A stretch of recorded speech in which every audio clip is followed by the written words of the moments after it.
Chapter 1000. Night, Lin Residence West Courtyard Study. Old Master, I found it. There is indeed a Han Li in Yanhuang College. The butler excitedly pushed open the door and said to Lin Wenyuan, "Oh, tell me quickly, what is his family background and character like?" Lin Wenyuan turned around and hurriedly asked. Iron Egg's knowledge and ability naturally went without saying. However, Lin Wenyuan was still a little worried about Iron Egg's character, so he asked the butler to find someone to investigate. Although the old man often scolded his son, he had always shielded Lin Hao from the wind and rain behind his back. Perhaps this was fatherly love. Old Master, it's hard to say about the others, but this Han Li, you can rest assured, there is absolutely no problem with him. The butler chuckled. Lin Wenyuan frowned. Nothing is absolute. Butler, why do you have so much confidence in this Han Li? The subtext is that you are not related to that brat, so why are you speaking up for him? Could it be that you have received some benefits? The butler did not dare to keep him in suspense and hurriedly said the truth. Old Master, this Han Li has another name, Iron Egg. Moreover, other than being a student of Yanhuang College, he has two other identities. One is the disciple of the Marquis of Yong'an, and the other is the Marquis of Yong'an's brother-in-law. Brother-in-law referring to the wife's younger brother. What? Lin Wenyuan's expression suddenly changed, and then became ecstatic. He said in disbelief, "There is actually such a coincidence?" Because of the Yanhuang Chamber of Commerce, Lin Wenyuan had specially gathered a lot of information about Li Zixuan. He knew that Li Zixuan had a disciple called Iron Egg, but he did not know that Iron Egg's real name was Han Li. Actually, he could not be blamed, because usually people called Iron Egg, and very few people knew Iron Egg's real name. It was normal that he did not know that Han Li was Iron Egg. Kiki. When this old servant heard this news, I was also shocked. Han Li's mathematics results, whether it was in the Imperial College or Yanhuang College, have always been among the best. With his help, what is there to worry about young master's mathematics results? Young master is really lucky this time. The butler's eyebrows were knitted together as he spoke to Lin Wenyuan. Lin Wenyuan's face was flushed red, and it was obvious that he was very happy. After a pause, he said in a low voice, "Pass down the order. In the future, when Han Shao comes to our residence, no one is to be negligent. Give him whatever he wants. His orders are my orders. If there is anyone who is disrespectful to Han Shao, you don't have to explain to me. Just chase them out of the Lin family. Do you understand?" The butler's heart trembled, and he cupped his hands respectfully. This old servant understands. Lin Wenyuan nodded. He put his hands behind his back and paced in front of the desk. He said, "Pass down the order to the accounts office. Give Han Shao a monthly salary of 50 strings of coins." The butler was shocked. He hesitated for a moment and said, "Old Master, this old servant doesn't think Han Shao is a greedy person.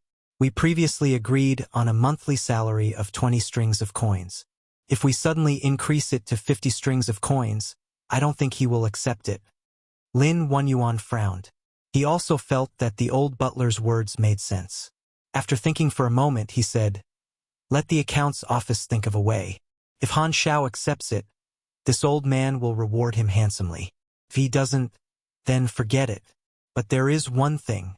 No matter what, you must not provoke him into disgust." The butler was speechless. Who would rack their brains to give money to someone like this? The world was really big, and there were all kinds of strange things.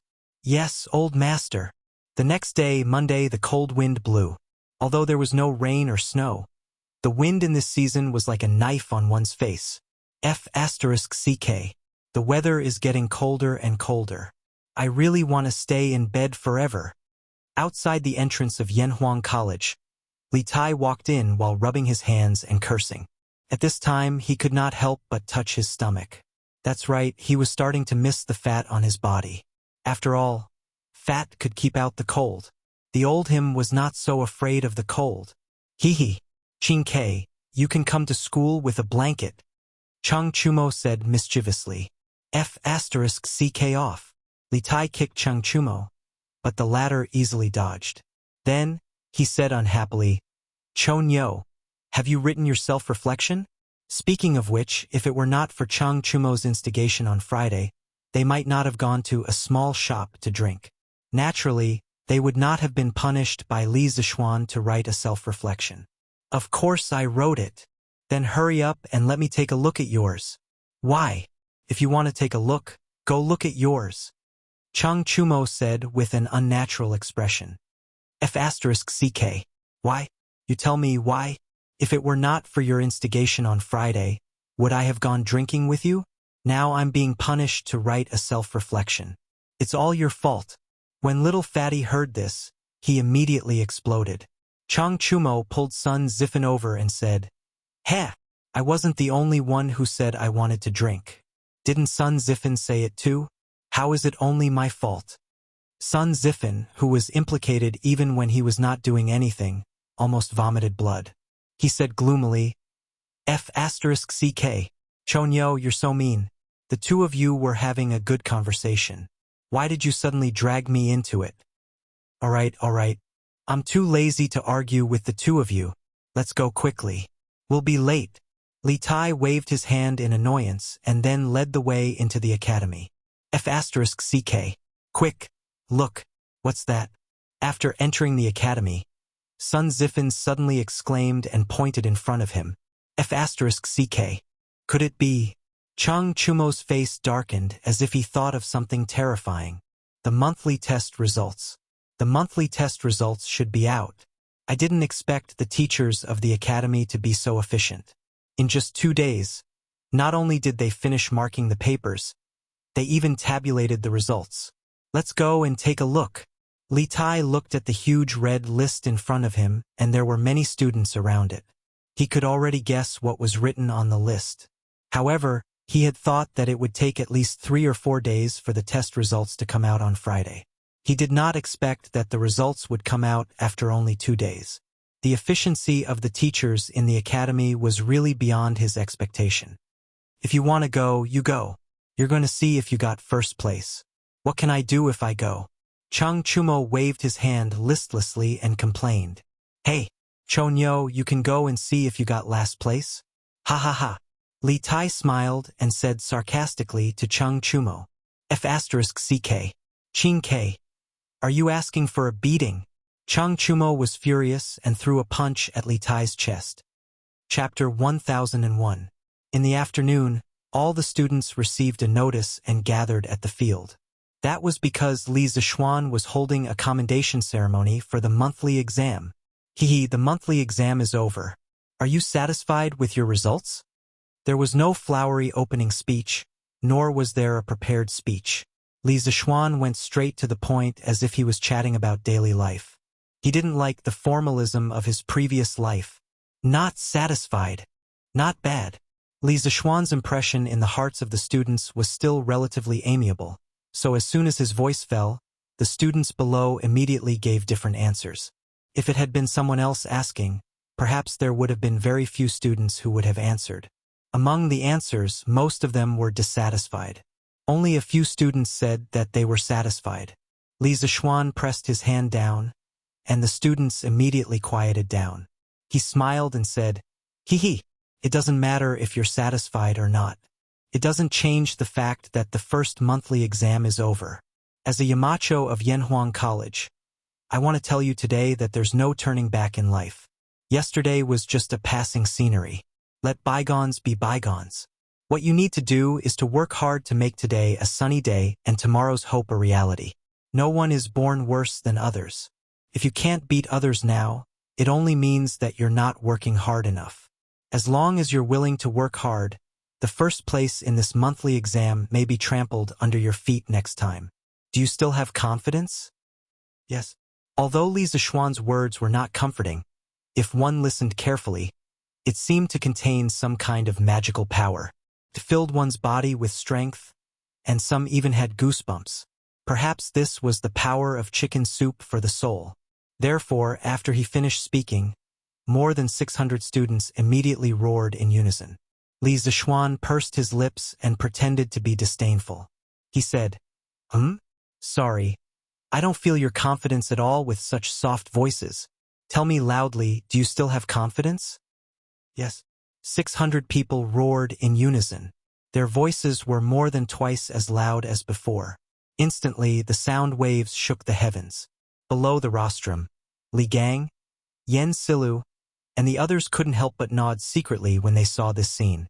In the morning class, they found that many students were listless and listless. They understood that many students were not in the mood because they didn't do well in the monthly test.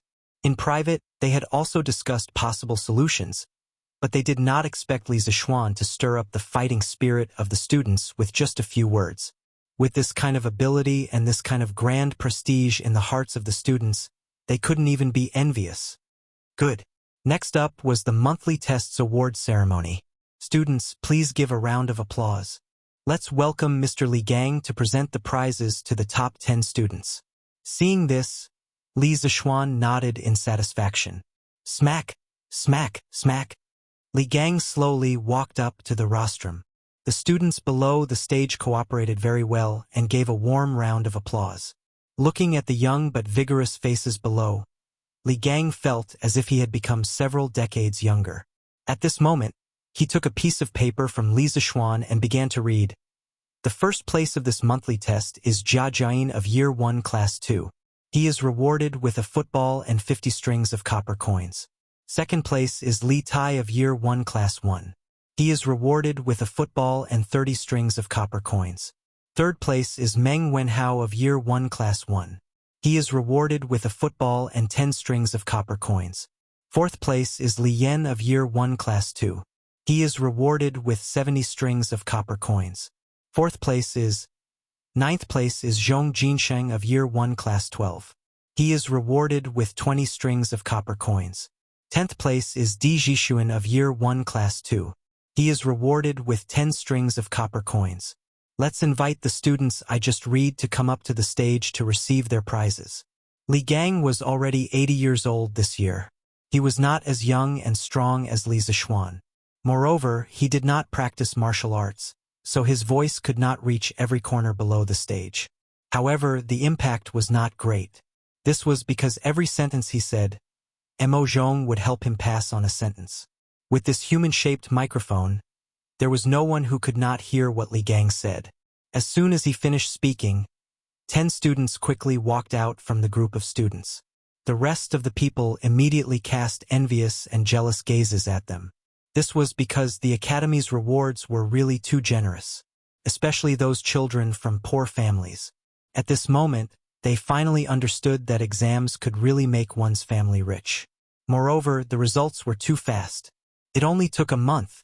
After the 10 lucky students went up to the stage, Li Gang one by one gave out the prizes that were prepared on the rostrum to each student.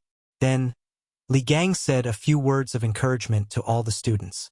Then, he handed the stage back to Li Zishuan and went down alone. TSK, TSK. The highest reward is 150 strings of copper coins. The lowest reward is 10 strings of copper coins. Are you jealous? The top 3 students were also rewarded with a football in addition to copper coins. The current market price of a football is 100 strings of copper coins. Therefore, the person who received the highest reward would receive 150 strings of copper coins. Li Zishuan said in a strange tone. The students who did not receive any prizes all vomited blood. How could he be so heart-wrenching? Previously, I told you that there is no turning back in life. Now, I have another sentence to say to you. Knowledge can change your destiny. Knowledge can really change your destiny. Especially for those students whose family background is not very good, you have to work harder to learn. Only when you have completed your studies will you be able to let your parents and siblings live a good life. Li Zishuan said with an extremely serious expression. Hearing that, many students in the audience lowered their heads and fell into deep thought. Clap, clap. After a while, Li Zishuan clapped his hands and said, All right, this month's award ceremony is all over. I have said what I needed to say. You are on your own now. Next up is the Yanhuang College Professor Award Ceremony. Mo Lingwei, come up. The students were stunned, and many of the teachers were shocked as well. The students at the back immediately stood on their tiptoes, or tilted their necks and looked forward. They wanted to see who would go up. Wow, so beautiful. They saw a stunningly beautiful woman in a pink dress. Her dignified appearance revealed an indescribable seductive feeling. Her hair was tied up in an extremely delicate bun. The pink dress made the woman's skin reveal a faint pink color. She was extremely beautiful. Her phoenix eyes were glittering and could capture souls and shake people's minds. Her lips were like cherry blossoms, but they could cause endless fanciful thoughts. Most of the students were in puberty. When they saw such a stunning beauty, many of them exclaimed. Li Zixuan, who was standing on the rostrum, had a dark expression on his face. This was because Mo Lingwei had obviously dressed up in advance. He said in his heart, "Big sister, this is the Academy Professor Award ceremony. It is very solemn and serious. Okay? You dressed up like this. Are you here for a blind date?" Chapter 1002. Oh, who is this woman? Why did Yamacho ask her to go up? Didn't Yamacho say that they were going to hold a professor appointment ceremony? Could this woman be a professor at our academy in the future? How is that possible? A professor position is so honorable. Only Mr. Li Gang and the head of the mountain are professors in our academy. What does this woman do to deserve the position of professor? Gulp. But this lady is too beautiful. Since when did our academy have a female teacher? I just don't know which class this woman teaches. I have to go and listen. Mo Lingwei, who was dressed up, caused a huge commotion among the students. The average age of this batch of students was about 13 years old. 13 years old was the age when hormones were secreted. Usually, the academy was full of men. It was hard not to be excited when they suddenly saw a beauty. Of course, the students thought of the professor appointment ceremony that Li Zixuan had just mentioned and exclaimed in disbelief. How could a woman be a professor at the academy? When did a professor at Yanhuang College become so worthless? F*CK. Isn't this Mo Lingwei? Is she going to become a professor at the academy? In class 1, Li Tai widened his eyes and said in shock. Others had not seen Mo Lingwei before, but how could he not? Not only had he seen her before, but he also knew that Mo Lingwei was from the Mo family. Haha, Qing Ke, listen to the voices around you. I really want to see the expression on Xiaoning's face now. Chang Chumo said with a naughty smile. Haha, what other expression can he have? His nose is probably crooked from anger. Yan Xiaoning's expression was unknown, but Mo Huai's old face was as black as the bottom of a pot. When Wang Ji saw this, he joked, "Hey, old Mo, your Lingwei's title is now higher than yours. As her father, you have to work hard. Haha. TSK TSK. It's said that daughters follow their fathers. I didn't expect old Mo to have such a beautiful daughter," the curly-bearded guest said in a strange tone. He and Mo Zhong were the top fighters in the academy, so it was not a big deal for them to get to know each other better. "My daughter is insensible. Please don't make fun of her. When this old man returns, I will definitely discipline him strictly." Mo Zhong wasn't in a good mood, so he didn't say much. After a few perfunctory words, he turned around and left with a dark face. Although Li Zixuan had already discussed the matter of Mo Lingwei joining Yanhuang College, he was very dissatisfied with his daughter's attire on such a solemn occasion. Pa pa pa. Seeing Mo Lingwei step onto the rostrum, the students below the stage spontaneously applauded. The applause seemed to be much louder than before. What a bunch of little brats who forget their friends for the sake of lust. Li Zixuan grumbled in his heart. Ahem, Ink Girl, it's such a cold day, and you're still wearing such thin clothes. Aren't you cold? After complaining about the students below the stage, Li Zixuan looked at Mo Lingwei, who was wearing a pink dress in front of him. His expression didn't change as he spoke to Mo Lingwei in an extremely low voice. He only knew that there were many girls in the modern world who didn't care about the temperature in winter. He didn't expect that there would be such girls in ancient times. Yamacho, this is a woman's matter. You don't understand. Besides, you can't call me Ink Girl anymore. You should call me Professor Mo. Mo Lingwei raised her chin and said with a little bit of pride. Li Zixuan was instantly speechless. He hadn't even started to give her the title of professor, and this girl was already putting on airs. When she became an official professor, wouldn't this girl's tail be raised to the sky? Ahem. After coughing twice, Li Zixuan ignored Mo Lingwei. He turned around and said to the students below the stage, "Many of you might be wondering if I made a mistake. Why did I invite a woman up here? Some of you might be wondering how a woman can be a professor of the academy? Haha, I can tell you clearly that I didn't make a mistake. Ink Girl is definitely worthy of being a professor of the academy. Many of you might not know her, but you all know the astronomical telescope in the atrium of Guanghua Building, right?" Buzz. After hearing Li Zixuan's words, the students below the stage began to whisper among themselves. Most of them had used an astronomical telescope before. Astronomical telescope? This girl can't be related to the astronomical telescope, right?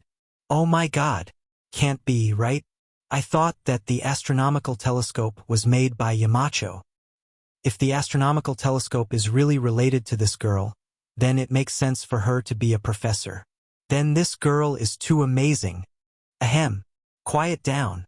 After allowing the students to talk for a while, Li Zixuan pressed his hands down and signaled for them to be quiet. Then he continued, "You guessed right.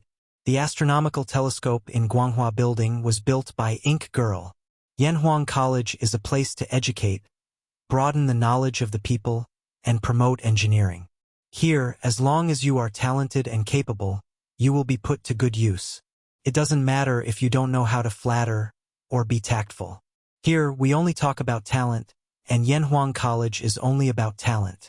Ink Girl used her talent and knowledge to do hundreds of experiments in the workshop over the past few months. Finally, she created this peerless divine tool for the Tang Empire. The astronomical telescope has broken through the limits of ordinary people's vision, and even mortals can observe the stars in the sky. Tell me, is she worthy of being a professor? She is. She is. She is. This time, it wasn't just the students who were in their puberty. Even the teachers of the academy were shouting together. Because of Li Zixuan's speech, the future of the Yanhuang Academy's talent promotion policy had been completely set. Only talent, no flattery, no worldly wisdom, and no flattery. Yanhuang College was truly a pure academic holy land. Hearing the hundreds of people cheering for her, Mo Lingwei couldn't help but feel a surge of emotion. Thinking back to the hard work she had done in the past few months, she really wanted to say that she didn't regret it. She had fallen in love with this college, because this college was different, unparalleled in the world. Good. Then I, Li Zixuan, in the name of Yanhuang College's Yamacho, officially invite Mo Lingwei to be a special professor of Yanhuang College. In the future, she will be in charge of Yanhuang College's experiments, but not in charge of teaching. I hope that she will continue to work hard and bring glory to Yanhuang College." Li Zixuan straightened his clothes and took a dark golden fish talisman from Mo Zhong's hand. His expression was incomparably solemn, and every word was sonorous and powerful, like an eternal oath. His voice was clearly transmitted to the ears of everyone present. After he finished speaking, he handed the fish talisman to Mo Lingwei with both hands. Infected by this solemn atmosphere, Mo Lingwei's expression also became solemn. She took the fish talisman with both hands, then turned around and held it in front of her. Looking at the students, she said, "Mo Lingwei accepts the order, born as a person of Yanhuang, dead as a soul of Yanhuang. Heaven above, the thick earth is the witness." Chapter 1003. Mo Lingwei's delicate hair bun had been blown away by the cold wind. Her hair danced in the wind, but her body was like a pine tree. She stood upright on the rostrum, motionless. Perhaps she had only come to Yanhuang College for fun in the beginning. But now, she felt as if she had been given a mission. Here was a group of people with dreams. They were cute and real. She liked it here. She now somewhat understood why Li Zixuan's family was so rich, why he didn't do his job even though he was in a high position, and why he liked to come to the academy to cause trouble. because some things were more precious than money and fame. Born as a citizen of Yanhuang, dead as a spirit of Yanhuang. Born as a citizen of Yanhuang, dead as a spirit of Yanhuang. When they heard Li Zixuan say that Mo Lingwei would only be in charge of the Yanhuang College's experiments and would not participate in the teaching, the students were disappointed. But perhaps emotions were contagious, or perhaps Mo Lingwei's words resonated with the students. At this moment, the students all unanimously cheered for Mo Lingwei's powerful and sonorous vow. After a full quarter of an hour, the cheering stopped. Mo Lingwei bowed and then walked down the rostrum. Everyone thought that today's assembly would be over and that they would return to their classes and find their respective teachers. But who knew that Li Zixuan was going to stir up trouble again?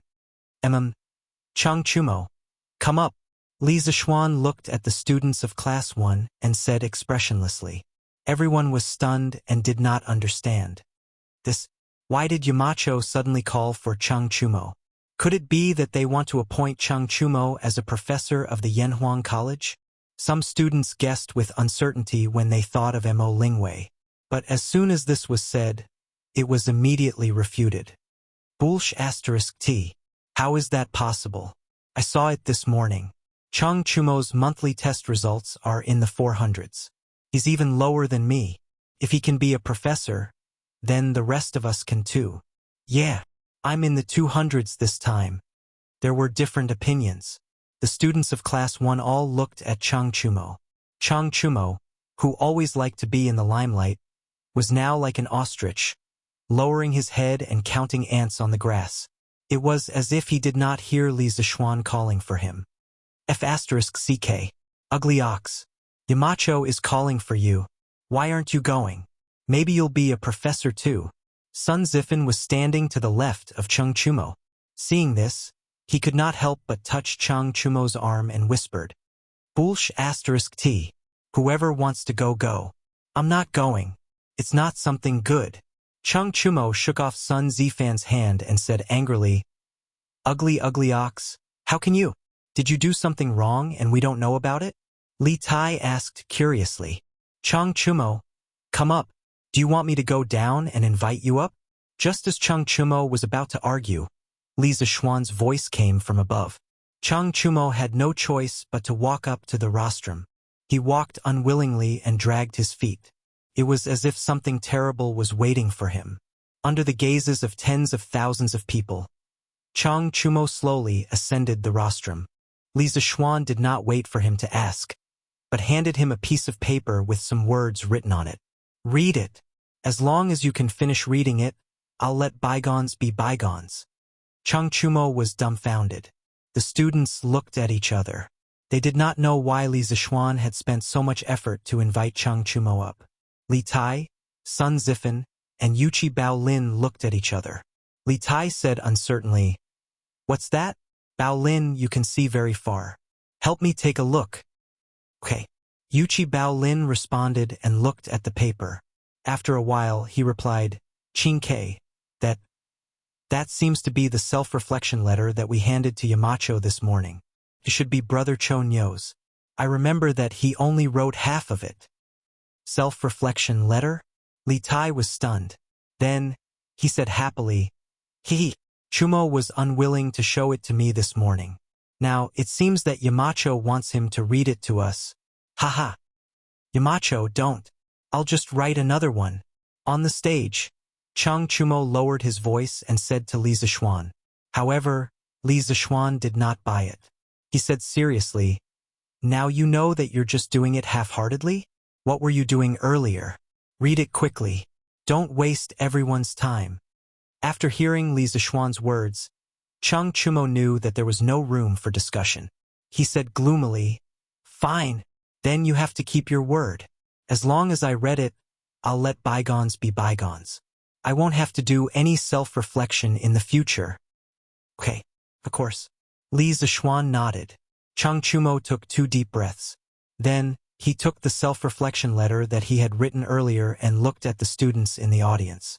He began to read, Due to the sudden change in the weather recently, the wind and clouds are constantly changing. It's really unpredictable. Originally, my mood and body were fine, but due to the cold wind, Boom! Such a weird and uncultured opening immediately attracted the attention of all the students. The students in the audience could not help but whisper among themselves. Li Tai burst out laughing. F***CK. No wonder Cho Nyo was unwilling to show me his self-reflection letter. It's so vulgar. Chang Chumo's face turned red. Yes, even someone as thick-skinned as him would feel embarrassed. However, he had already read it. There was no reason to back down. If he backed down, he would have to write another self-reflection letter. How troublesome would that be? He might as well read it all at once. Anyway, he had already embarrassed himself. What was there to be afraid of? Due to the cold wind, I wanted to drink. In a moment of confusion, I committed a heinous crime. At the wrong time, at the wrong place, I did a wrong thing, which was to gather people to drink in the academy. At this point, the students finally realized that Chang Chumo had committed a crime. Now I have deeply realized my mistake. Classmate on the left, I'm sorry. Classmate in the middle, I was wrong. Classmate on the right, can you forgive me? I believe that you can forgive me. Yes, thank you.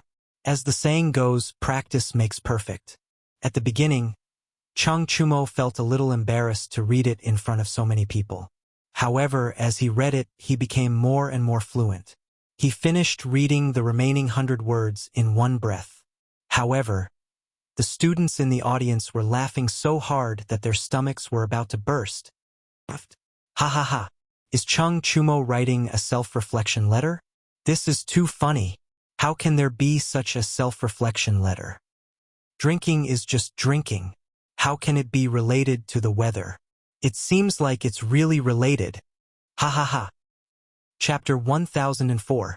In the future, no student is allowed to drink alcohol in the academy. I don't care if it's outside the academy, but it's absolutely forbidden inside the academy. Violators will be publicly criticized throughout the academy. I hope everyone will remember this. In Yanhuang College, after Chang Chumo finished reading the self-reflection letter, he immediately slipped away. Li Zishuan stood with his hands behind his back and spoke to the hundreds of students below the stage. In ancient times, famous scholars generally liked to drink, as if not drinking could not reflect their heroic spirit and literary talent. For example, Li Bai and Du Fu. However, everything depended on the specific situation. Firstly, the Yanhuang College students were still relatively young. In his previous life, most of them had just entered junior high school. Secondly, with the popularity of the Drunken Immortal and the Land of Warmth, the alcohol culture of the Tang dynasty had undergone a great change. More and more people liked to drink strong alcohol like the Drunken Immortal. Li Bai was known as the immortal of wine that would not get drunk after 1,000 cups. But that was because he had never encountered the Drunken Immortal. The students were still in their puberty period. Drinking too much of this type of alcohol would only harm their bodies and not do them any good. Furthermore, the academy was a sacred place for learning. In modern times, no school encouraged students to drink alcohol on campus. The students' hearts tightened. Even Chang Chumo, who was close to Li Zishuan, was punished for drinking. It seemed that Li Zishuan was serious. They all secretly thought that they could not drink in the academy in the future. All right, dismissed. Students from each class, please leave in an orderly manner. After saying all that needed to be said, Li Zishuan announced the end of the meeting. The 600 students from the 16 classes left the field in an orderly manner. Yamacho, have you seen my father? After leaving the rostrum, Mo Lingwei walked over and asked. Li Zishuan had a strange expression and replied, I just saw Mr. Mo leave early. I think he should be in the teaching building now.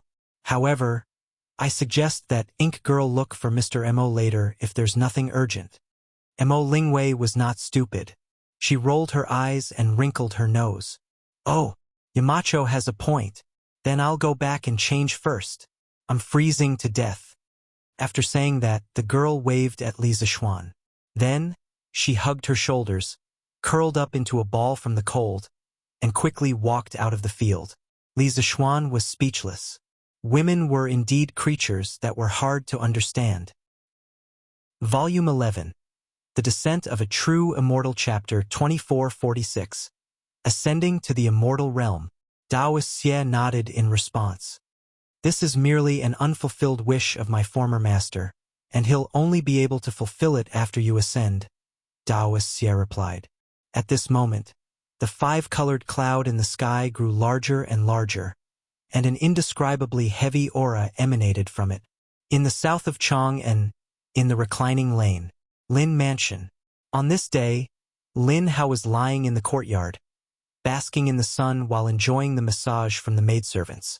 At the same time, he was also listening to the maidservants reading him the latest issue of A Record of a Mortal's Journey to Immortality. After an unknown period of time, Han Li slowly opened his eyes in a cool breeze, and the face of a handsome young man appeared in front of him. The man smiled at him, revealing a set of white teeth. My name is Gao Sheng, and I welcome you to the Northern Frost Immortal Realm. Lin Hao's eyes narrowed as he was enjoying the grotesque and variegated world of cultivation. Suddenly, he heard the servant girl say the words complete, and he couldn't help but be startled. After a long while, he muttered with a complicated expression, "It's finished." He was introverted by nature and did not like to interact with others. Before this year, his biggest dream was to stay at home. However, there was only one form of entertainment at home, and it was inevitable that he would feel bored if he stayed at home for too long. However, the most he would do was go fishing and boating. He would never go to places with a lot of people. In March and April of this year, Li Zixuan launched Datong Daily. The newspaper recorded new things every day to pass the time. However, it was only to pass the time. It was far from being interesting. What was really interesting was the Dahua Jianghu section at the back of Datong Daily. At first, this section only had A Record of a Mortal's Journey to Immortality. However, this novel alone was enough to support the entire section. The huge world structure and the magnificent scenes attracted Lin Hao almost from the beginning. Perhaps it was because he had never read this type of novel before, but he could not deny the greatness of a mortal.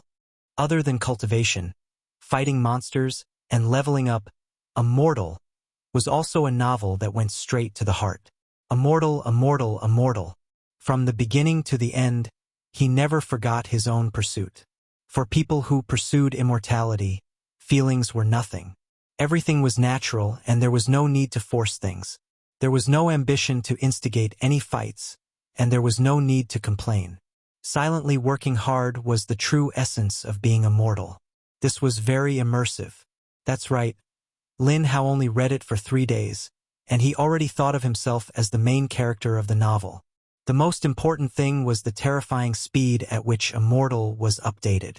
10-20 chapters were released a day, and Lin Hao was very satisfied with it. Therefore, from the moment Immortal was released, he started to completely stay at home. At that time, although Immortal was the only novel in the entire Dahua Jianghu section, the number of updates Immortal had completely made up for the lack of novels in this section. Later on, with the popularity of Immortal, it attracted a large number of romantic fans, and the number of novels in the Dahua Jianghu section increased. In the end, this section became an independent book and completely broke away from Datong Daily's news section. Lin Hao was even more enthusiastic about staying at home. Going out was impossible for him. There was food, drinks, and novels at home, so why should he go out? In the blink of an eye, nearly a year had passed, and Immortal had actually ended. In Lin Hao's heart, there was suddenly a lot of reluctance. This was a novel that had brought him nearly a year of happiness.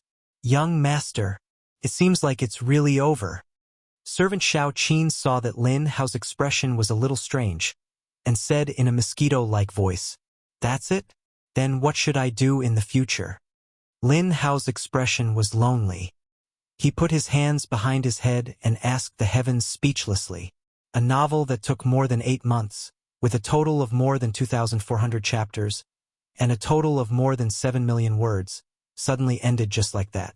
It was inevitable that he would feel lost. Young master, there are other novels. For example, Zhang Xiaohua's Journey to Immortality. Young master, do you want to listen to it? the servant suggested with a little heartache. I'm not listening to it. It's too slow. I'll save it for a month before reading it. Lin Hao said disinterestedly. As the saying goes, there is no harm if there is no comparison. Although there were more than 50 novels in De Tong Daily, Dahua Jianghu, that were being updated at the same time, compared to a mortal speed of more than 10 chapters per day, the rest were really just trash. This made Lin Hao feel very dull. Chapter 1005. Young Master. When I went to Shi City to help Madam buy something, I overheard some people talking about something very interesting. Xiao Shi, who was massaging Lin Hao's shoulders, suddenly said with a smile when she saw that her young master was in low spirits. Oh, tell me about it. How is it interesting? Lin Hao opened his eyes and asked with great interest. Xiao Shi thought for a moment and then began to act out vividly. Young master, one of the two young men was called Su Liang, and the other was called Wan Hong. When I was buying things, they were bragging. At that time, Su Liang said, Alas, Brother Wan, I was about to form my gold core a few days ago, but my father took me to see a quack. That quack used medicine to dissolve my gold core, which hadn't yet formed in my body. Now, I've completely become immortal. What a pity. Wan Hong also sighed and said, Brother Su, my condolences. You're nothing, but a few days ago, the young lady next door had the strength of a nascent soul cultivator. But she was beaten to the bottom in one day. Compared to that, she's the one with the greatest misfortune. Hearing this, Lin Hao couldn't lie down anymore. He stood up and asked curiously, Xiao Shi, are those two immortal cultivators? There are actually nascent soul cultivators in Chang'an City? As a senior fan of Mortal, he naturally knew the immortal cultivation realm in the book like the back of his hand. So when he heard Xiao Shi mention the words gold core and nascent soul, he became inexplicably excited. Unexpectedly, the maidservant Xiao Shi giggled and continued, That's not it, young master. At that time, I had the same thought as you. But at that time, another young man came and said, Hey, Su Liang, I heard that you had stone rain a while ago. How are you now? In ancient times, all kinds of calculi were called stone showers. Different from modern high-tech methods, when ancient people got calculi, if the calculi were not big, they could expel the calculi from the body through 3 methods: exercise, drinking water, and traditional Chinese medicine. In the courtyard, Lin Hao was stunned for a full 3 to 4 breaths of time before he burst into laughter. Puffed! Ha-ha! So this guy got Shi Lin and actually said he was about to form his gold core. What a joke! Ha ha ha!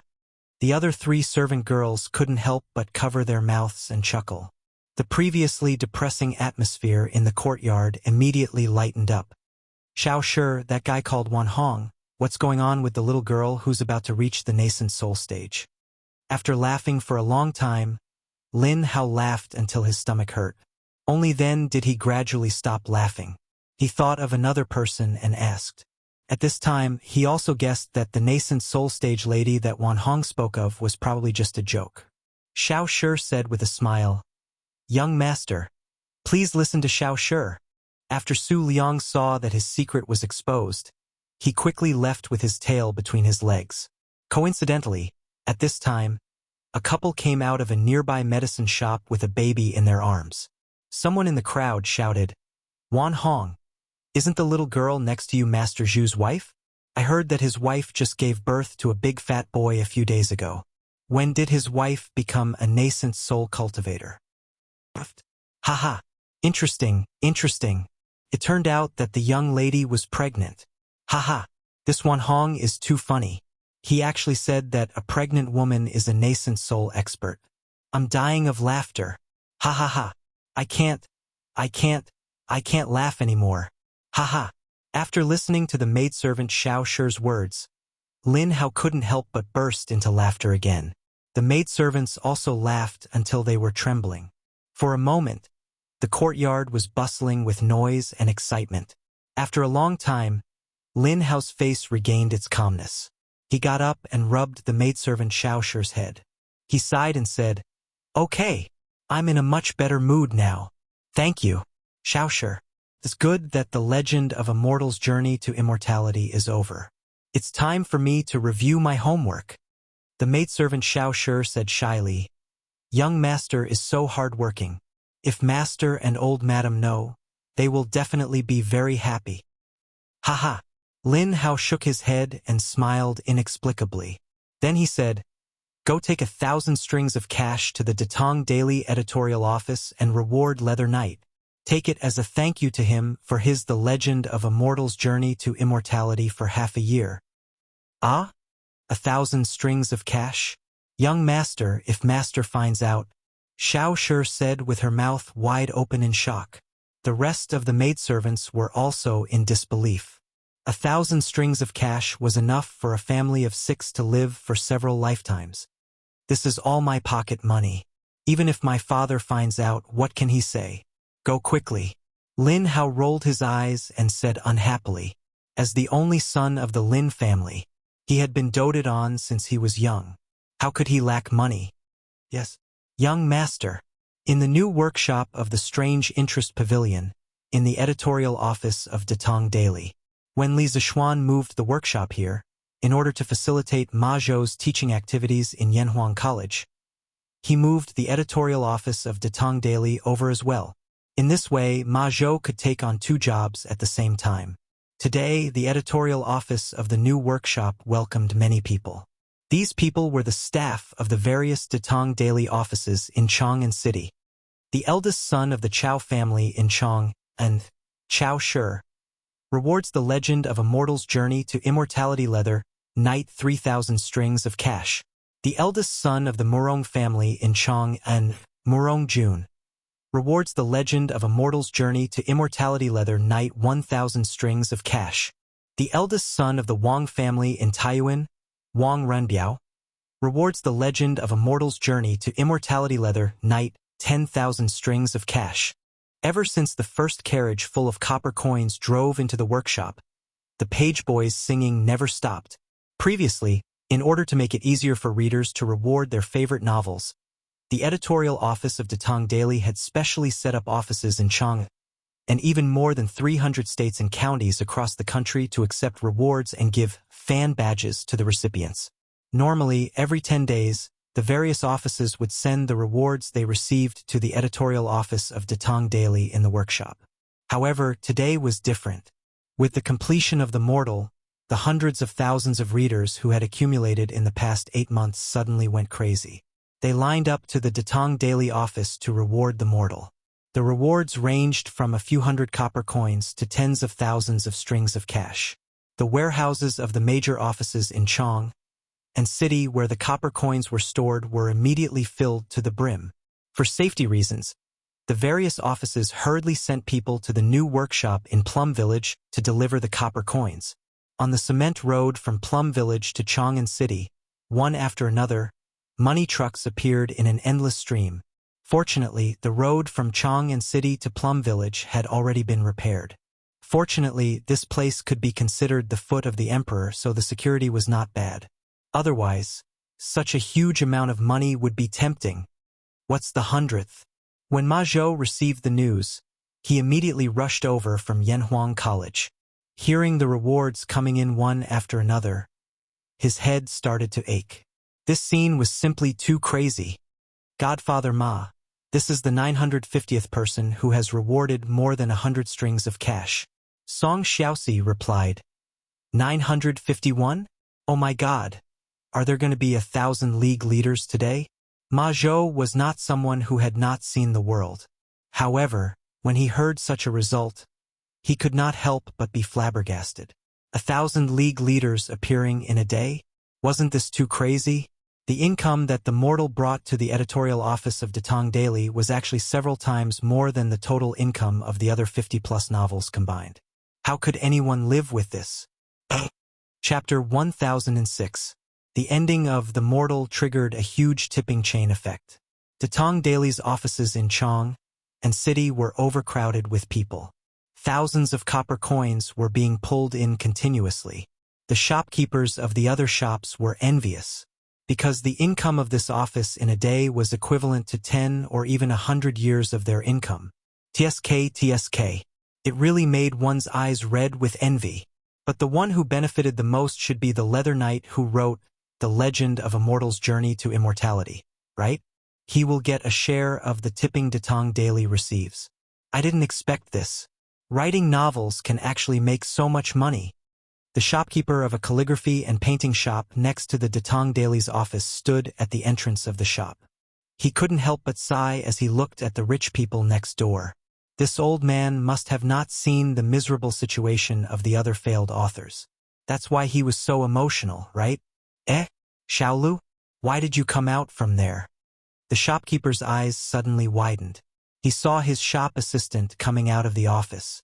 He quickly went forward to grab the assistant and asked, Shopkeeper, I saw that it was quite lively here, so I went to take a look. The assistant said hurriedly. Just to take a look? The shopkeeper was old and experienced. How could he not see that the assistant was lying? I really just want to take a look. Nonsense. Tell me, how much did you tip them? The shopkeeper was so angry that he kicked him. The manservant subconsciously dodged, but he didn't expect that a light blue badge would fall out from his sleeve. The shopkeeper bent down and nimbly picked it up. After looking at it carefully, he suddenly said in a bad mood, You're too young. You're too young. You stinking brat. Just a while ago, you were complaining to me that you were poor and that your mother was sick. Now, you actually went to tip The Legend of a Mortal's Journey to Immortality. How much did you tip? Apprentice? If I remember correctly, you need to tip 500 copper coins in order to get the apprentice badge, right? You're really something. After saying this, the shopkeeper kicked the manservant 2 more times in exasperation. Shopkeeper, I didn't lie to you. My mother was indeed sick before, but she has already recovered. These 500 copper coins were saved by this little one over the past half a year of frugality. I feel that A Record of a Mortal's Journey to Immortality is well written. Now that it's finished, I have to do something. The manservant rubbed his buttocks and argued. The shopkeeper frowned. A moment later, he slapped the back of the manservant's head and said, Bastard, why didn't you tell this old man that you wanted to give a reward? Go and tell the accountant to withdraw 10 strings of coins. Help this old man reward The Legend of a Mortal's Journey to Immortality. The manservant was stunned, and then he replied with a smile, Hey, I'll go right away. A moment later, the manservant came out with a large bag of copper coins. Suddenly, he hesitated for a moment and said, Shopkeeper, are you only giving 10 strings of coins? I feel that with your status, you should at least reward him with an alliance master. He had yet to see what the guild leader badge looked like. It was a good opportunity to broaden his horizons. Scram! The shopkeeper's face darkened as he roared. This was only a miniature version of Mortal's fans, but it also showed how popular Mortal was among the masses. From the commoners at the bottom to the officials and dignitaries at the top, there would always be people who would laugh and be moved by Mortal. Now that Mortal had finished, it was like a fuse that completely ignited the love of Mortal in their hearts. Naturally, the rewards would come flooding in. In the afternoon, Li Zixuan found out about the crazy rewards caused by the ending of Mortal. In fact, he hadn't paid attention to this novel for a long time. This was because he had already finished writing the rest of the novel more than a month ago. At Datang Daily, the daily updates were the drafts that he had submitted in advance. Marquis, the reward income from this day's rewards is probably tens of thousands of strings of coins. Aren't we making too much money? Ma Zhou exclaimed to Li Zixuan as he held a report in his hand. At the beginning, the business under Li Zixuan's name was Datang Daily. Later on, when Datang Daily started to accept advertisements from commoners' shops, they recovered some of their losses. Every month, they could earn at least a few thousand strings of coins. But now, the income from the Bragging World section had completely exploded, and the profits were so shocking that Ma Zhou couldn't help but admire Li Zixuan's foresight. If you want to make a lot of money, you have to have good novels. A popular novel like The Legend of a Mortal's Journey to Immortality is too rare. Li Zixuan shook his head and said, It was undeniable that The Mortal had some shortcomings, but it was also a great novel. Now, there were dozens of novels imitating the mortal's journey to immortality in Datong Daily Bragging World. This was the best proof. Ma Zhou chuckled, his eyes shining with wisdom. He said, "For others, it might be extremely difficult to create a novel that is as good as the legend of a mortal's journey to immortality. But for Marquis, it shouldn't be difficult. Others might not know who the author of The Mortal was, but how could Ma Zhou, the editor-in-chief of Datong Daily, not know who it was?" He had previously asked Li Zixuan for a draft. It was precisely because of his confidence in Li Zixuan that he said such a thing. After all, Li Zixuan had created too many miracles. What was there to be surprised about if there were one or two more? Li Zixuan heard that and smiled without saying anything. Ma Zhou couldn't help but ask, "When does Marquis plan to write the next novel?" Li Zixuan thought for a while and said, "I don't plan to write it in the near future. Maybe next year." Ma Zhou was disappointed. "Then I guess many people will be disappointed. Marquis, you don't know this, but many of the people who gave you tips because of the ending of Mortal Man are commoners at the bottom of society. They scrimped and saved up a few hundred copper coins and used it all to tip you." Li Zixuan was touched. In this Datong, not only were the commoners simple and honest, even the readers were so stubborn and cute. "Brother Ma, you don't have to persuade me anymore. I definitely won't have time to write another novel this year. Good food is not afraid of being late. For next year's new novel, I will definitely not disappoint the readers of The Mortal." Li Zixuan shook his head and sighed. He couldn't bear it and added, "In a while, I will write a speech. I'll have to trouble Brother Ma to publish it on Dehua Jianghu tomorrow." Ma Zhou knew that it was impossible, so he didn't try to persuade him. Besides, there was only a month left in the year. He didn't have much time left. Hence, he cupped his hands and replied, "Yes, Marquis." Chapter 1007. The next day. Damn! Look, look! Something big happened. Early in the morning, cries and screams could be heard on the streets of Chang'an. "What can happen? You're making a fuss over nothing. Something big really happened. Brother Chu, come and take a look. Look here. Let me see. Ouch! Holy sh*t. Are my eyes playing tricks on me?" The first few pages of Datong Daily's Dehua Pugilistic World were filled with lines of red text. According to the rules, anyone who tipped more than 100 strings of cash could enter the next day's tipping list. The tipping list is printed in red ink. "A deluge of extravagant flowers, moving me to tears. You deserve this reward for your talent. Li Zixuan from Chong and Yongla Lane has tipped Leather Knight 10,000 strings of cash. This book is too well written. Let's reward him and hope that the following chapters will be more exciting." Back then, when Li Zixuan had just started writing Mortal, he had praised himself and rewarded himself with 1,000 strings of cash. Now that Mortal had ended, this fellow had decided to finish what he started. So what if he was thick-skinned? "A deluge of extravagant flowers, moving me to tears. You deserve this reward for your talent. Wang Renbiao from Taiyuan's Wang family has tipped Leather Knight 10,000 strings of cash. This book is too well written. Let's reward him and hope that the following chapters will be more exciting. A deluge of extravagant flowers, moving me to tears. You deserve this reward for your talent. Chao Shi from Chong and's Chao family has tipped Leather Knight 3,000 strings of cash. This book is too well written. Let's reward him and hope that the following chapters will be more exciting. 10,000 strings of cash, 3,000 strings of cash, 2,000 strings of cash, 1,000 strings of cash. What came into view were all these shocking numbers. At this moment, money was no longer called money.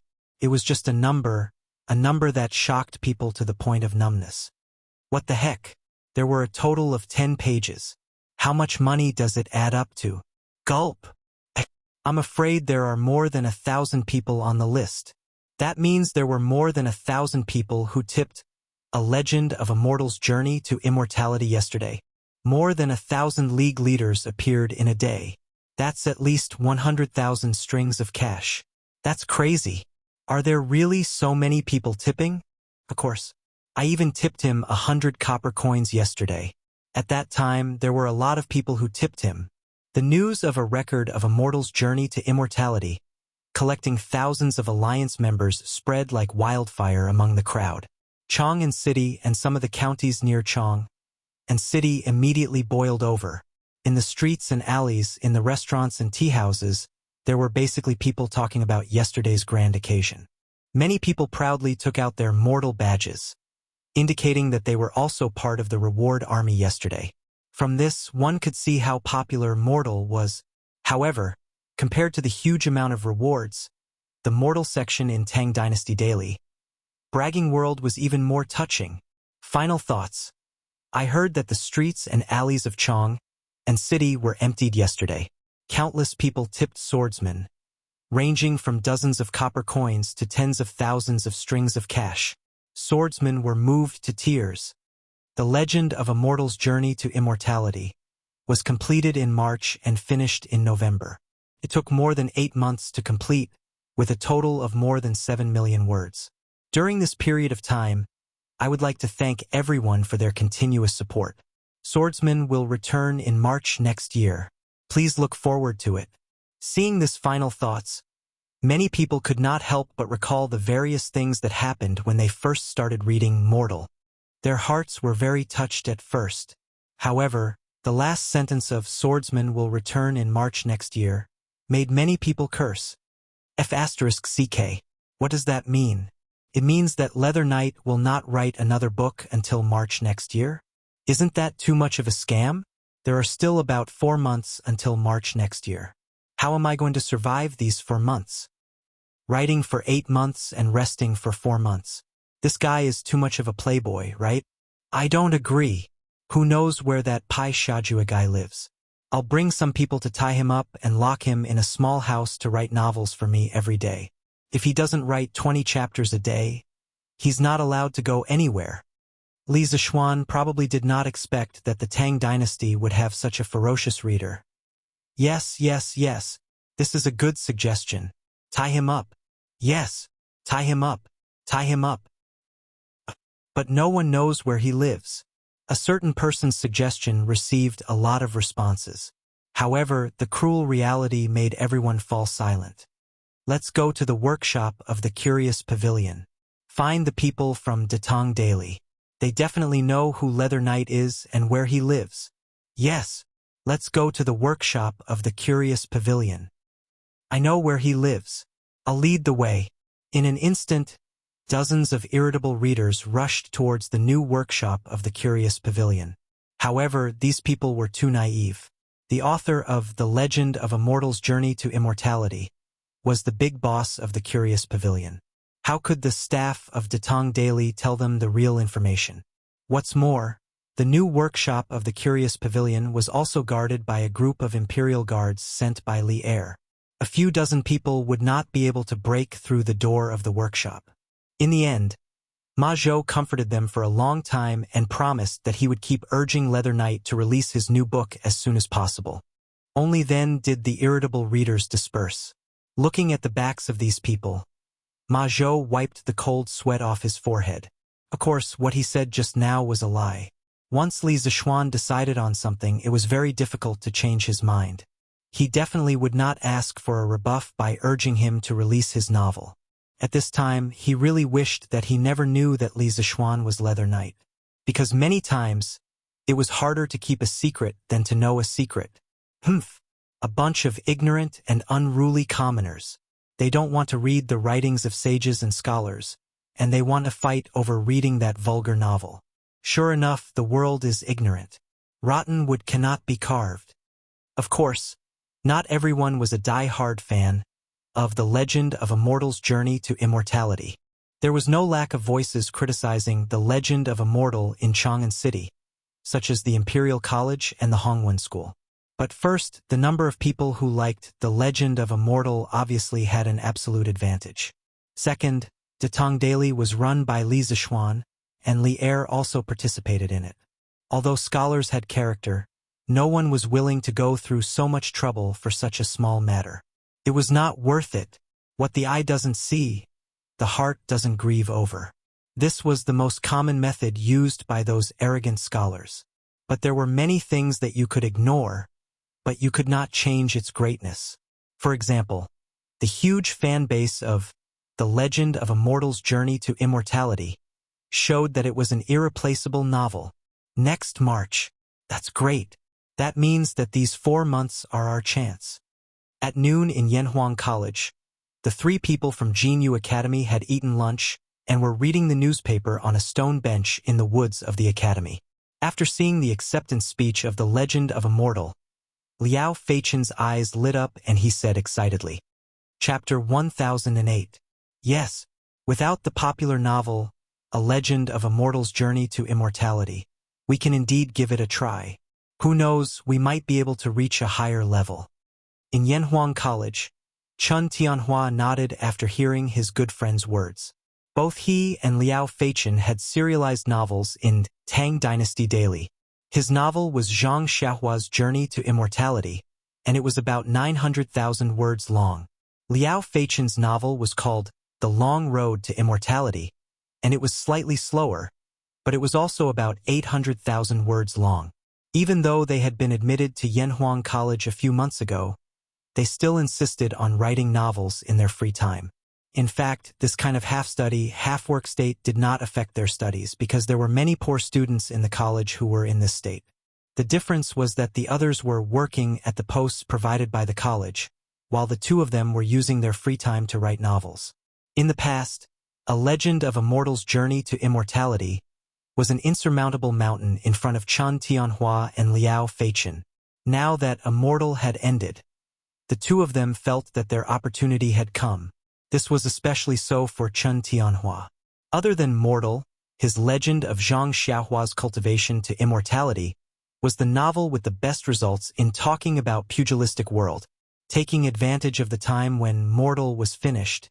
If he put in a little more effort, it was very likely that it would reach a higher level.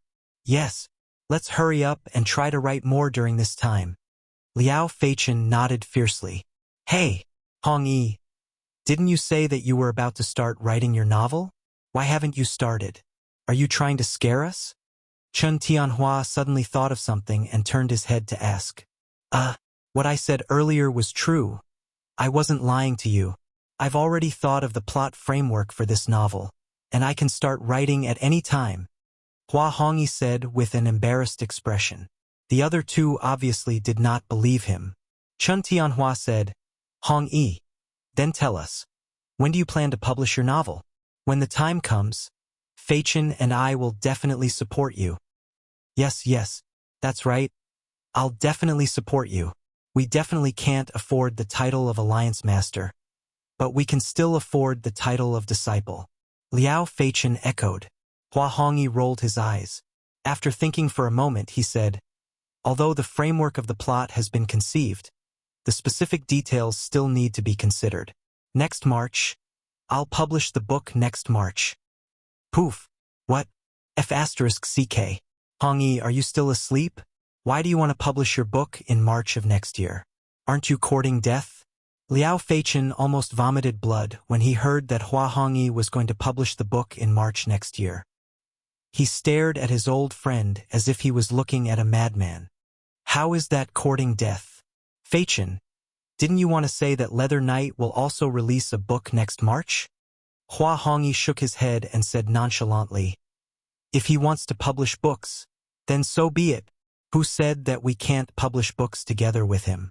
What's more, didn't you and Tianhua publish books together with Pai Xiajua back then? Chun Tianhua said gloomily, Hong Yi, how can it be the same? Back then, when novels were just becoming popular, who would have thought that Leather Knight's Mortal Cultivation would be so popular? Yes, the next time I publish a book, I definitely won't publish with that person. Liao Feichen also shook his head. Hua Hongyi, on the other hand, was somewhat disapproving.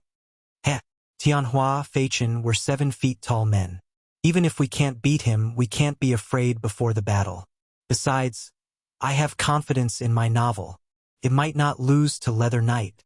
Chun Tianhua and Liao Feichen shook their heads. They secretly thought that their good friend was really fearless because he didn't know anything. Let's talk about it when he gets bumped. Marquis Manager Fu and Fu Bin request an audience. In the afternoon, Li Zixuan was handling official business in Yanhuang College's principal's office when Mo Zhong pushed the door open and entered. He bowed and cupped his fists. Fu Bin? He's back? Li Zixuan was startled, then said happily, "Quick, let them in." More than a month ago, Fu Bin had set off from Chang'an with the mining team and the iron ore distribution map. After more than a month, this group of people had finally returned, and they had returned at the right time. Because the bicycles produced by the Strange Taste Pavilion were in short supply, the price of the bicycles had been inflated to more than 600 strings of coins. Seeing the money being taken away by the scalpers, Faubert was anxious. Chao Wendong, Lin Wenyuan, and the other members of the Flaming Yellow Chamber of Commerce were also anxious. But was this because the workshop's production efficiency couldn't keep up? Absolutely not. The workshop could already produce 40 to 50 bicycles a day, and the speed was not slow at all. The problem lay in the lack of raw materials, the lack of iron and rubber. The workshop had already bought almost all the iron and sulfur that could be bought. Because of this, the price of iron and sulfur in Chang'an and city had increased by quite a bit. But this amount of iron and sulfur was still insufficient to meet the huge demand for bicycles. Now that Fu Bin was back, as long as they could find an iron or sulfur mine, no matter how big or small, they could alleviate the Strange Taste Pavilion's urgent need. Young master. Not long after, Fu Bin came in under Faubert's lead. He cupped his fists and bowed to Li Zixuan. Obviously, Fu Bin had gone to find his uncle as soon as he returned. "Faubert, you don't have to be so courteous. Quick, have a seat." Li Zixuan stood up and pointed to the sofa opposite him as he hurriedly said to Faubert. Faubert saw that Li Zixuan was not purposely being courteous, so he thanked him and sat down. Only then did Li Zixuan look at Fu Bin. Compared to more than a month ago, this guy's face was a little less immature. Presumably, this was his first time going on a long journey, and he had gained a lot of experience. "Haha, Xiao Bing, did you encounter any danger along the way?" Li Zixuan asked with a smile. Fu Bin's heart warmed when he heard this. Li Zixuan did not ask him about the results of the mining. Instead, he asked if he encountered any danger. This was very heartwarming. "Young master, we did not encounter any danger. There were only a few small twists and turns. But in the end, we did not disappoint you. Not only did we find 2 iron and sulfur mines in Yifang County, we also found a big coal mine. But this coal mine does not seem to be of much use to you." Fu Bin knew his limits and did not wait for Li Zixuan to ask. He took the initiative to tell Li Zixuan the results of this trip. When Li Zixuan heard that Fu Bin had found 2 iron and sulfur mines in Yifang County, he was shocked. He had only marked a few rough locations on the map. He did not expect such a small place like Yifang County to have so many mines. But when he heard Fu Bin mention the coal mine, he could not help but smile. "Haha, who says the coal mine is useless? Xiao Bing, the few of you did well this time. I am very satisfied and will reward you handsomely. Haha." Chapter 1009. It was normal that Li Zixuan did not know about Yifang County, but if it was Lan County, he would definitely know about it.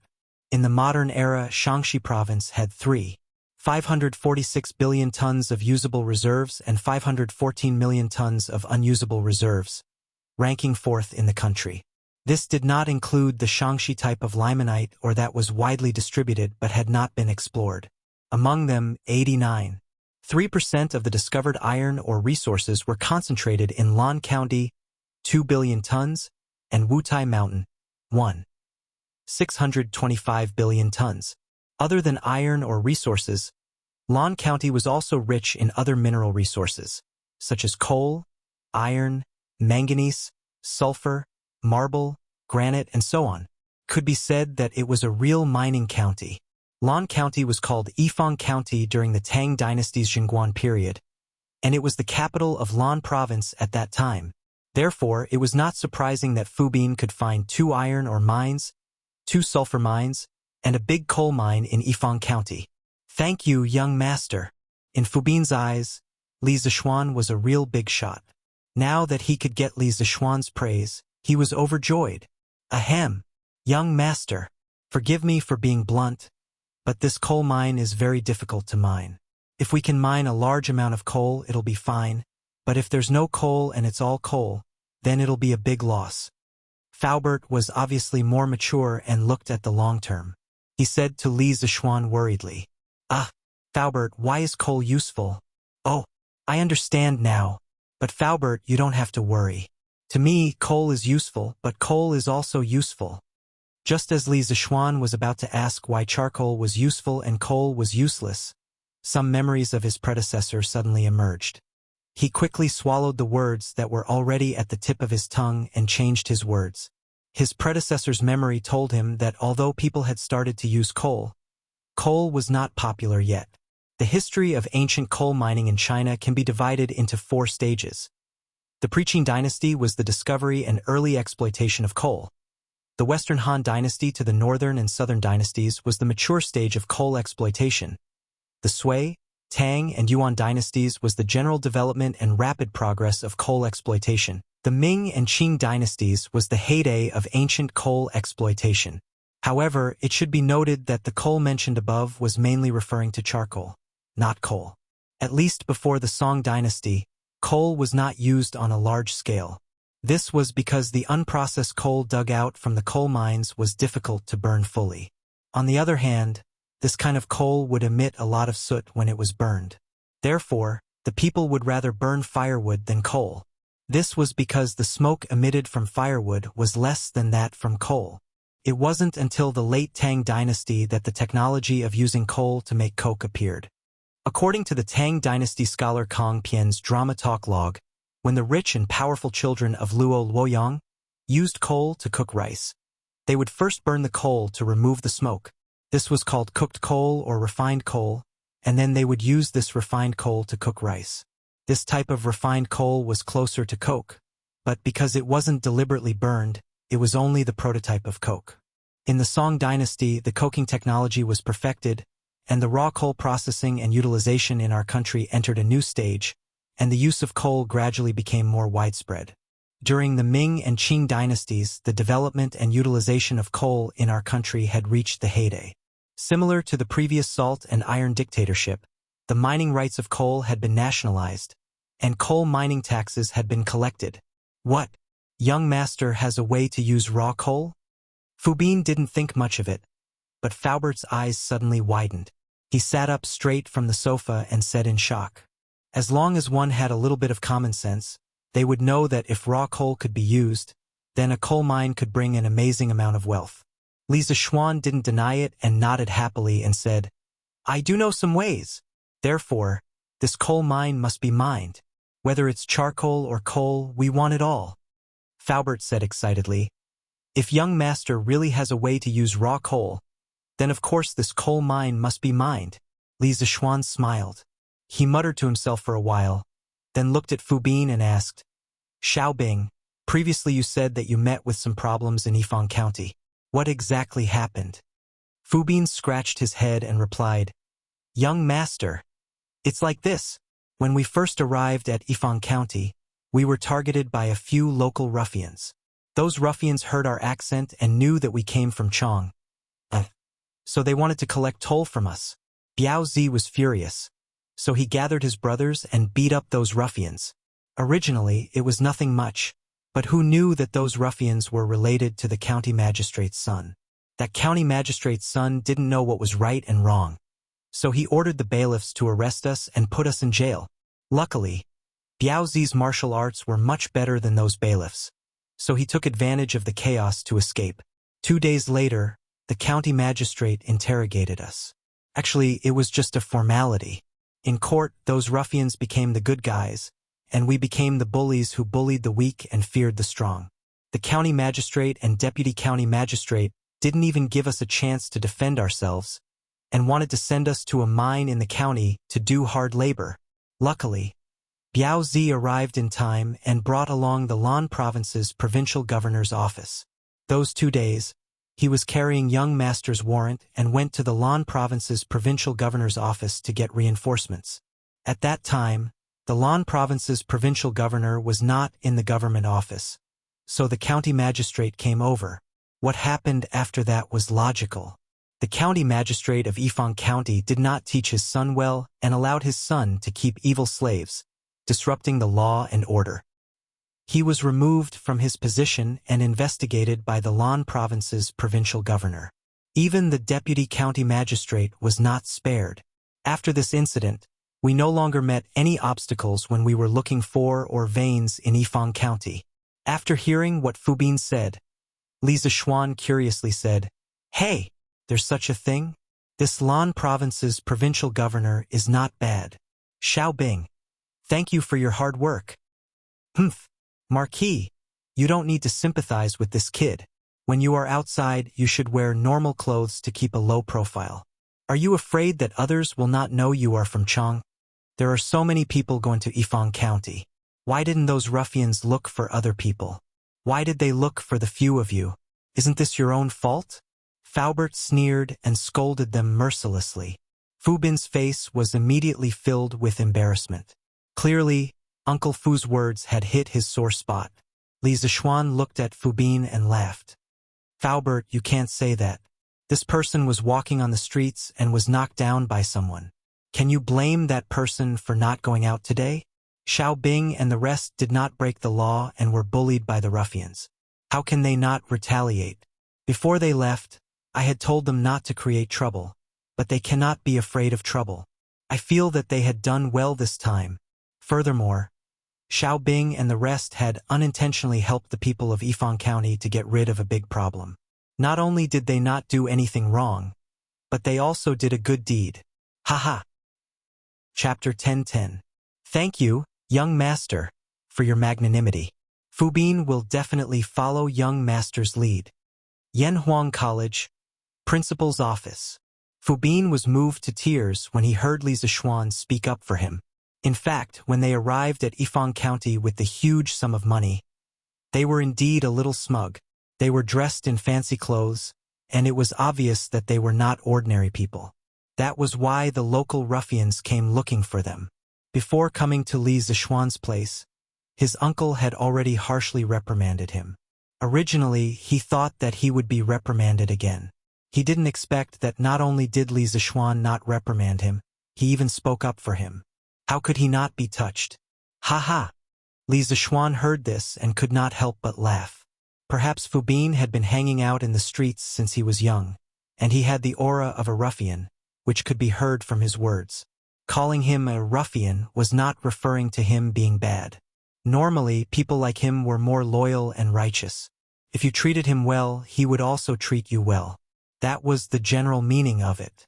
Are you so easy to bribe? I only spoke a few words for you, and you are already following my lead? Li Zishuan found it funny. Fu Bin quickly waved his hand and said anxiously, "It's not like that, young master. I, Fu Bin, have been hanging out in the streets for so many years. Whoever is sincere to me in my heart, I will—" "All right, that's enough. I understand everything." Li Zishuan smiled and interrupted Fu Bin, then said, "Xiao Bing, you are now familiar with Yifang County. You should be able to handle the local officials. I want to let you manage those few mines. Are you willing?" Fu Bin's body trembled and froze on the spot. Before he could say anything, Faubert quickly said, "Young master, you can't do that. Fu Bin is still young and inexperienced. How can he manage such a big mine? If this brat were to ruin young master's plans, how would this old man have the face to see young master again?" In fact, Faubert was doing this for the sake of his nephew, because he knew better than anyone else how capable Fu Bin was.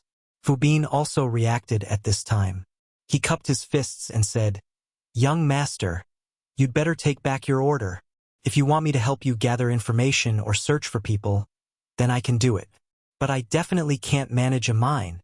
I know what I'm capable of." Li Zishuan smiled. In fact, he was just testing Fu Bin's reaction. He didn't really want to hand over such a big mess to Fu Bin. Young people need to gain experience. How about this, Faubert, you send for trustworthy people from the workshop to Yifang County to be in charge of the mining of the 4 mines. The miners will be recruited on the spot, and their wages will be paid by the workshop.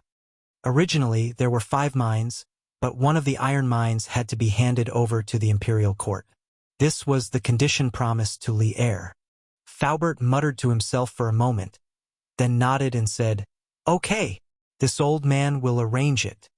Li Zishuan then looked at Fu Bin and said, "Fu Bin, when the time comes, you will also bring the people who went with you to Yifang County to assist the 4 mine managers. After all, you are familiar with that place, so the local relations will be left to you. In addition, you should also take some time to learn how to manage a mine. A good man should do big things. If you can take charge of a mine in the future, that would be the best." Faubert will also be very pleased. Sending Fu Bin over was not only to let him manage the relations with the local government, but also to secretly monitor the 4 mine managers to see if they were embezzling anything. After all, this was a truly lucrative job. If they were diligent and responsible, then naturally it would be better. However, if someone were to play tricks, Li Zishuan would definitely not be polite. Fu Bin nodded firmly, then cupped his fist and said, "Young master, don't worry. Fu Bin will definitely not disappoint young master. And you must be tired from the journey. Go back and rest for 2 days," Li Zishuan said with a smile. Fu Bin knew that Li Zishuan definitely had some things that he wanted to discuss with his uncle alone, so he tactfully took his leave. In an instant, only the 2 of them were left in the office. Faubert quickly selected the mine managers. The coal is secondary, but the iron and sulfur ores must be mined as soon as possible. We are lacking these 2 things too much. Li Zishuan picked up the cup, took a sip, and then said in a deep voice. Faubert nodded and replied, "Even if young master didn't say it, this old man will do it as soon as possible." Previously, after selling the first batch of bicycles, the workshop's iron and sulfur ores were all in short supply. However, the people's desire to buy bicycles is getting stronger and stronger. If we can't solve the problem of raw materials for bicycles as soon as possible, everyone will definitely be more disappointed in us. Fortunately, Fu Bin came back in time. Otherwise, it would be a pity if our workshop couldn't produce good things even though we have them. Li Zishuan said, and then said, "After confirming the candidates, have them come to see me before they leave. I have something to tell them." "And no problem." Li Zishuan stood up. He frowned and thought for a while, then said, "We have to hurry up with the Yifang mine. We also have to hurry up here." Faubert asked, "Young master, do you want to talk about iron smelting?" Li Zishuan nodded and said, "That's right. The workshop needs to prepare some iron smelting equipment. After the iron ore from Yifang mine is shipped back, we have to start smelting immediately." Faubert looked worried and said, "It's not difficult to smelt iron on a small scale, but from young master's intention, you want to smelt iron on a large scale. In this way, the furnace required for smelting iron cannot be made in a short time. Moreover, some of the key techniques have to be figured out by yourself. If young master wants to achieve his goal quickly, he can only ask the Zhangsun family for help. After all, in Chang'an City, their iron smelting technology is the best." Zhangsun family? Which Zhangsun family could there be in Chang'an City? Li Zishuan's heart moved. He didn't expect that Zhangsun Wuji, that old fox, had already started the iron smelting business. Salt and iron, these 2 businesses were the most profitable in ancient times. Zhangsun Wuji was indeed an old fox. Why do we need to ask them for help? I have an even better method of smelting iron. Later on, I will draw out the blueprints of the equipment. Faubert, you just have to get someone to follow the blueprints." Li Zishuan said to Faubert. What a joke, he was an engineering genius from the 21st century. He still had countless blueprints in his mind. If he had to ask for help for such a small matter, wouldn't he be smearing the reputation of transmigrators? Faubert's eyes lit up. Then, with a strange expression, he said, "Young master, why didn't you say earlier that you have a good method of smelting iron? It's true that our workshop lacks iron, but we don't lack iron ore. This thing is much easier to buy than iron." Chapter 10:11. Li Zishuan was stunned and asked curiously, "Why is that so?" Don't tell me Chong and City has a surplus of iron or? When he first heard Faubert say that iron ore could not be bought, he subconsciously thought that iron ore could not be bought either. But after hearing Faubert's words, it was obviously not the case. Faubert said matter-of-factly, "Young master, isn't this normal? There are only so many iron smelting factories in Chong and City. How could they consume so much iron ore? Naturally, there would be a surplus." China started smelting iron during the spring and autumn period. Due to the rich experience of smelting bronze, the progress was very fast. Pig iron and iron smelting appeared almost at the same time. The iron smelting temperature was low and there were many impurities, but the carbon content was low. It was close to that of wrought iron, with a high melting point and a soft texture. It was suitable for forging weapons. Pig iron smelting temperature was high, with a higher sulfur and phosphorus content. It was hard and brittle, but it was resistant to wear and was suitable for forging weapons. Since the Han Dynasty, various metal smelting and processing techniques had been developed comprehensively and were becoming fixed in terms of technology. For example, the 100-tempered steel technique was not used often due to its low efficiency. As the early form of the infused steel technique, it was widely used. During the Sui and Tang dynasties, the smelting technology continued to develop, but there were not many breakthroughs.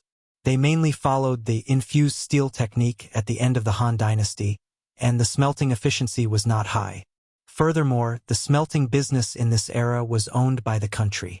People like Zhang Sun Wuji who could mine and smelt iron were few and far between. Therefore, the productivity of the people could not be unleashed, and the smelting speed could not keep up with the mining speed. Li Zishuan rolled his eyes inwardly. He thought to himself, what a shame.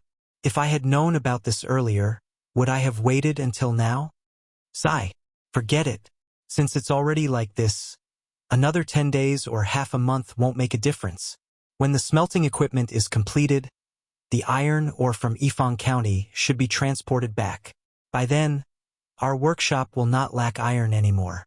Li Zishuan sighed and said helplessly, "That's the only way.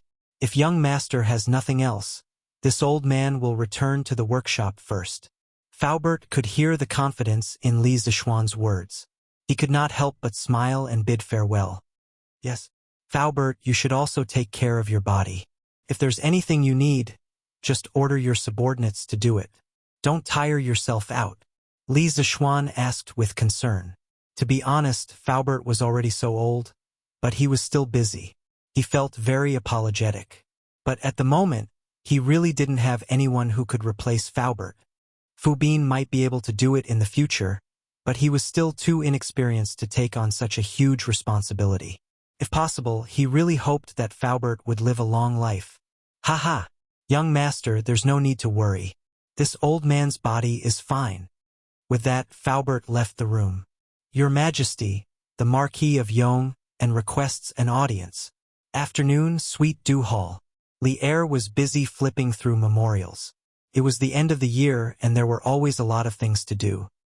He had been busy for many days until late at night. Compared to the carefree Li Zishuan, he, as the emperor, was even more miserable. At this moment, the attendant at the yellow door came in and reported with a bow. "Yes, let him in." Li Er held the brush and said without raising his head, "Yes." Not long after, Li Zishuan stepped into the hall and cupped his hands in salute. "Your subject pays his respects to your Majesty. No need for formalities. What's the matter?" Li Er cherished his words like gold and said softly. Li Zishuan strangely choked. He paused and replied, "Replying to your Majesty, the iron mine that you asked this subject to find has been found. It's located near the Hua family village in Yifang County. Your Majesty can just send someone to receive it." Li Er finally raised his head. "Oh, so fast? It seems that your ability to find ores is quite effective. Don't most people look for ores for 3 to 5 years? How could there be someone like Li Zishuan who was able to find 5 mineral veins in just over a month? This time, this guy really had a mine at home. It seems that your harvest this time is not small. Tell me about it." Li Er's eyes were like torches as he hit the nail on the head. Old Li was asking the obvious. Li Zishuan did not believe that Li Er did not know this information. After all, the 100 Cavalry Special Agent Organization was not to be trifled with. The people that this subject sent found a total of 2 iron mines, 2 sulfur mines, and 1 coal mine. Your Majesty said that you only need iron ores, so this subject did not say anything about the other mines. What he meant was that old Li, as the ruler of a country, had to keep his word. What kind of person was Li Er? How could he not see Li Zishuan's cunning mind? He said unhappily, "Stinky brat, do you think that I will go back on my words? How could I? Your Majesty is wise and wise. Even if everyone in the world goes back on their words, Your Majesty will definitely not." Li Zishuan chuckled as he flattered him. Li Er scoffed and said, "Don't flatter us. Speaking of which, where is the other iron mine that you found?" Li Zishuan's eyebrows slightly wrinkled. Then he unfurrowed them and replied, "Your Majesty, the other iron mine is also in Yifang County. However, it is about 20 li away from the Hua family village and is near Peach Blossom Village." Li Er smiled meaningfully and said, "That iron mine must have more ores than the one in Hua family village, right?" Li Zishuan secretly cursed Li Er for being a sly old fox, but he said, "Your Majesty, how can this kind of thing be accurate? According to the people that this subject sent, the 2 iron mines look the same from the outside. As for the situation inside, this subject has no idea." Although this was what he said, the actual situation was more or less the same. However, when this fellow came, he compared it to the map and recalled the distribution of mineral resources in his previous life. He found that the iron mine near Peach Blossom Village had more ores than the Hua family village by 30%. This was why he gave the Hua family village's iron mine to Li Er. Li Er looked at Li Zishuan suspiciously. Although what Li Zishuan said was similar to the information that he received, he could not help but suspect that there was something fishy going on. After all, Li Zishuan was too clever. If he was not careful, he would be tricked by him. This subject will believe you for now. After all, there were so many ores that he would not be able to refine them all. After a while, Li Er helplessly sighed and said, "In the next few days, this subject will let the Ministry of Works start mining. If you have nothing else to do, you can go and do your own things." The subtext was, "If you have nothing else to do, you can get lost." Li Zishuan did not like to stay here, so he straightforwardly said his goodbyes. "Your Majesty is wise. This subject still has things to do at the academy, so I will take my leave first." After he finished speaking, he saw that Li Er nodded in agreement and quickly turned to leave. Chapter 10-12. After coming out of the palace, Li Zishuan went straight back to Yunshan. He had to quickly draw the drawings of the equipment needed to make iron because these things were not easy to make at all. "Wife, I will be in seclusion in the study for the next 2 days. If there is no urgent matter, don't let anyone disturb me." Back home, Li Zishuan said to Han Yushi. Yunshan Villa was good because it was far away from the main city. Usually, there were few people and it was very quiet. Moreover, there were beautiful mountains and clear waters here. It was a treasured place for self-cultivation. But husband, don't tire yourself out. We don't lack anything now. Why do you have to work so hard? Han Yushi obviously understood what Li Zishuan was going to do. It was not the first time a similar situation had happened, so she said with a worried face, "Haha, wife, don't worry. With your husband's physique, it is impossible for him to tire himself out. I don't believe that when husband is done, I will fight with you for 300 rounds."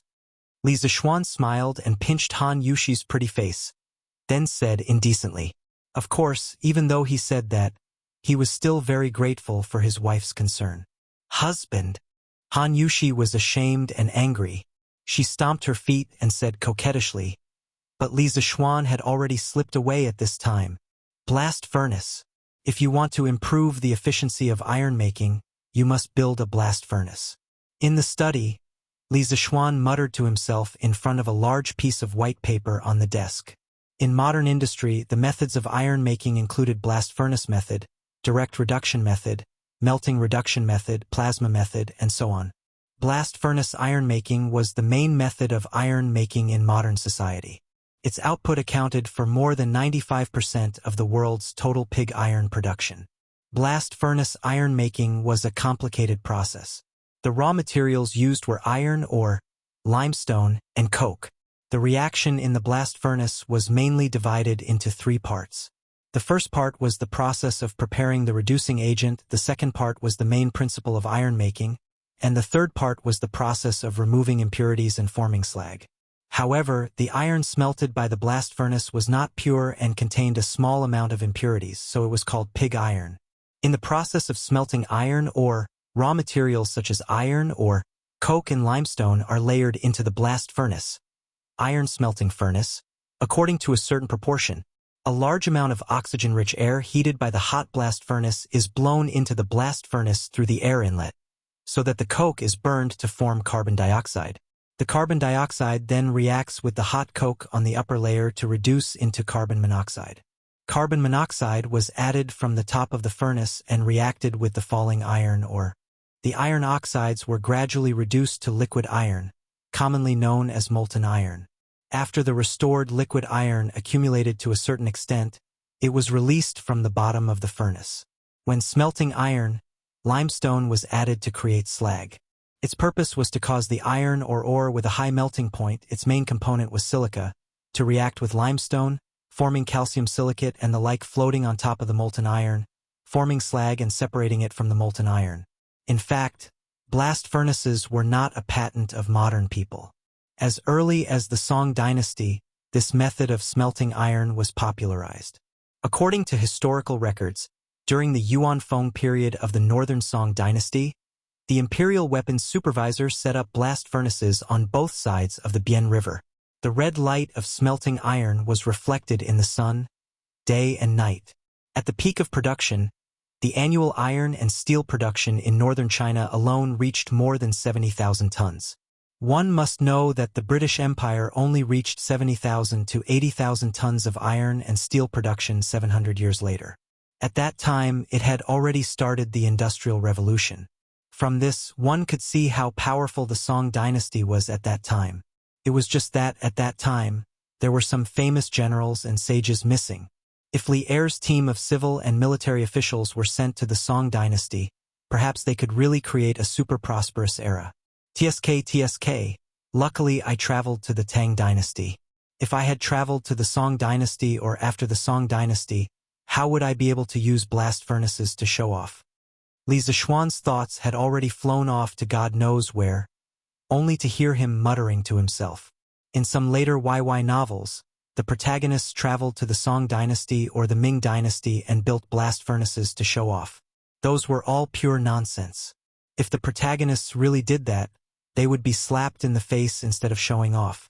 Shaking his head, Li Zishuan shook off those messy thoughts in his mind. After pondering for a while, he began to draw a blueprint. At this time, he already had a three-dimensional model of the blast furnace in his mind, and naturally, he had become a human printer. He intended to completely replicate the blast furnaces that were often used in modern ironworks, and then modify them according to the current conditions of the Tang dynasty. This was not an easy job. The structure of blast furnaces was not very complicated. In the Great Movement at the end of the 1950s, people all over the country were called to smelt iron and steel. Even some elementary school students, villagers, and non-staple store clerks formed groups to build blast furnaces to smelt iron and steel. But the structure of blast furnaces was by no means simple. The technical level of blast furnaces in modern China was about the same as that of the Song dynasty.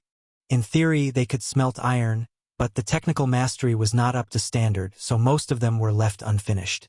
Li Zishuan wanted to build a blast furnace, not a defective one. If he wanted to build one, he wanted to build the best one. Generally, a complete blast furnace was composed of a shell, a throat, a body, a waist, a belly, a hearth, a bottom, a foundation, a lining, and a throat guard plate. The shell referred to the outermost layer of the blast furnace.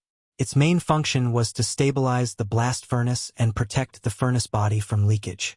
The body of the blast furnace iron ore was mainly in the body of the blast furnace for indirect reduction.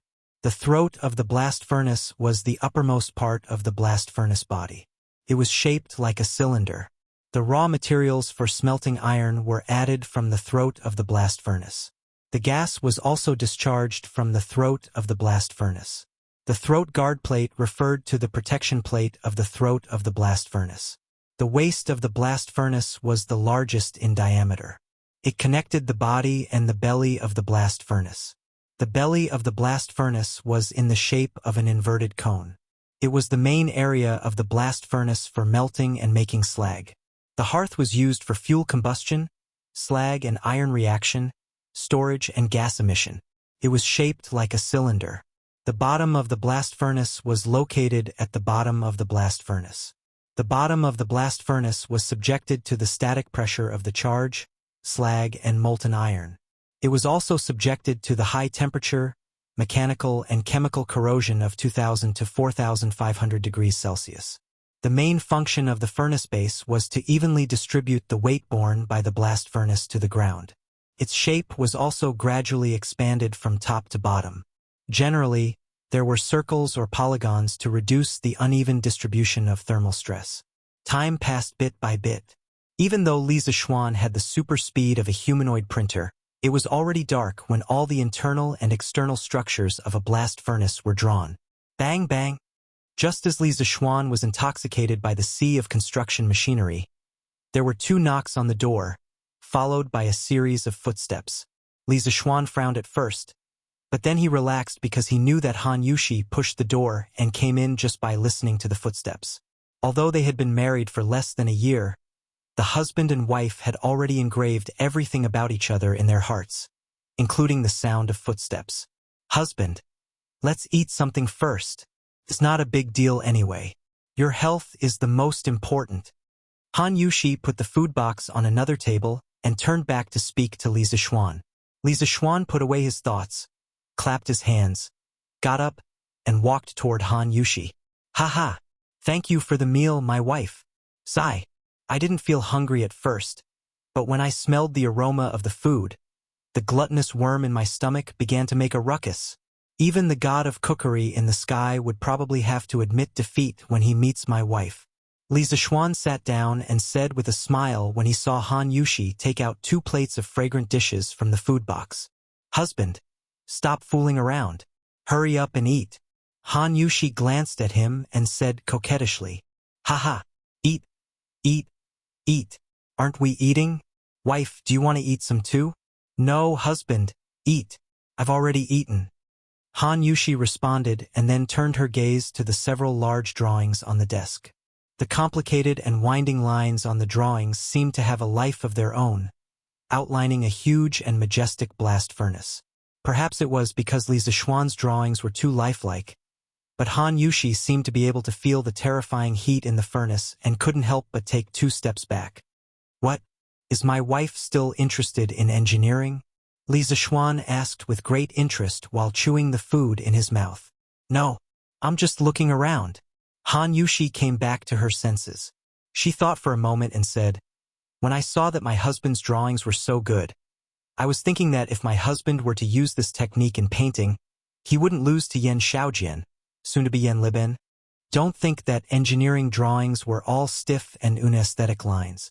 The key was to look at the craftsmanship of the person who drew them. The engineering drawings of a skilled person could definitely feel the beauty of a work of art. Li Zixuan now belonged to this kind of person. Oh, leave things like drawing to Yan Xiaojian and the others. Your husband doesn't have the time for that. Although I'm outstanding, I can't do everything. I have to leave a way out for others, right? Li Zixuan said smugly, half-jokingly. Han Yushi covered her mouth and laughed when she heard that. Husband, how can you praise yourself? Aren't you ashamed? Li Zixuan rolled his eyes. Why is it that my wife can praise him but your husband can't? Han Yushi shook her head and couldn't be bothered to argue. At this moment, she suddenly thought of something and said, Oh right, husband. I helped you lock the drawings you drew last time in the cabinet. Why didn't you use them? Did you forget? She was actually referring to the generator blueprints that Li Zixuan had drawn last time. Not for the time being. It's almost the end of the year. I'm too lazy to bother with those things. Let's have a peaceful new year first. Li Zishuan replied. Yes, yes. In the past, I spent the new year with Iron Egg and Daddy. Husband, can you bring them over for the new year this year? At the mention of the new year, Han Yushi's eyes instantly glowed. Although she was already a wife, she was only 13 or 14 years old. Perhaps she still retained some innocence in her heart and looked forward to the liveliness and joy during the new year. Haha, why can't I? As long as my wife is happy, I'll even pluck the moon from the sky for you, let alone such a small matter. Li Zishuan laughed. Logically speaking, even if Han Yushi didn't say it, he would do it when the time came. How could his father-in-law and brother-in-law be alone during the new year? Naturally, it would be lively when the two families celebrated the new year together. Hee, the moon in the sky is bare. What do I need it for? But I still thank you for agreeing, Han Yushi said with a smile. Obviously, she had used the Academy's telescope to see the moon before. Oh, why are you thanking me as a family? Burp. All right, I'm done eating. Wife, you should go and rest first. I'll sleep a little later tonight. Li Zishuan put down his bowl and chopsticks and burped with satisfaction. Although the general blueprint of the blast furnace was drawn, there were still many details that he needed to consider one by one. Husband, can't you draw it tomorrow? There's no need to rush, right? When Han Yushi heard that, she knew that Li Zishuan was going to work overtime tonight, so she tried to persuade him. Hey, some things have to be done in one go.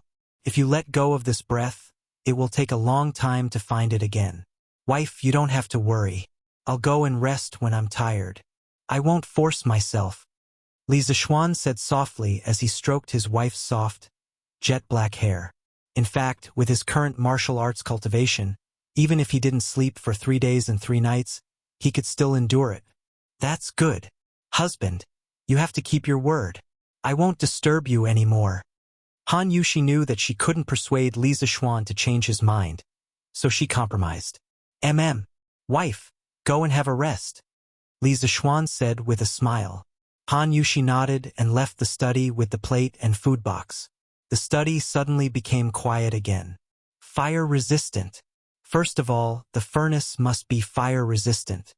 Li Zishuan looked at the blueprint that he had drawn before and was lost in thought. After a while, he muttered to himself. Yes, fire-resistant cement. I'll get the fire-resistant cement by the way. Recently, I'll ask Fubin to go to Shuo province and get some bauxite back. Suddenly, Li Zishuan's eyes lit up and he said excitedly, Shuo province, Shangxi. His college roommate in his previous life came from this city.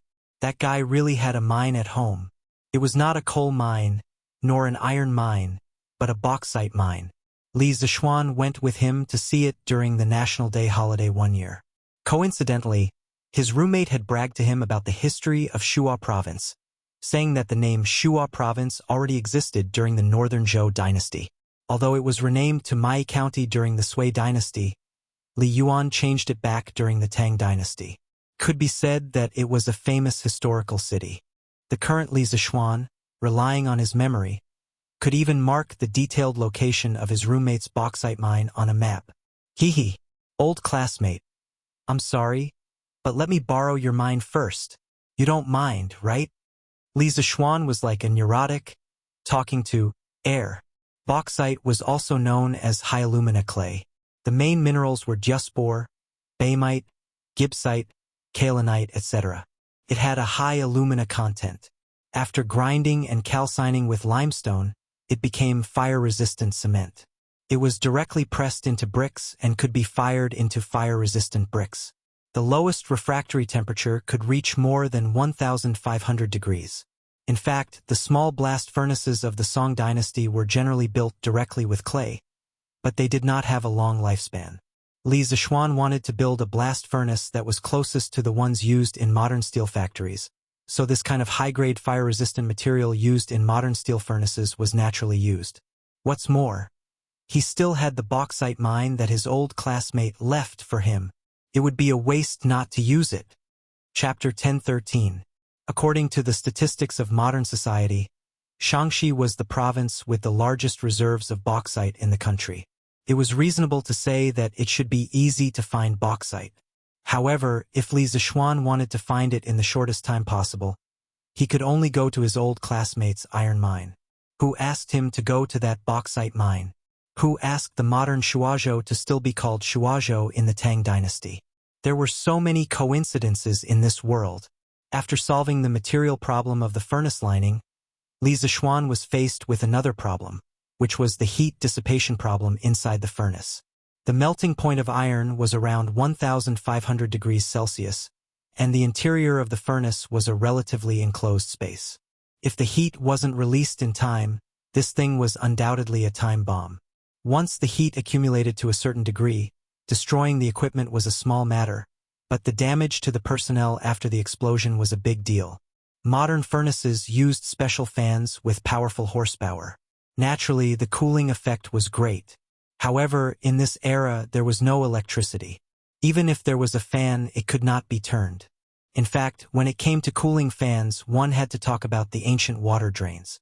Many people thought that the water drains had the word water in them, so they should be irrigation tools.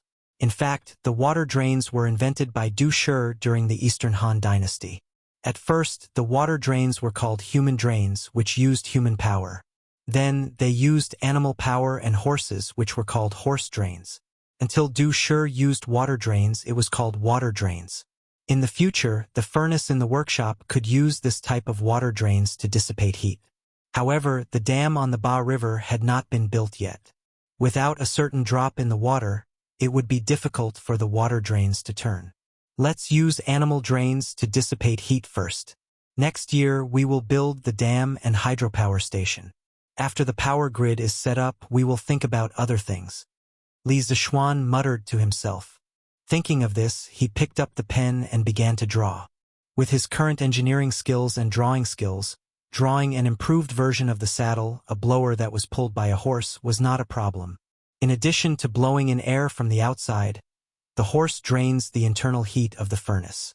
It could also bring oxygen to the fire pool in the furnace and promote the combustion of the fuel.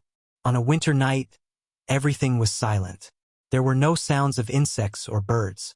The only sound that could be heard in the study was the rustling sound of pencil rubbing against paper.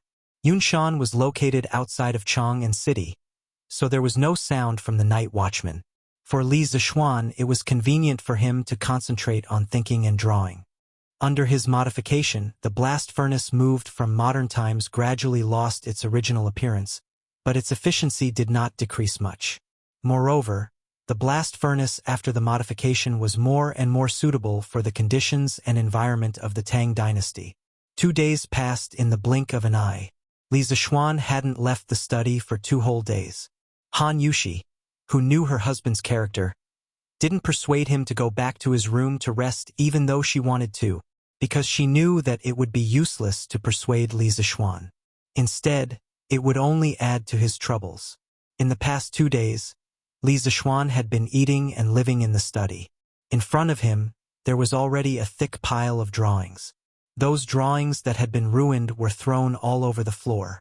On the other hand, his face did not look haggard at all. This was all thanks to the enormous spiritual power brought to him by the Supreme Mystery Sutra, as well as the endless flow of inner strength. Otherwise, if it were someone else, they would have collapsed from exhaustion. Why did he work so hard? Li Zixuan might not be able to answer this question himself. Logically speaking, he now had power, and a beautiful wife. He only needed to eat and wait for death like other rich second generations. There was no reason for him to work so hard. If there was a reason, perhaps it could only be said that this was the stubbornness of an engineering nerd. Phew! Haha! Done! On the morning of the 3rd day, Li Zixuan checked all the drawings that he had drawn in the past few days. After finding that there were no problems, he let out a long sigh of relief and laughed. Creak! Almost at the same time, Han Yushi pushed the door open and entered. Her eyes were red as she said with heartache, "Husband, since you're done, quickly go and rest. Leave this place to this concubine." Judging from her speed, it was obvious that this woman had been waiting outside the study all this time. Li Zixuan was a little touched. This little woman. How heartbreaking. Haha. Your husband isn't as delicate as you think. Don't worry, my wife. Why don't we go to the room to study the art of the boudoir? Li Zishuan touched his wife's smooth cheeks and said with a smile. Han Yushi said angrily, Husband, why are you still thinking about this at a time like this? Go to sleep. If you're still not asleep after 15 minutes, I'll just kill myself.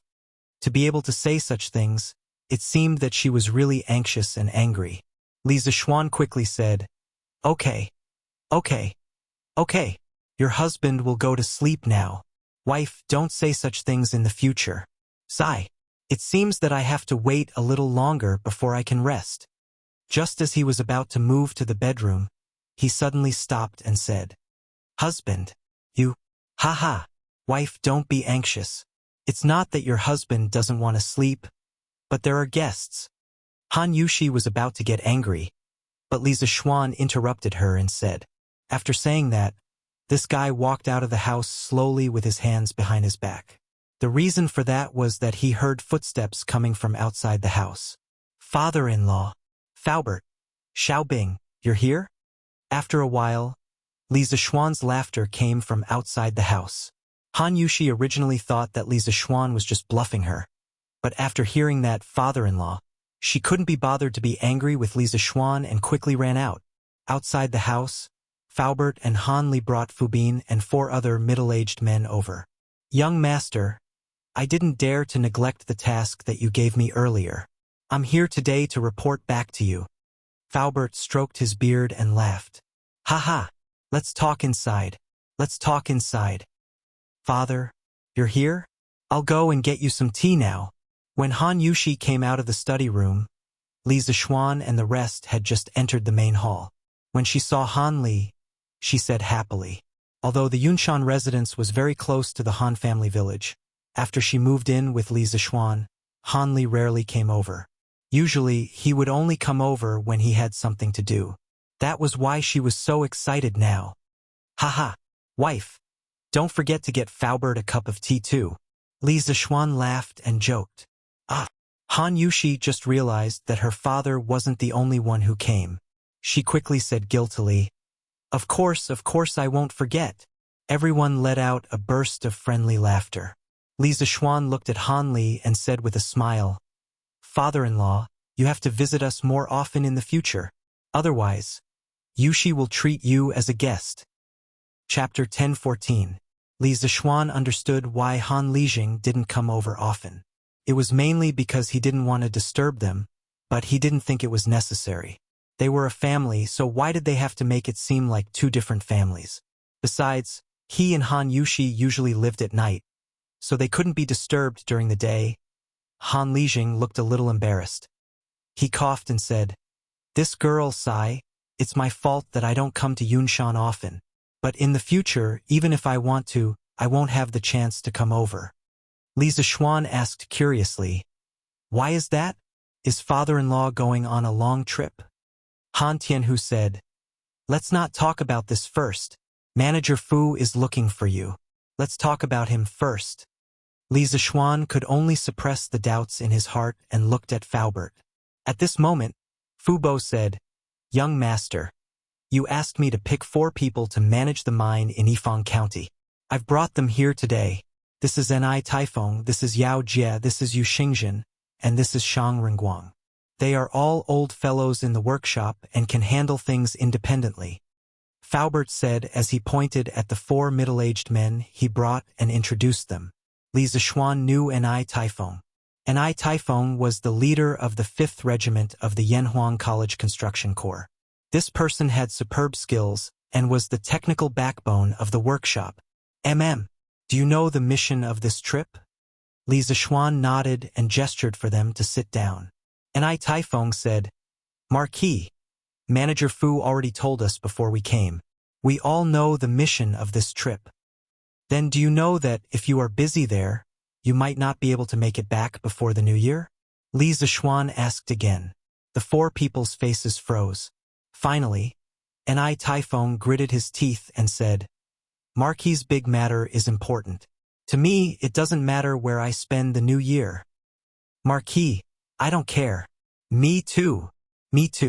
The The other three people also expressed their opinions.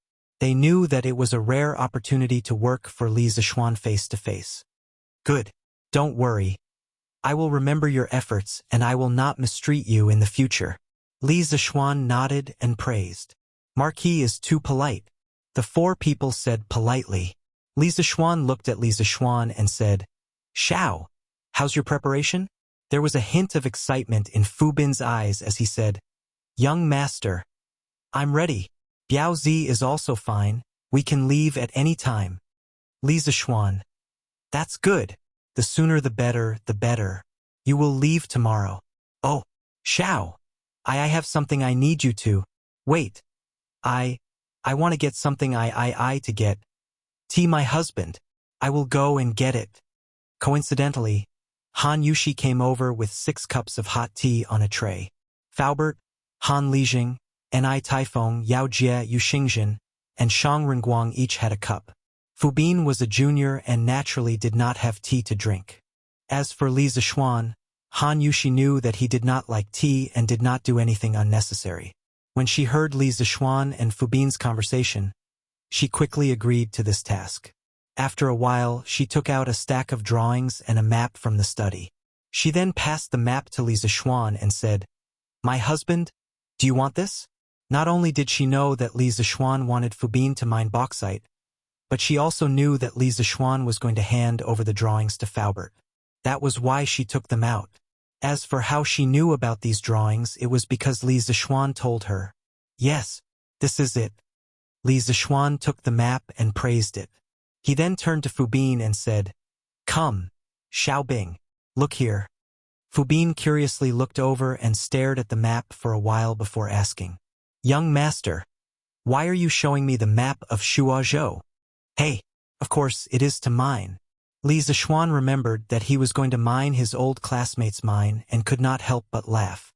He used a pencil to draw a circle on the map of Shuozhou and said, Here, yes, it should be here. Tomorrow the few of you will go to Shuozhou first. It should be near the place I drew. There should be some white or grayish-white soil. Dig some back for me as soon as possible. Ah? Dig? Young master, did I hear wrongly? When Fu Bin heard this, he was dumbfounded. He asked again with uncertainty. The rest of the people in the room were also curious. They all looked at Li Zixuan, wanting to hear an explanation. Li Zixuan said angrily, You did not hear wrongly. This thing is very useful to me. As for what it is, you will know when the time comes. Here, take the map. Now go back and pack up.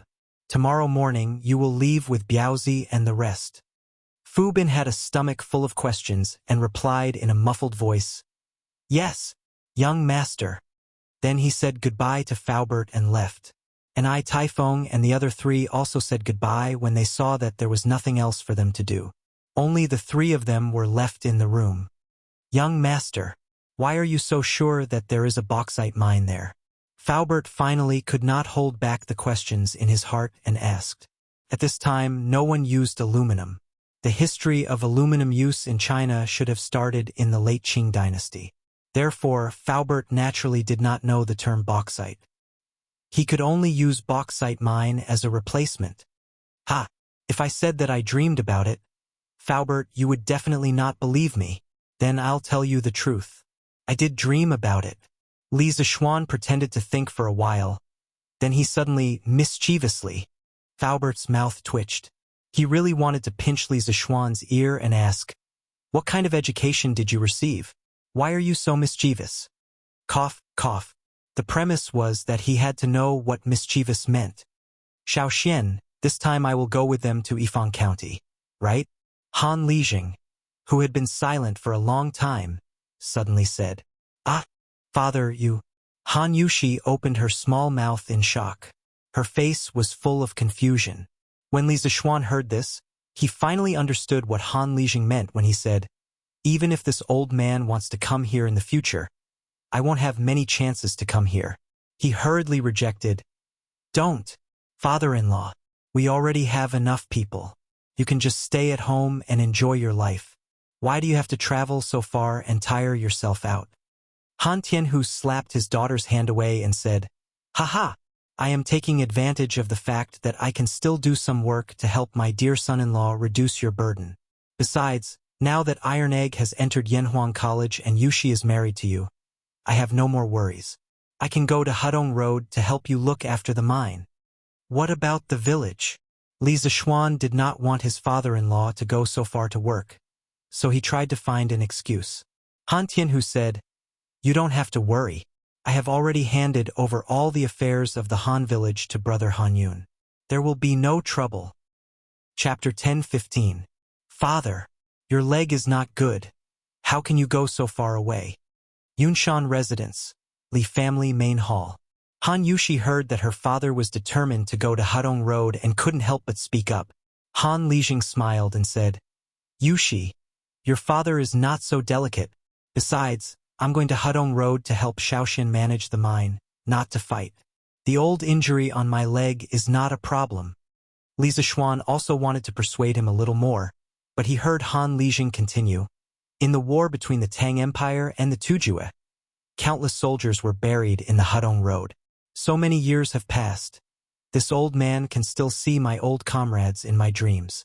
This time, this old man will also bring a few jugs of good wine to pay respects to my brothers.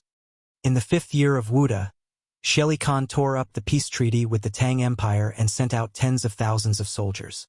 Together with the exiled Lu Haita, they attacked the new city of Hudong Road. Li Yuan sent out 3 armies. Crown Prince Li Jianqing went to Changzhou Road and Prince Qin Li Shimin went to Qinzhou Road to resist the 2 armies of the Turks. In addition, he sent Yunzhou supervisor Guizai to Yunzhong to ambush Sheli Khan's army. Left Wuwei General Duan Daizhao went to Shazhou to cut off the Turks' retreat. At that time, Qin Qiong was a general under Li Shimin and naturally went to battle with him.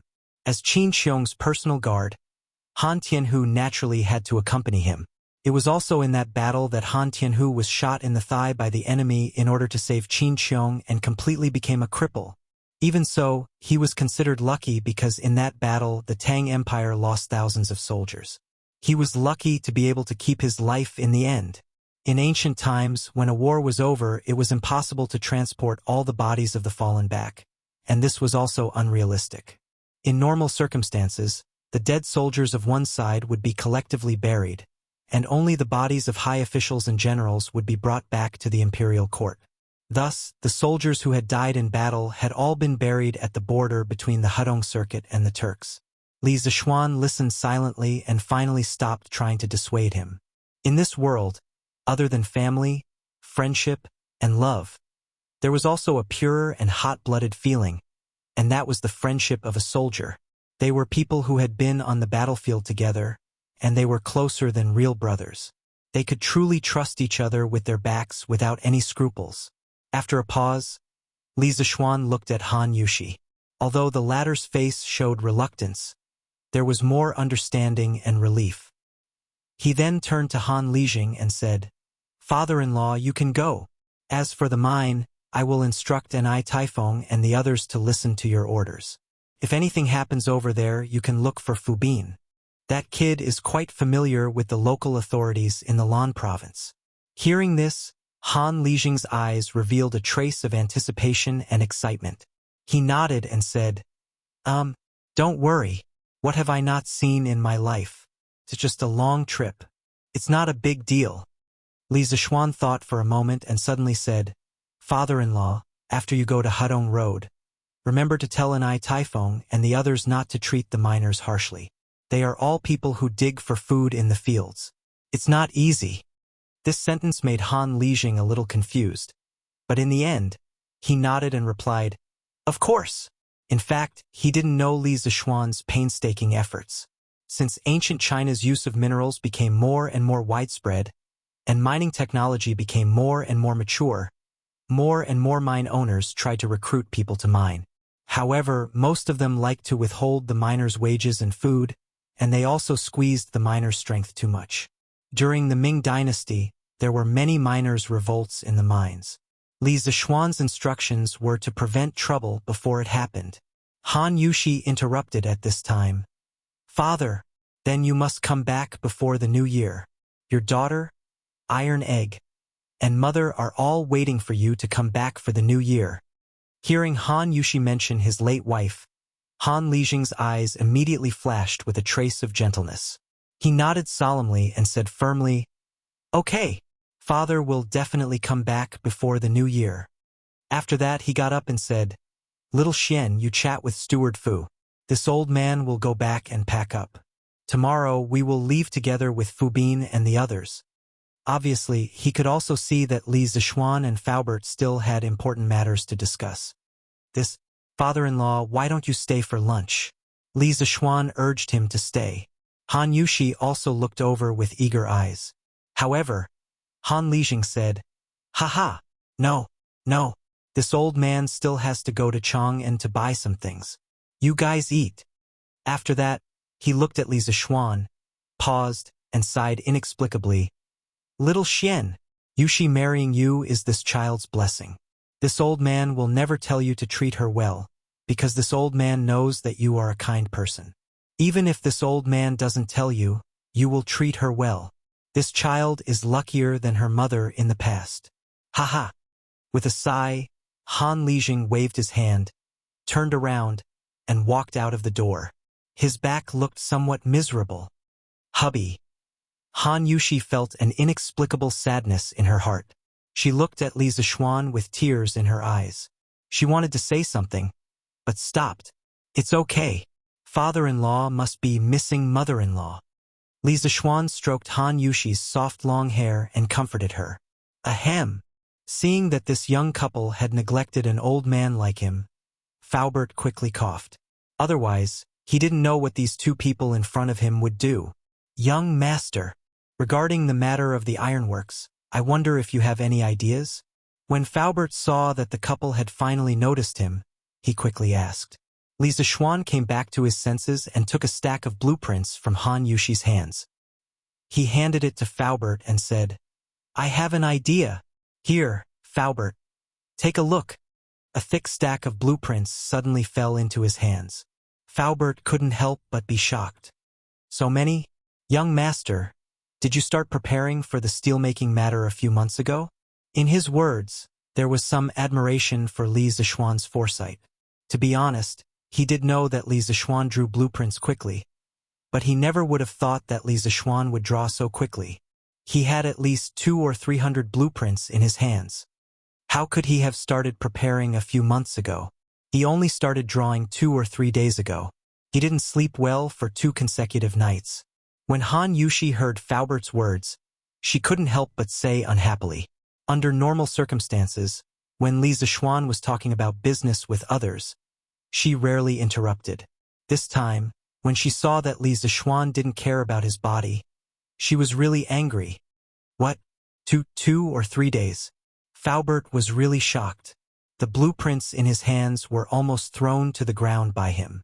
Fortunately, he didn't have a heart attack or anything. Otherwise, he might have fainted by now. Even so, he was scared out of his wits. To be able to draw 200 or 300 such high-quality blueprints in 2 or 3 days, Faubert couldn't help but say to himself, "Is my young master a monster with 8 hands?" Chapter 10:16. Young master, you haven't slept for 2 nights? Then you should go and rest. We'll talk about the ironworks later. After recovering from his shock, Faubert finally caught the other layer of meaning in Han Yushi's words. It was also the most important layer of meaning. He hurriedly said to Li Zixuan. Li Zixuan shook his head and said, "Of course not. I did take a nap halfway through. Let's not talk about this first. Faubert, you should take a look at the blueprint first. If there's anything wrong, we can discuss it together. The ironworks must be put on the agenda as soon as possible." Then, okay. Seeing that Li Zixuan was so insistent, Faubert knew that he could not persuade him otherwise. He lowered his head and began to look at the blueprint. Li Zixuan's blueprint was placed in a very particular order. First, the overall structure, then the specific structure. Faubert first saw the overall layout of the ironworks in the future, then the overall structure of each part, and then the specific structure of some of the key components. As he flipped through the blueprint page by page, a huge ironworks with a style completely different from this era gradually appeared in Faubert's mind. After doing engineering for a lifetime, Faubert still had the ability to visualize through drawings. A towering iron furnace stood in the middle of the factory. Pipes extended out from the furnace like the roots of an old tree, densely entrenched in the surroundings. Two large chimneys towered into the clouds, as if they wished they could reach the clouds. They were constantly spewing thick smoke into the sky. The various machines in the workshop rumbled incessantly. Faubert was extremely shocked. Clearly, Li Zishuan's ironworks was not a small scale. Its scale was definitely one of the largest in the entire Tang Empire. But why did this steelmaking method feel so familiar to him? Young master, why does this look a little like a shaft furnace? Faubert suddenly remembered and asked. China was the first country in the world to use shaft furnaces to make iron. In ancient times, our country mainly used shaft furnaces to smelt pig iron. The iron shaft furnace was developed from the copper shaft furnace. At the end of the spring and autumn period, the method of smelting pig iron with a shaft furnace appeared. However, this method was not fully popularized until the Northern Song dynasty. Shaft furnace smelting was an economical and effective method of smelting iron. Material was loaded from the top and air was blown from the bottom to form the relative movement of the furnace material falling and the gas rising. The high-temperature gas produced by the combustion passes through the layer of material and ascends to transfer the heat to the furnace material. The carbon monoxide contained in it also had a reduction effect on iron oxide. In this way, the heat and chemical energy of combustion could be fully utilized. The lower layer of the furnace material was gradually reduced and melted, while the upper layer of the furnace material was slowly lowered from the top of the furnace. The furnace material was preheated to a higher temperature. Blast furnace ironmaking was born out of shaft furnace ironmaking. However, due to certain structural optimizations, the efficiency and quality of blast furnace ironmaking were far superior to shaft furnace ironmaking. Li Zishuan said with a smile, "This is not completely a shaft furnace. Faubert, if you look carefully, you should be able to tell the difference. I call this furnace a blast furnace." Faubert closed his eyes and pondered for a moment. Then he opened his eyes and said, "There are indeed many differences, but this old man doesn't know whether these differences are good or bad." Li Zishuan confidently said, "Of course they are good." With that, he pointed to a drawing and said, "For example, the air inlet of this blast furnace. Before it enters the furnace, I put it together. There is a fire pool below that is separated from the air inlet. Contains coal. Before the air enters the furnace, it will be heated to a very, very hot temperature. Can even directly melt iron. In this way, the efficiency of smelting iron will be greatly improved. Air preheating was the most critical step in modern steel production to improve the efficiency of smelting iron. High air temperature was also one of the main technical characteristics of modern blast furnace ironmaking. First of all, the heat required by blast furnace smelting was partly from the combustion heat released by the fuel in the furnace, and partly from the physical heat brought in by the high-temperature hot air.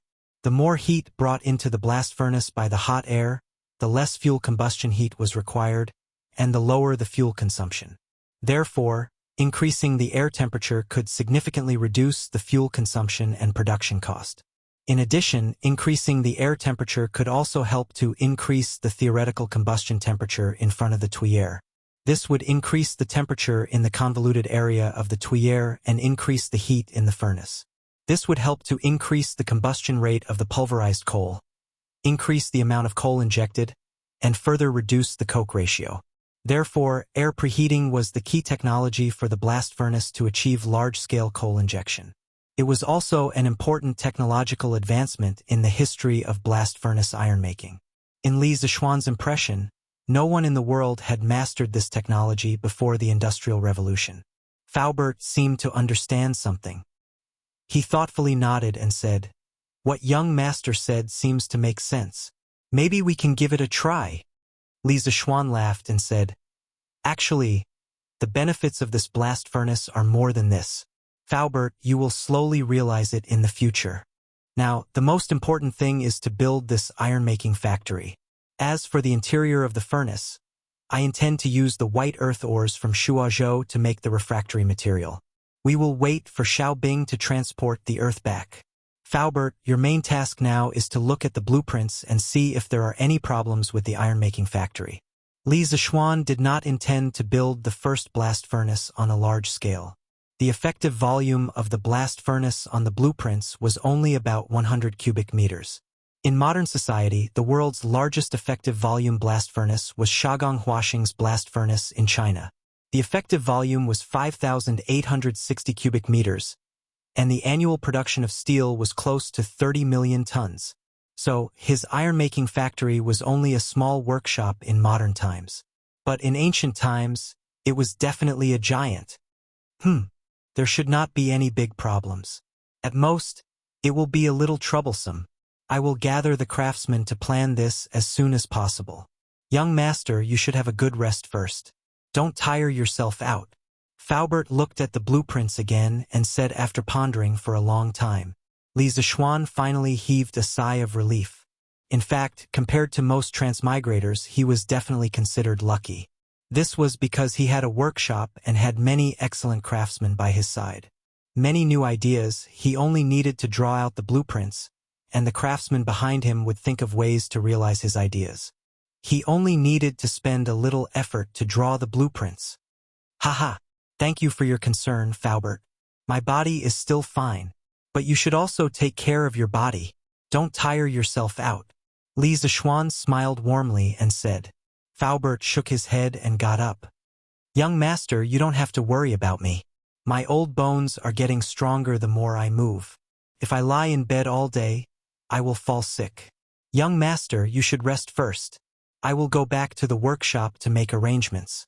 Li Zishuan hurriedly got up to send him off.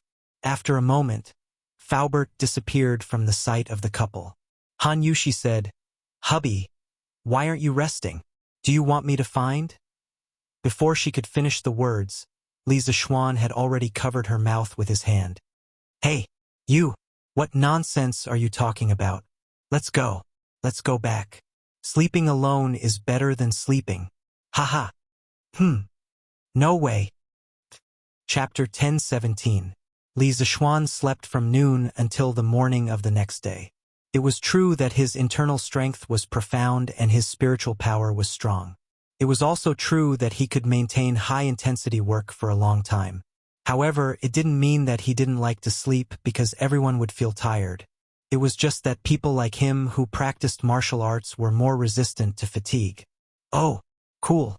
It's still better to sleep on the bed. Haha. Li Zishuan was awakened by the sunlight. He couldn't help but stretch and sigh at the top of his lungs. The person who slept next to him was no longer there. She must have woken up a long time ago. Husband, you're awake? Han Yushi heard the sound from the bedroom. She pushed the door open and looked at Li Zishuan with a gentle smile. Yes, I'm awake.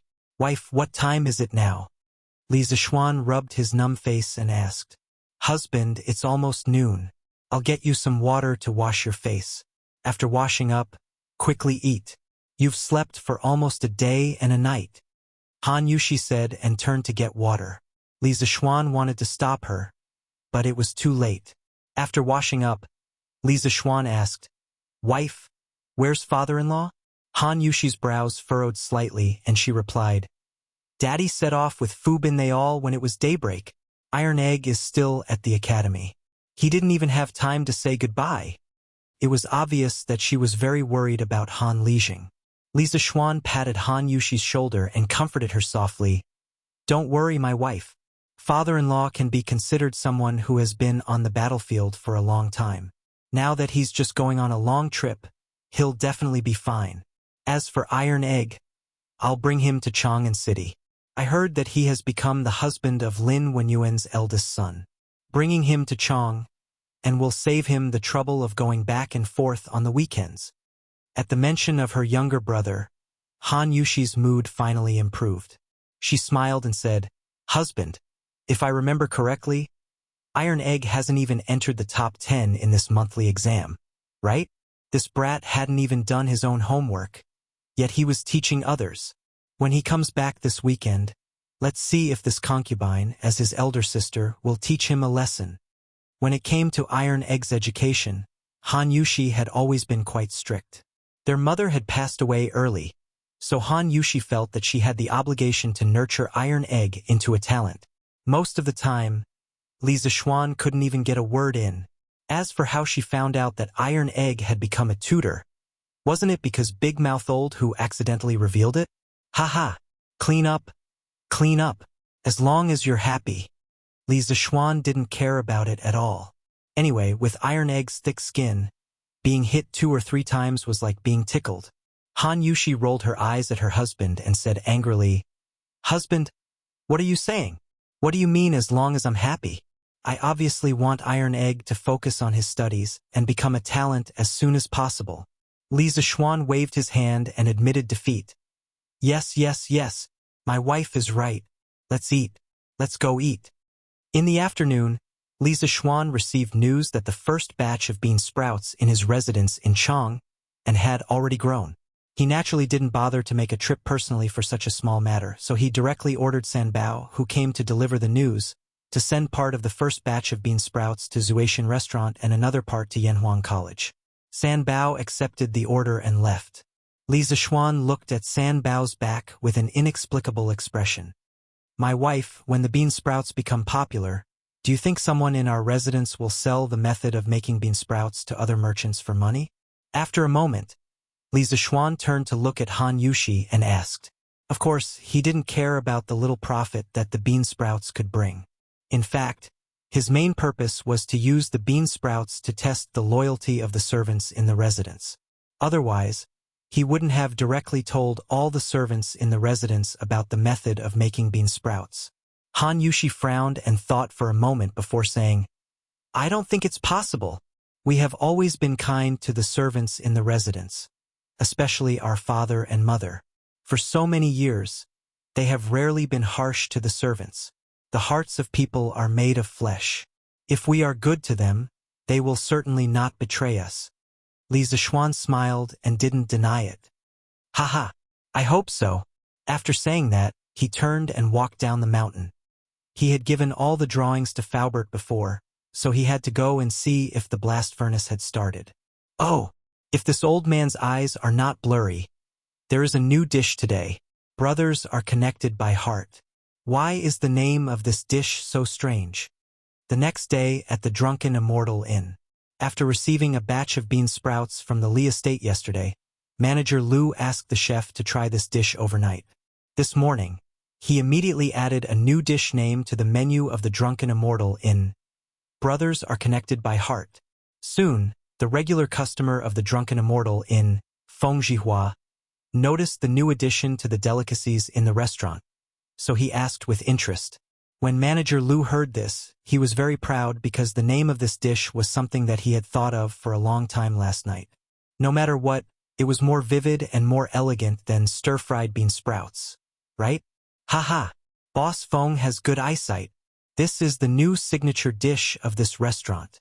You must have never eaten it before? Why don't you try it today? This old man guarantees that this brothers are connected by heart will absolutely not disappoint you. I guarantee that after you eat the first plate, you will want to eat the second plate. Manager Lu narrowed his eyes and started to promote with all his might. Feng Jihua laughed and said, "Haha, then let's have a plate first." In any case, the dishes of this Drunken Immortal Inn have never disappointed this old man. Now that he had become a righteous merchant personally conferred by Li Er, his life was even more carefree. Searching for delicacies everywhere could be considered as one of his usual hobbies. As for the price of these delicacies, he didn't care in the slightest. All right, moneymaker, quickly go and instruct the kitchen to give Boss Feng a plate of brothers' hearts. Manager Lu smiled and shouted at the waiter. All right, manager. The waiter responded and went to the kitchen to instruct. After approximately 7 minutes, the waiter came out with a plate of sparkling and translucent bean sprouts that emitted a faint fragrance, and then walked towards Feng Jihua's location. Boss Feng, your brother's hearts. Why does this look like bean sprouts? No, this winter, how could there be bean sprouts? After Feng Jihua saw clearly what was on the plate, he spoke in surprise. Haha, Boss Feng, this isn't bean sprouts. You'll understand after you try it. Don't worry. You absolutely won't regret it after you eat it. Manager Lu was afraid that Feng Zhihua would misunderstand. After all, a plate of bean sprouts was sold for over 600 copper coins, so he hurriedly came over to explain. Chapter 10:18. Haha! Since Manager Lu praises such a delicacy, this old man naturally has to give it a try. In the drunken immortal restaurant, Feng Zhihua chuckled as he glanced at the sparkling and translucent bean sprouts on the plate. Finished speaking, he picked up his chopsticks and directly picked up a small handful of bean sprouts without waiting for the other dishes. The pure white bean sprouts were suffused with a clear, oily sheen, causing Feng Zhihua to involuntarily swallow a mouthful of saliva. He didn't hesitate any longer and hurriedly put the bean sprouts into his mouth. Fragrant and juicy, crispy and sweet, with a trace of sour taste, causing one's appetite to be greatly aroused. I didn't expect to be able to eat such fresh and tender vegetables in this harsh winter. Too unbelievable. Too delicious. The moment the bean sprouts entered his mouth, Feng Zhihua couldn't help but squint his eyes in comfort.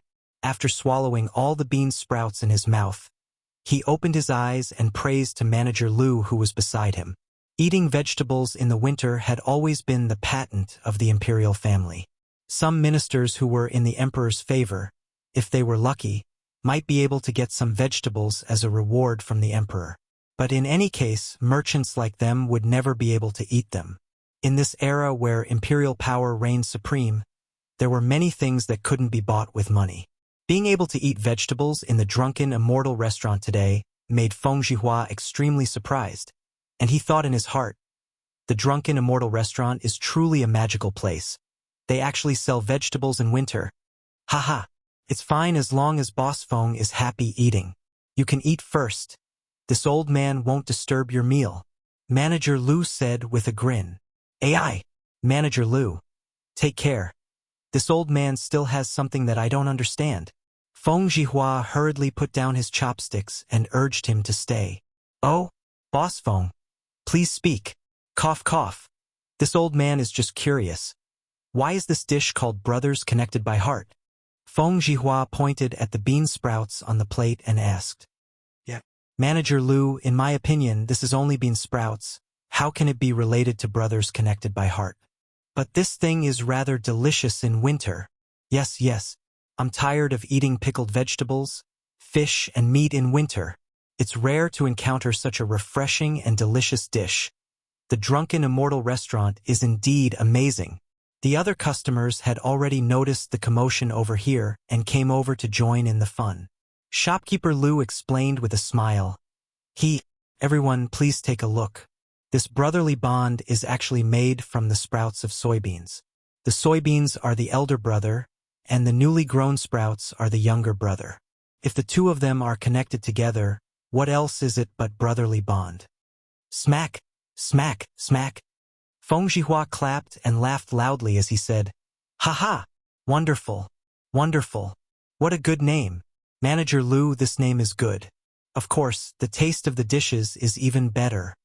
The rest of the diners echoed, Interesting. Shopkeeper Lu is really talented. This brotherly bond is not bad. Shopkeeper Lu, give us 2 plates. There were also some customers who caught some clues from Manager Lu's words. They asked, Manager Lu, you just said that this dish uses soybeans to sprout. But how can soybeans sprout in winter? Don't tell me it's soaked in water? As soon as these words came out, everyone looked at this person as if they were looking at an idiot, causing this person to feel uneasy. Shopkeeper Lu's old eyes flashed, and then he said to that person indifferently, Wuzhu Lioli, this is a secret of the drunken immortal restaurant. Forgive me for not being able to tell you. Obviously, this was a barbarian merchant who didn't know much about the ways of the Central Plains dynasties. What is this person thinking? Didn't he ask around to find out who owns the drunken immortal restaurant? How dare he come here to ask for the secret recipe? That's right. He's overestimating himself. All right, let's eat. These bean sprouts are a rare delicacy. We must eat our fill today. I didn't expect to be able to eat such delicious and tender vegetables in winter. The drunken immortal restaurant is too amazing. That barbarian merchant's face turned green and white when he heard everyone's discussion. In the end, he apologized to shopkeeper Lu and left. After a while, Feng Zhihua had eaten his fill. He stood up and prepared to pay the bill, but he couldn't bear to part with the delicious bean sprouts he just ate. He walked to the counter of the restaurant and asked shopkeeper Lu in a low voice, "Shopkeeper Lu, other than selling these brotherhood-linked hearts in the restaurant, can this old man bring back some raw ones?" Shopkeeper Lu narrowed his eyes and glanced at the diners in the hall. Then he said in a low voice, "Others naturally can't, but since Boss Feng requested it, this old man will naturally give face to Boss Feng.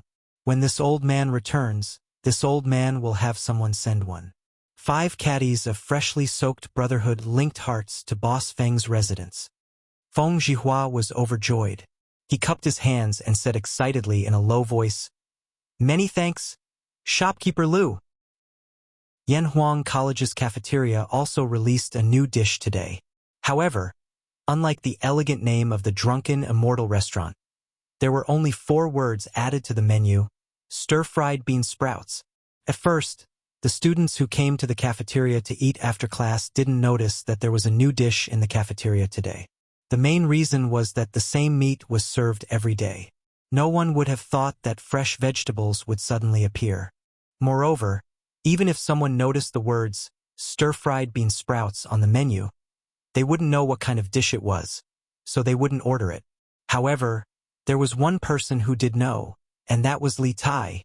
The little fatty came to the cafeteria after school. When he saw the new stir-fried bean sprouts on the menu, he was shocked at first, then ecstatic. He didn't hesitate at all and directly ran to the window that sold bean sprouts. "Master, give me 3 servings of stir-fried bean sprouts and 2 bowls of rice," Li Tai hurriedly said when he arrived at the window. He was afraid that the dishes would be snatched away by others if he was late. In fact, he had ordered too many dishes. Until now, he was the only one who was willing to buy bean sprouts. "Okay, it's a total of 900 copper coins," the waiter said as he finished ordering the dishes. The bean sprouts were sold at the Drunken Immortal restaurant for 666 copper coins a plate. At Yanhuang College, it was only 300 copper coins. As for the rice, it was free. Here you go." After the little fatty paid, he immediately carried the tray and planned to find a seat to enjoy the meal. Li Ku, Cheng Chumo, and a few others who followed behind him surrounded him. Cheng Chumo said, "Wow, Qing Kei, your appetite is so good today? You ate so much? What kind of dish is this? Why haven't I seen it before? Oh, it smells so good. Qing Kei, where did you get this dish? What's its name?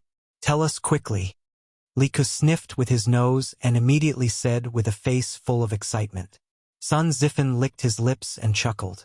"That's right. Qing Kei, tell us quickly. We can't enjoy the delicious food alone." Li Tai placed the tray on the empty seat beside him, pointed at the window where he had just gotten his meal and said, "Here, it's at that window. The dish is called stir-fried bean sprouts. Cho Nyo, you guys go quickly." Chapter 1019. Damn! Delicious! Delicious! I didn't expect to be able to eat vegetables in the academy during winter. It's so good. At Yanhuang College, Cheng Chumo and the others each bought a serving of bean sprouts and sat beside Li Tai. After tasting it, Cheng Chumo immediately opened his eyes wide and exclaimed, Yes, I've been eating pickled vegetables and fish recently. This stir-fried bean sprouts came at the right time. It's really delicious." Sun Zifen's mouth was stuffed with food as he mumbled incoherently. The other students couldn't help but be curious when they saw that these typical second-generation officials of the academy were actually crazy over a dish. After hearing the name of the dish, they also went to buy bean sprouts because they believed in the taste of these second-generation officials. "Oh, delicious, delicious. How did you make these bean sprouts? They're crispy and refreshing. It's really delicious. So fragrant. It's better than meat. 300 copper coins for a serving. It's really worth it." "What do you mean it's really worth it?" "It's really worth it. No, I have to buy 3 more servings." It's really good to eat this. I want to go too. Brother Zhou, wait for me. 300 copper coins for a serving of bean sprouts. Logically speaking, it wasn't expensive. At least, that was what the students thought in their hearts after tasting the bean sprouts. After all, vegetables in the winter had always been priceless. Since when could commoners eat vegetables in the winter? Many of the students who were rich really wanted to take out 1,000 copper coins and directly buy all the bean sprouts in the academy. Of course, this idea was unrealistic because they simply couldn't carry that many copper coins. In short, the moment the bean sprouts appeared in the academy, they quickly became popular.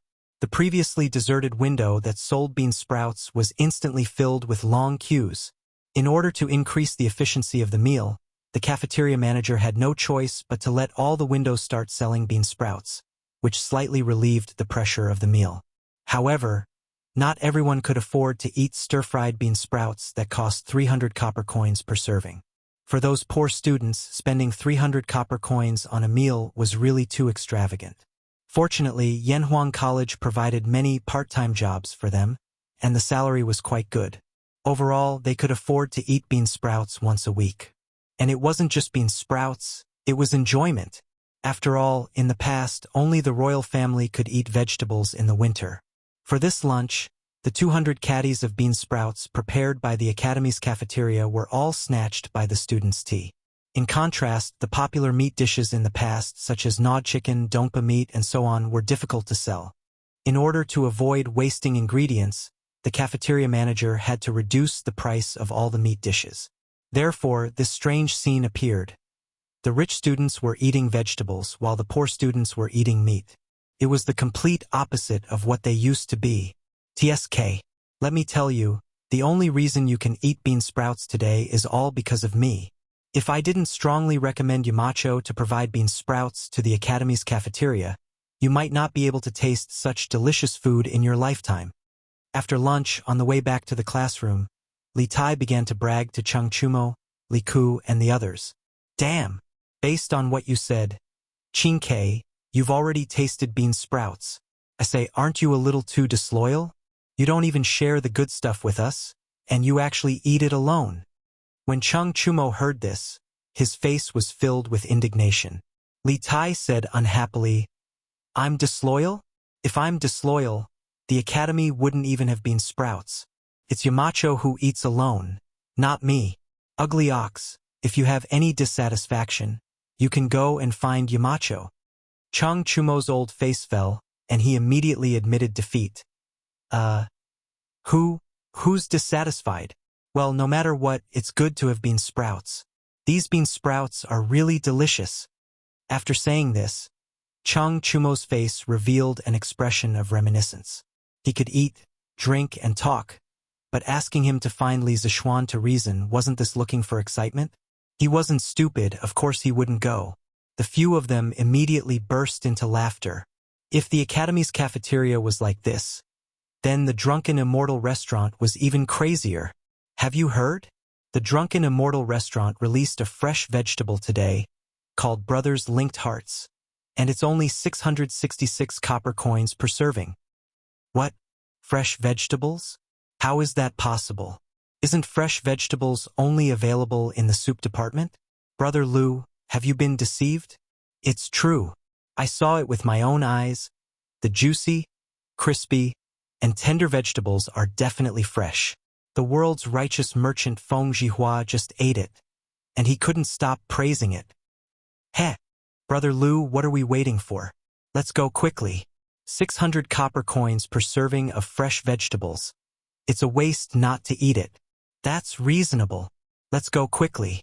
Don't lose it in a while. The news of a fresh vegetable appearing in the Drunken Immortal restaurant spread throughout the entire Chong and city in the shortest time possible. At first, people did not believe it, but later on, more and more people spread the news.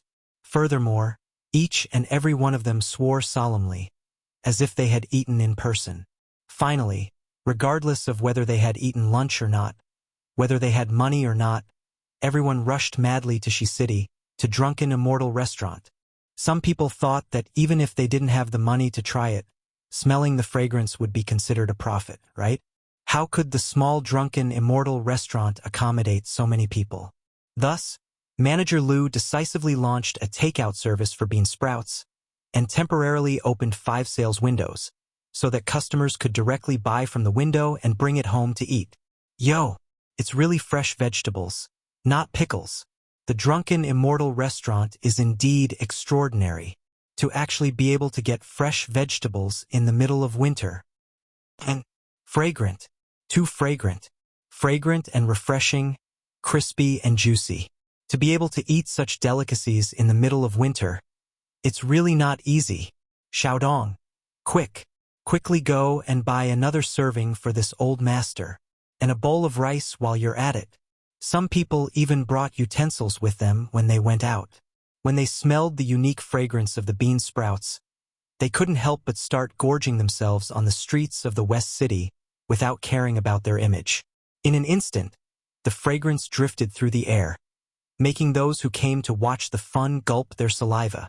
600 copper coins per serving. I'll buy it. Today, I want to have a taste of the vegetables in winter. Yes.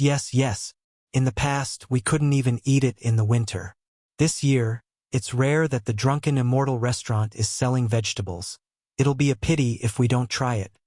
Many people who had a small amount of money, but weren't extremely rich and extravagant, couldn't resist the temptation when they saw others eating so happily, and one by one, they began to donate generously. Chapter 1020. Yesterday afternoon, the drunken immortal restaurant received more than 600 caddies of bean sprouts. Shopkeeper Liu thought that it would at least last for 3 to 5 days, but the result was out of his expectations. Because the 600 caddies of bean sprouts only lasted for 4 hours in the drunken immortal restaurant. Yes, you didn't hear wrong. It only lasted for 4 hours. From the time when the first plate of bean sprouts was served to the time when the bean sprouts were all stir-fried, it really only took a little more than 4 hours. All of the chefs in the drunken immortal restaurant's hands were sore from cooking. No, Shopkeeper Liu. It's only 3 in the afternoon and your brother's heart is already sold out? Some of the people who heard the news late were told that the bean sprouts were already sold out when they finally got in line. They couldn't help but ask Shopkeeper Liu. Shopkeeper Liu bitterly smiled and said, "Old Master Zhu, I'm really sorry. There are too many people buying brother's heart today. If you come early tomorrow, you will definitely be able to buy it." Old Master Zhu sighed and said regretfully, "I miscalculated. In the morning, I went to the farm outside the city. When I returned, I heard that the drunken immortal restaurant was selling fresh vegetables. I immediately rushed over, but I didn't expect that I still couldn't make it in time. I say, Shopkeeper Liu, you must prepare a lot of things tomorrow. Don't sell it out again. If you really can't, you can sell it at a higher price. That way, it won't be sold out." When these words came out, many people who didn't lack money but didn't buy brother's heart today echoed, "Yes, Shopkeeper Liu, you must prepare more brother's heart tomorrow. You can sell it at a higher price." That's right, 666 copper coins for a set is really too cheap. In my opinion, these fresh vegetables should at least be sold for a set amount of money. When these people said this, those commoners who didn't have rich family backgrounds and just wanted to buy a plate of bean sprouts to taste immediately became anxious. However, in front of these rich people, the poor like them didn't have the right to speak. Thus, they could only look at Shopkeeper Liu anxiously. Shopkeeper Liu repeatedly waved his hand and said, That's not right. That's not right. The price of brother's heart is set by my family's marquee. I don't dare to arbitrarily change it. Moreover, my family's marquis has always been kind-hearted and hopes to do something for the people. Now, even my marquis feels that the price of 600 copper coins is a little expensive. If not for the cost, the price might have been even lower. How could this old man dare to go against my marquis's wishes and lower the price without permission? Once this was said, the commoners all cheered. The Marquis of Yong, and is truly a kind person. First, he made plows for us commoners. Then, he lowered the price of books and set up an academy to take in children from poor families for free. Now, he wants us poor commoners to taste fresh vegetables in the winter. He's really a great benefactor sent to us by the heavens. That's right. My brother-in-law's family is one of Marquis's farmers. According to him, Marquis treats them very well. Not only did we lend them money without interest, but we also waived a lot of rent for them. What do you mean? My neighbor, Lu Lauer's son, got into Yanhuang College this year. Not only did he not need money, he even earned 30 strings of coins from the college. Whoa, there's such a thing? Is that true? Why would I lie to you? I heard that the child got into the top 10 in the monthly exam. The 30 strings of coins was a reward from Marquis. This child is really promising. Heh, he should be thanking Marquis for giving those children a chance to learn. Shopkeeper Lu was a crafty person. He used this small detail to boost Li Zishuan's reputation in front of the commoners. The commoners were simple and talkative. They were grateful for Li Zishuan's kindness from the small matter of the price of the bean sprouts. As they chatted, they brought up the recent scholarship incident at the college. Li Zishuan's image in their hearts instantly improved by a few notches. What? More than 800 caddies of bean sprouts were all used up today? Evening, Yunshan residence. When Li Zishuan heard the news from Sanbao, he asked in surprise. More than 800 caddies of bean sprouts. According to the serving size of Zuaxian restaurant's dishes, 1 caddy of bean sprouts could be used for 2 plates. 800 caddies meant 1,600 plates. 1,600 plates of bean sprouts were sold out in one meal? Even those big restaurants in his previous life didn't have a dish that sold so well, right? Moreover, the price of these bean sprouts wasn't cheap. Sanbao said excitedly, "Yes, young master." Shopkeeper Lu came to our residence to ask for more. So old madam gave him 500 caddies of the bean sprouts we collected today and sent the remaining 200 caddies to the college. Young master, your decision back then was really wise. Sanbao is truly in awe. Most of the bean sprouts in the Li residence were distributed by the servants. Now that the bean sprouts were selling so well, old Madam Li and old Madam Li would definitely not mistreat these meritorious people. Thus, Sanbao was very excited and her hands were trembling. She was also Li Zishuan's bootlicker. Li Zishuan slapped the back of Sanbao's head and said, "What do you mean by prostrating? It's prostrating, okay? You should read more books when you're free. Do you understand?" Yes. Young master, you're right. I'll definitely read more books when I'm free." Sanbao nodded hurriedly and giggled. Li Zishuan put his hands behind his back and said, "Ask the servants to distribute more bean sprouts and use up all the beans in the warehouse as soon as possible." Yes. Young master. Sanbao nodded subconsciously, but then felt that there was something wrong with Li Zishuan's words. Puzzled, he asked, "Young master, you mean that you don't want to buy more beans?" Yes. Li Zishuan was thinking about other things and only replied with a faint yes. Sanbao found it hard to accept. He asked anxiously, "Young master, why don't you buy more beans? Bean sprouts are so profitable. I've already calculated that 1 caddy of beans can produce about 10 caddies of bean sprouts, which can be sold for more than 10,000 copper coins. But 1 caddy of beans only costs 8 copper coins. How can you just give up on such a profitable business?" Li Zishuan came back to his senses and saw Sanbao's pitiful look. He couldn't help but find it funny. He teased, "Ha! Your math skills are not bad. Where did you learn it from?" Sanbao didn't look happy at all. Instead, he lowered his head and replied, "Young mistress taught me when she was bored." L'honneur. Li Zishuan was stunned. He shook his head and laughed. Then, he looked at the dejected Sanbao and kicked the latter's leg. He said, "That's enough. One must be content with what one has. We can't be in the bean sprouts business forever, right? Look at how useless you are. Go back to Chang'an now." Chapter 1021. Li Zishuan definitely wouldn't be in the bean sprout business for the rest of his life. What he wanted to do in the Tang dynasty was to become a technological powerhouse, not to develop the country through commerce. The so-called commerce was just a tool in his hands. As an engineering nerd, what he valued was technology, not small profits. Thus, he definitely wouldn't continue relying on bean sprouts to get rich for long. He was just eating the fish head market. As for the fish body and fish tail, he intended to let others eat them. As for who he would give them to, that would depend on the situation later on. The popularity of the bean sprouts had only just begun. On the second day, the 1,000 jin of bean sprouts prepared by the drunken immortal in were sold out in a single day, because those who had eaten the bean sprouts and came from well-off families all became repeat customers of the connected brothers. As for those who hadn't eaten the bean sprouts, after hearing the praises of the connected brothers for the entire day, they naturally came over to try it. Thus, the number of customers who came to buy the bean sprouts on the second day was much more than the first. It was worth mentioning that the head eunuch in charge of purchasing in the palace had specially come to the drunken immortal inn to purchase a batch of bean sprouts. The bean sprouts he purchased were naturally raw. After all, it was food that Li Er ate, so how could he hand it over to someone outside the palace to cook? The street in front of the drunken immortal inn was bustling with activity. Many people were buying and eating on the spot. Those who had carriages sat in them, while those who didn't have carriages found a place to eat on the street. Upon seeing this, the shopkeepers of the restaurants and shops beside the drunken immortal inn decided to clean up their shops.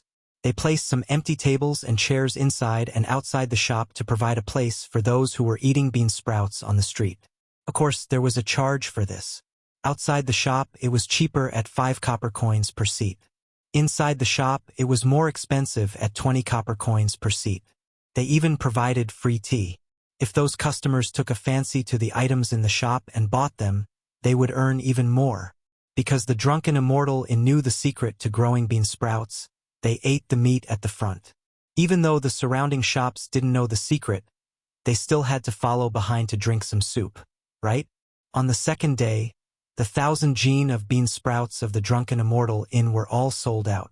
Even if the surrounding shops followed behind to drink soup, they still earned a fortune. Every shop earned at least 5 strings of coins more than usual. The third day, the drunken immortal restaurant once again exerted its strength and prepared 1,100 pounds of bean sprouts, but it was still unable to hold off the crazy diners. As the only restaurant that could provide fresh vegetables in the winter, it was difficult for the drunken immortal restaurant not to become popular. Through this matter, it had once again established its position as the overlord of the restaurants in Chang'an City. As for Yanhuang College, the supply of bean sprouts had been increased to 300 caddies. However, the students still finished the 300 pounds of bean sprouts. After all, there was no lack of rich second generations in the academy. It was common to see one person eating several portions of bean sprouts. For example, Li Tai and Chang Chumo. On the fourth day, the drunken immortal restaurant prepared more than 1,500 caddies of bean sprouts, and they barely managed to last until the restaurant closed at 5 p.m. Although this had not reached the daily consumption limit of bean sprouts for the people of Chang, and it had already reached the physical limit of the chef of drunken immortal restaurant. They were really too tired these few days. After manager Lu promised to double the salary for this month, the chefs felt a little better. The drunken immortal restaurant continued to become popular because of the bean sprouts, which naturally attracted the envy of others. After all, the daily consumption of over 1,000 caddies of bean sprouts was close to 200 strings of coins. Although the cost of bean sprouts was unknown, it should not be too high. This was truly a profitable business. How is it? Is it still not working? In Yunlai restaurant, a middle-aged man with a full beard had his hands behind his back and an ugly expression on his face as he asked the servant in front of him.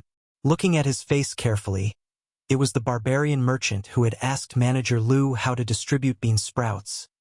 Wuzhu Lulin, Master, it's still not working. Beans are basically rotten after being soaked in water for a day and night.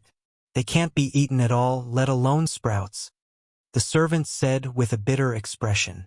Hearing this barbarian merchant already knew that the drunken immortal restaurant's brotherly connection was soaked in beans. In fact, this barbarian merchant was not the only one who knew that the brotherly connection was soaked in beans. Basically, anyone with half a brain would be able to figure it out.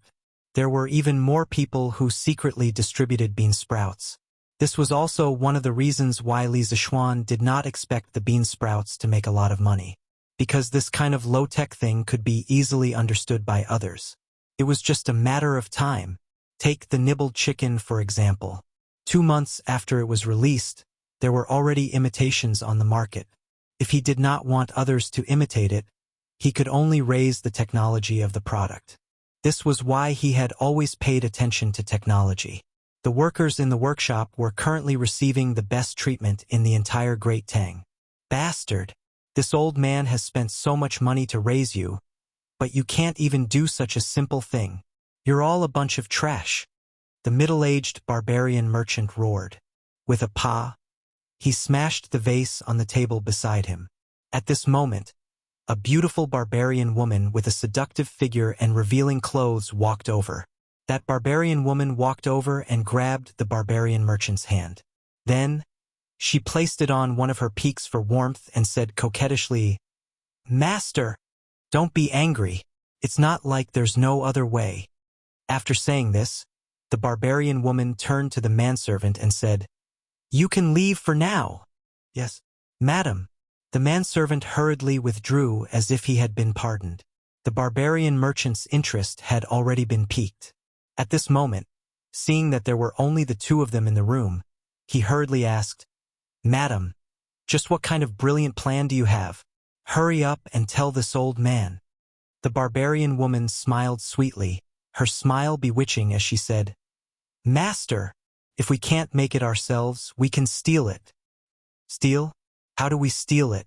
No matter how bewitching the barbarian woman's smile was, the barbarian merchant remained unmoved. This was because at this moment, he only had eyes for small amounts of money. The barbarian woman coquettishly said, "Master, you've been intelligent all your life, so how can you be so foolish now? The drunken immortal in's heart-linked brothers sells an astonishing amount every day. There must be a lot of people involved in the production. Snow Cherry has already asked around for master. These heart-linked brothers are soaked in soybeans by the servants of the Eternal Peace Marquis estate. As long as we can get in touch with the servants of their estate and entice them with benefits, we won't have to worry about not knowing how to soak soybeans, right?" The barbarian merchant's eyes darted around, and then he was overjoyed. "Haha! Wonderful! Wonderful! My Snow Cherry is really exceptionally intelligent. Madam, you've done a great service this time. Once it's done, this old man will definitely dote on you."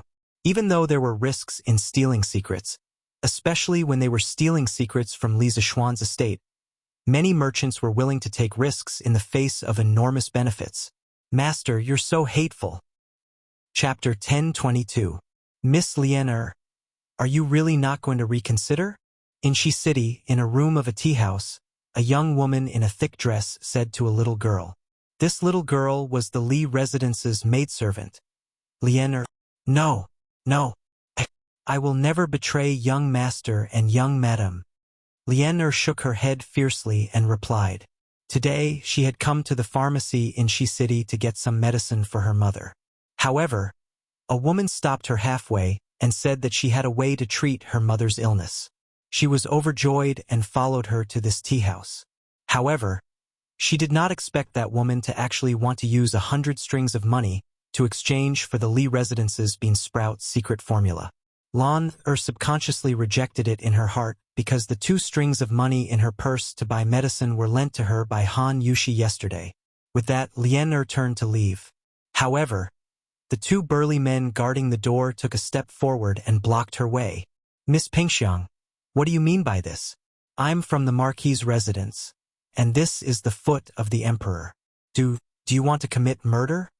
A hint of panic flashed in Lianer's eyes, but when she remembered that this was the capital, she calmed down slightly and forced herself to remain calm. Impudent! All of you, leave! Don't scare the guests! The woman waved her hand and scolded the 2 burly men at the door. Then, she went forward and grabbed Lianer's hand. She smiled and said, Hee, Lianer, you might have misunderstood what I meant just now. I didn't ask you to betray the Marquis of Yong. I just want to know how these soybeans are soaked into bean sprouts. Don't worry, after I know, I will definitely leave Chong'an immediately and go to other counties to sell bean sprouts. Naturally, I won't harm the Marquis of Yong'an's interests, and you can't be considered as betraying the Marquis of Yong'an. Don't you think so? Lian frowned slightly and remained silent. Seeing this, the woman continued to persuade. Besides, your mother is sick now. You definitely don't have enough money, right? Sister Lian, as long as you tell me the bean sprout recipe, not only will I give you 100 strings of cash, I will also help you find the most famous doctor in the world to treat your mother. Think about it, when your mother recovers, you will still have 100 strings of cash. Why would you still need to be a maidservant in the Marquis's residence? At that time, you will become a rich family's young miss. Don't you think so? Lian expression finally changed. She opened her mouth, hesitated for a moment, and then said, Is what you said true? Will you really leave Chong'an? Will they really find a doctor to cure my mother's illness? The young woman was overjoyed. She pointed to a black package on the table and smiled sweetly. Of course. Why would I lie to you? Here is the 10 strings of coins. As long as you tell me the secret recipe, I will give you the 10 strings of coins immediately. After Big Sister verifies your method, I'll give you the remaining 90 strings of money. As for the doctor, I can send the doctor to your house tomorrow to treat your mother's illness. What do you think, Miss Lian? Lian-er's little face was instantly filled with conflict. Under the young woman's overbearing gaze, she thought for a long time and still refused. I can't say. I don't know if you're lying to me. Let me think about it. It's getting late. I have to go buy medicine for my mother. With that, she hurriedly ran out of the door. The 2 men outside the door wanted to stop her, but they didn't hear the woman's order and could only let Lian leave. In the side room, after Lian left, a Hu woman with blonde hair and blue eyes walked out from behind the screen. This was none other than the concubine of the Hu merchant, Wuzhu Liushi. Madam, she didn't agree. This servant has failed. Madam, please punish this servant. The young woman bowed and said. The Hu woman called Snow Cherry waved her hand, and then she lifted the young woman's chin and chuckled. Ha ha, Ling Meng, this isn't your fault. Besides, that girl has already been tempted. Whether she succeeds or fails is still unknown. Think of a way to ask her out tomorrow. If 100 strings of coins isn't enough to move her, then 200 strings of coins. If 200 strings of coins isn't enough, then 500 strings of coins. If this matter is done well, I will let the old master favor you well. Yes, it was she who had ordered her maid to tempt Lian into revealing the secret recipe for bean sprouts. She had not personally appeared because she was a Hu. Most Tang people looked down on Hu, and Lian was from a marquis estate. There was a high chance that she would also look down on Hu. Moreover, she was hiding behind the scenes. Once the matter was exposed, she would be able to escape unscathed. Thank you, madam. The young woman softly thanked her. Mother, the medicine is here. I'll help you up to drink it. South of Chong'an City, Don Square. In a small, run-down courtyard, Lian held a bowl of medicine as she spoke to an old woman lying on a bed. Lian, how many times has mother told you not to waste money? Mother has lived long enough. I can't be a burden to you. The old woman looked at her daughter, whose face was still covered in ash, and sighed. Mother, what are you saying? You gave birth to me and raised me. No matter what, your daughter will take care of you for the rest of her life. How can you call me a burden? Lian hurriedly said. The old woman sorrowfully said, Lian, mother has let you down. You lost your father when you were young. Mother couldn't raise you, so I could only sell you to Master Li as a maid. Mother only gave birth to you, but I didn't raise you. Now mother can't be a burden to you. Mother, if you say such things again, Lian will get angry. Lian stomped her feet and said, Besides, it was fortunate that you sold me to the Li estate back then. Old master and old madam are both kind people, and young master and young madam are also good masters. Moreover, young master is favored by the emperor and will definitely have a bright future. Who knows how many people want to be a maid in the Li residence?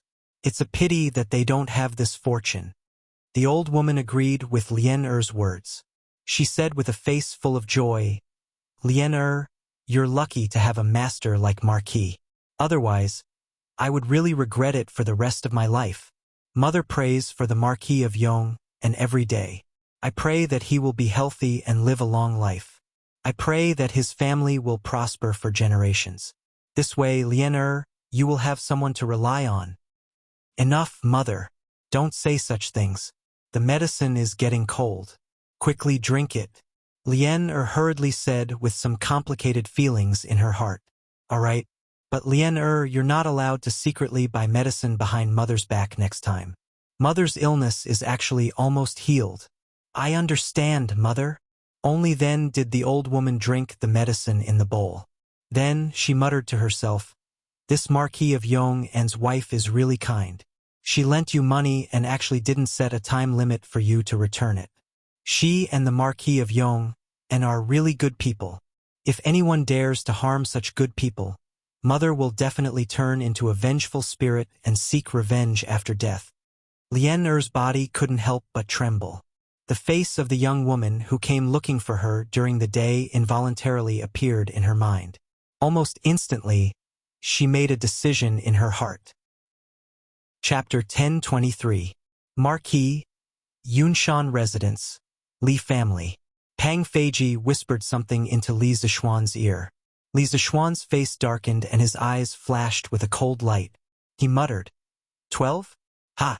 There are so many people who don't want to be left out. Pang Feiji cupped his fists and said, Marquis, do you want me to capture all these servants and send them to the imperial governor's office? Li Zishuan pondered for a moment and waved his hand. No need. Give them one more chance. Let's see if they can rein it in. Today, I will return to Chang'an with you. Pang Feiji did not understand, but he still cupped his fists and said, Yes, sir. Not long after, the master and servant rode towards Chang'an City. As for Han Yushi, she returned to Chang'an on the first day of the bean sprout sale to take charge of the situation. Young master, you're back. The little bootlicker, San Bao, who was guarding the entrance of the Li residence, said excitedly when he saw Li Zishuan return on his horse. Yes. Have you been reading a lot lately? Li Zishuan threw Whitey's reins to San Bao and asked casually. San Bao took the reins and scratched his head. I've been studying. San Bao is still studying when he's in the toilet. Li Zishuan did not know whether to laugh or cry. He shook his head and went straight to the front hall. Little Xian is back. Although Chang'an was not far from Yunshan residence, as long as they did not see each other every day, Madame Li was still worried about her son. When she saw Li Zishuan return, her face immediately revealed a look of warmth. Yes. Li Zishuan agreed and sat down to chat with his parents for a while. At this time, Yi Guozhong happened to pass by the door. After glancing at Li Zishuan in the room, he stopped in his tracks and said, Yo, little Xian is back. Li Zishuan stood up and said, Yes, how are grandfather and grandmother recently? After getting along with Yi Guozhong and old Madame Yi for a long time, Li Zishuan found that they were not bad people.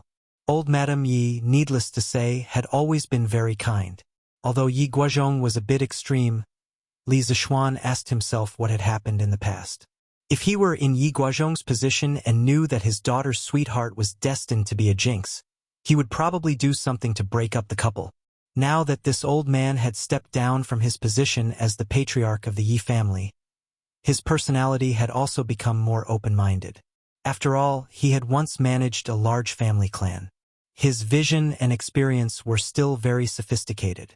Many times, he could give Li Zishuan a lot of pertinent suggestions, which benefited Li Zishuan a lot. Yes, everything was good. Little Xian, come out. Grandfather has something to say to you. Yi Guochan nodded and waved his hand.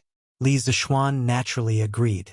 After informing his parents, he followed Yi Guozhong to an old ginkgo tree in the northwest corner of the courtyard.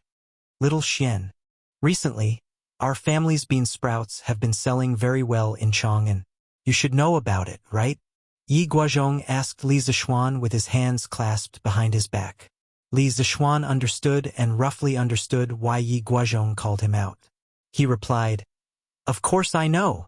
Yi Guozhong nodded and said with a heavy heart, "Little Xian, although the Li family is small in number, with your position in the imperial court, it's only a matter of time before you become a powerful family that dominates a region. Now that you're in charge of the Li family, you have to consider the interests of the family. For example, bean sprouts are a profitable business, but once others learn how to make them, you'll be in a passive position, little Xian. In recent days, this old man has noticed that some servants in your residence have been leaving the residence very frequently. I reckon that it's very likely that other restaurants, merchants, or families want to get the secret recipe of bean sprouts through them. But you actually turned a blind eye to it and hid in Mount Yunshan to live a leisurely life. You're really... At the end, Yi Guozhong's old face was a little red. Obviously, he was angry. If the person in front of him was his own son, he would have slapped him. Li Zishuan was happy in his heart. He secretly thought that the old man's vision was quite shrewd and ruthless. He could actually see the hidden danger in the residence. Seeing Yi Guozhong's angry face, Li Zishuan quickly cupped his hands and said, "Grandfather, please calm down. In fact, I've already expected this. But in my opinion, the Li family can't monopolize the bean sprouts secret recipe forever. This method isn't difficult to learn. During the process, you just need to pay attention to changing the water and air of the bean sprouts. Even if the servants in the residence don't say it out, the people outside will definitely be able to figure it out within a month or two. Grandfather, don't you think so?" Yi Guozhong pondered for a moment and sighed. He nodded and said, "According to what you said, it's really possible. But if you strictly ordered the servants not to leave the residence at will from the beginning, perhaps the Li family could earn a few more months' worth of bean sprouts. But now, I estimate that in less than 5 days, other restaurants in the city will definitely start selling bean sprouts. It's obviously you who thought of this thing, but it's benefiting others so quickly." Alas! Li Zishuan couldn't help but laugh and said, "Haha, grandfather, this matter hasn't reached the end yet. It's still uncertain who will benefit from who. You just watch carefully. Let's see who will have the last laugh between your grandson and those secret thieves." Yi Guozhong was startled. He, who was old and experienced, instantly understood that Li Zishuan definitely had a backup plan. He sighed and said, "Haha, looks like grandfather has underestimated you.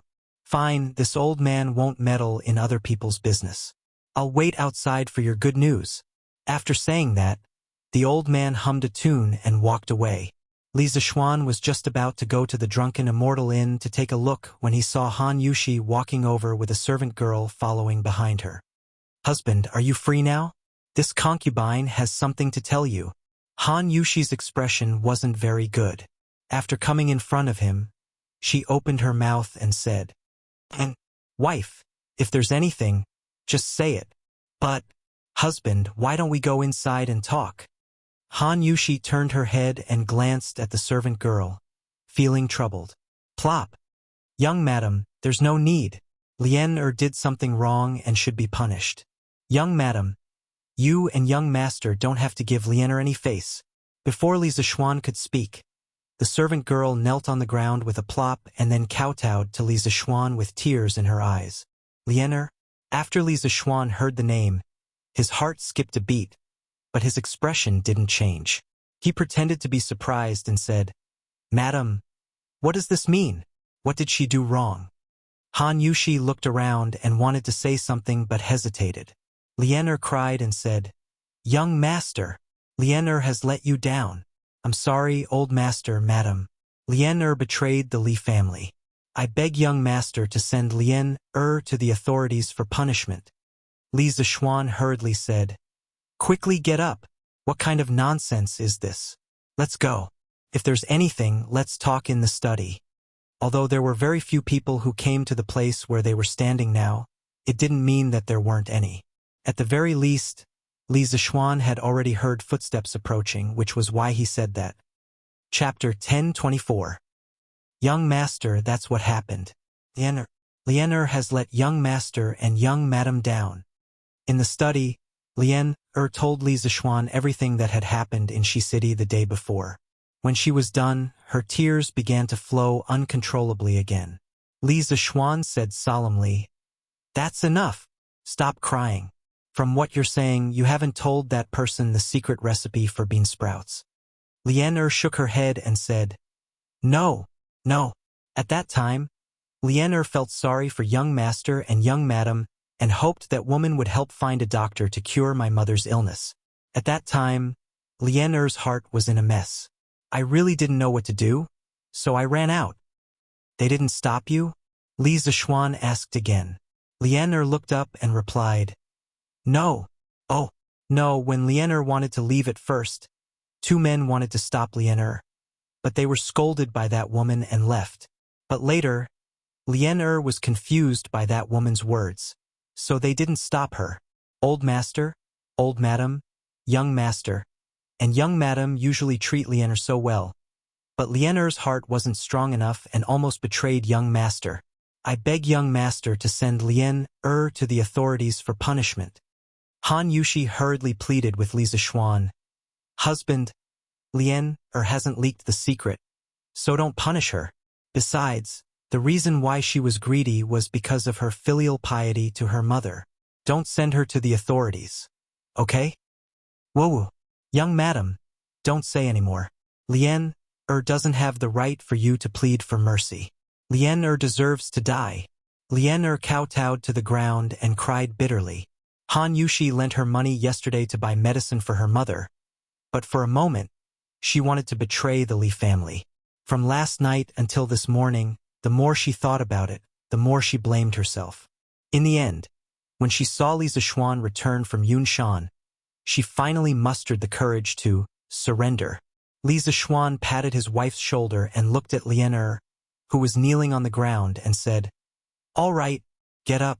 Since you can rein in the horse at the edge of the cliff, what reason do I have to punish you? Get up." "But, young master, enough. Say no more. Just get up when I tell you to. Don't tell me you won't even listen to me." Lian still wanted to say something, but Li Zixuan reprimanded her with a straight face. Thus, Lian hurriedly got up from the ground. Han Yushi's face lit up and she hurriedly said, "Many thanks, husband." Li Zixuan waved his hand and shook his head as he said, "Lian, although you didn't commit any major mistakes, you should also be punished for minor mistakes. I cannot expel you from the mansion, but you must do something for me to make up for your mistake. Do you agree?" Lian said with a look of joy, "Lian agrees. As long as young master doesn't chase Lian out, Lian will agree to do anything."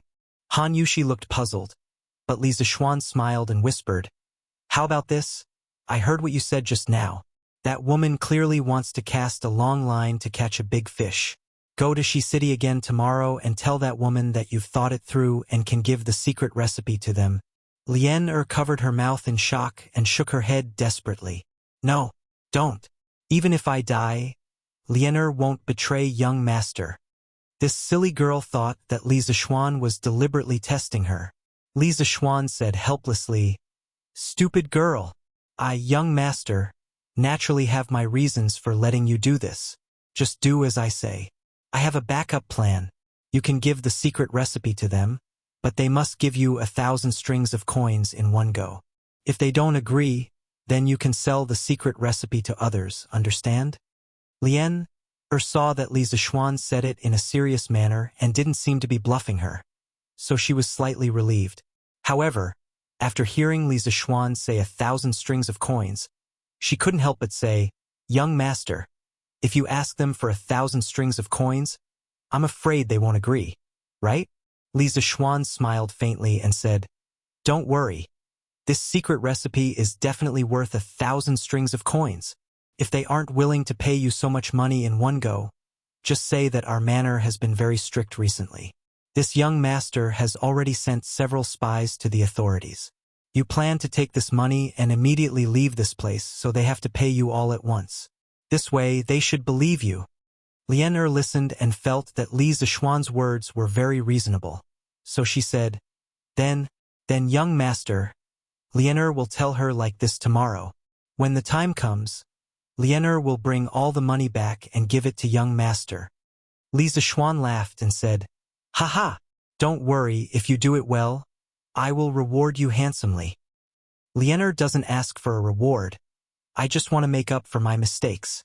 Young master, young madam, Lianer will leave first. Lianer wiped her tears and then left. In the study, Han Yushi looked at Li Zishuan and finally asked the question in her heart. "Husband, I don't understand why you want Lianer to deliberately leak the secret recipe?" Li Zishuan stroked his wife's long hair and said with a smile, "Haha, I have a backup plan. Wife, just watch carefully." Seeing that Li Zishuan was keeping her in suspense, Han Yushi was too lazy to get to the bottom of it. "However," she said worriedly, "but there is a loophole in what husband taught Lianer to say just now. If those people go to the authorities to investigate and find out that we haven't sent any servants to the authorities recently, then wouldn't Lianer's words be exposed?" Li Zishuan's gaze turned cold and said, "Who said that we haven't sent any servants to the authorities? We'll send them out before dark today." Han Yushi was stunned and immediately understood the meaning in Li Zishuan's words. Her face couldn't help but turn cold. "Husband, you mean?" "Anne, that's right. There is more than one spy in our residence." After dealing with Lianer's matter, Li Zishuan waited for another 2 servants and 3 servants to surrender in the afternoon. For those who surrendered, Li Zishuan gave them the same instructions as he had for Lianer previously. However, according to the information provided by Pang Feiji, there were a total of 12 servants and servants in the residence who had recently been in contact with the outside world. In other words, there were still 6 people who wanted to get away with it. At 5:15 p.m., in the study room, Li Zishuan was half leaning on the armchair. He was resting with his eyes closed, but he suddenly opened them and said to Pang Feiji, "Go, arrest them." Pang Feiji's spirit was lifted. He was finally going back to his old profession. He bowed and cupped his fists, saying loudly, "Yes, Marquis." After saying that, he strode out of the door. Not long after, the entire Li residence was in chaos. "Where is Zhao Si?" "Feeding the horses in the backyard." "Go to the backyard." "That's Zhao Si. Go. Arrest him for me." Hey, Brother Pang, why are you arresting me?" "Humph. Then you should ask yourself. Look after him. The rest of you, follow me to arrest Han Xiaoyang." Chapter 1025. The next day, the news of the Marquis Yong and sending 6 servants to the capital office for investigation spread like wildfire, causing quite a stir in Chang'an. Many people did not understand why the usually easygoing Li Zishuan would suddenly make things difficult for a group of servants. This was against the rules, but there were some who had ulterior motives. When they thought of what they had done recently, their hearts sank. Those with backgrounds quickly destroyed the evidence and cut ties with Li Zishuan. Those without backgrounds planned to quickly liquidate the restaurants under their names, pack up their valuables, and flee Chang and before Li Zishuan came looking for them. However, no one noticed that Han Yushi had brought a few servants and maids back to the Han Manor under the escort of Pang Feiji. "Sai, what should we do now? The Marquis Yong is now in the royal court, and the military officers in Chang and are all familiar with him. If he really wants to investigate, it won't be long before he finds me. This is bad." In Yunlai restaurant, Wuzhu Luhui sat on the couch with a frown and sighed. Obviously, he had also heard about the Li residence sending servants to the capital office last night. "Old master, you don't have to worry too much. You didn't show up from the start. No matter how powerful the Marquis Yong is, he won't find you in a short time." Huji Ingxue consoled. Wuzhu Lui shook his head and sighed. "This is a matter of time. Just because he didn't find out now doesn't mean he won't find out in the future. I have to consider moving the restaurant to another state capital. What's hateful is that after all our efforts, not only did we not get the bean sprout recipe, we even offended the Marquis Yong and Sai. Old master, madam, the maid from the Marquis residence called Lianer is here again." At this moment, a woman in a long dress walked in and bowed. This Han Chinese woman was Ling Meng, who had come in contact with Lianer. A trace of panic appeared on Wuzhu Liuhui's face. He subconsciously thought that Lianer had brought the Marquis residence's guards to capture him. Huji Yingxue was rather calm. She turned and asked, "Is she alone?" Ling Meng replied. In reply to Madame, she came alone and is currently at the tea house next door. She said that she has something important to discuss with this servant. Snow Huji's eyes lit up as she said excitedly, "Old master, this maidservant might have thought it through. As long as we get the secret formula from her, we can leave Chong and immediately and head to other counties. We can still make a fortune." Wuzhu Luchu closed his eyes and thought for a while, then said, "All right, Ling Meng, go and get in touch with that maid again. You must get the bean sprout recipe. Since we've offended the Marquis of Eternal Peace, then we can't return empty-handed." "Yes, master. 1,000 strings of cash? Miss Lianer, are you joking with me?" A quarter of an hour later, in a tea house not far from the cloud-gathering wine shop, Ling Meng heard Lianer's request. She couldn't help but stare at Lianer as if she was looking at a madwoman. "I'm not joking." Lianer frowned and said, "Elder sister, think about it. This bean sprout can bring my young master close to 200 strings of cash every day. If you get it, then it won't be long before you have tens of thousands of strings of cash. I took the risk to come and tell on you. Isn't it reasonable for me to take 1,000 strings of cash?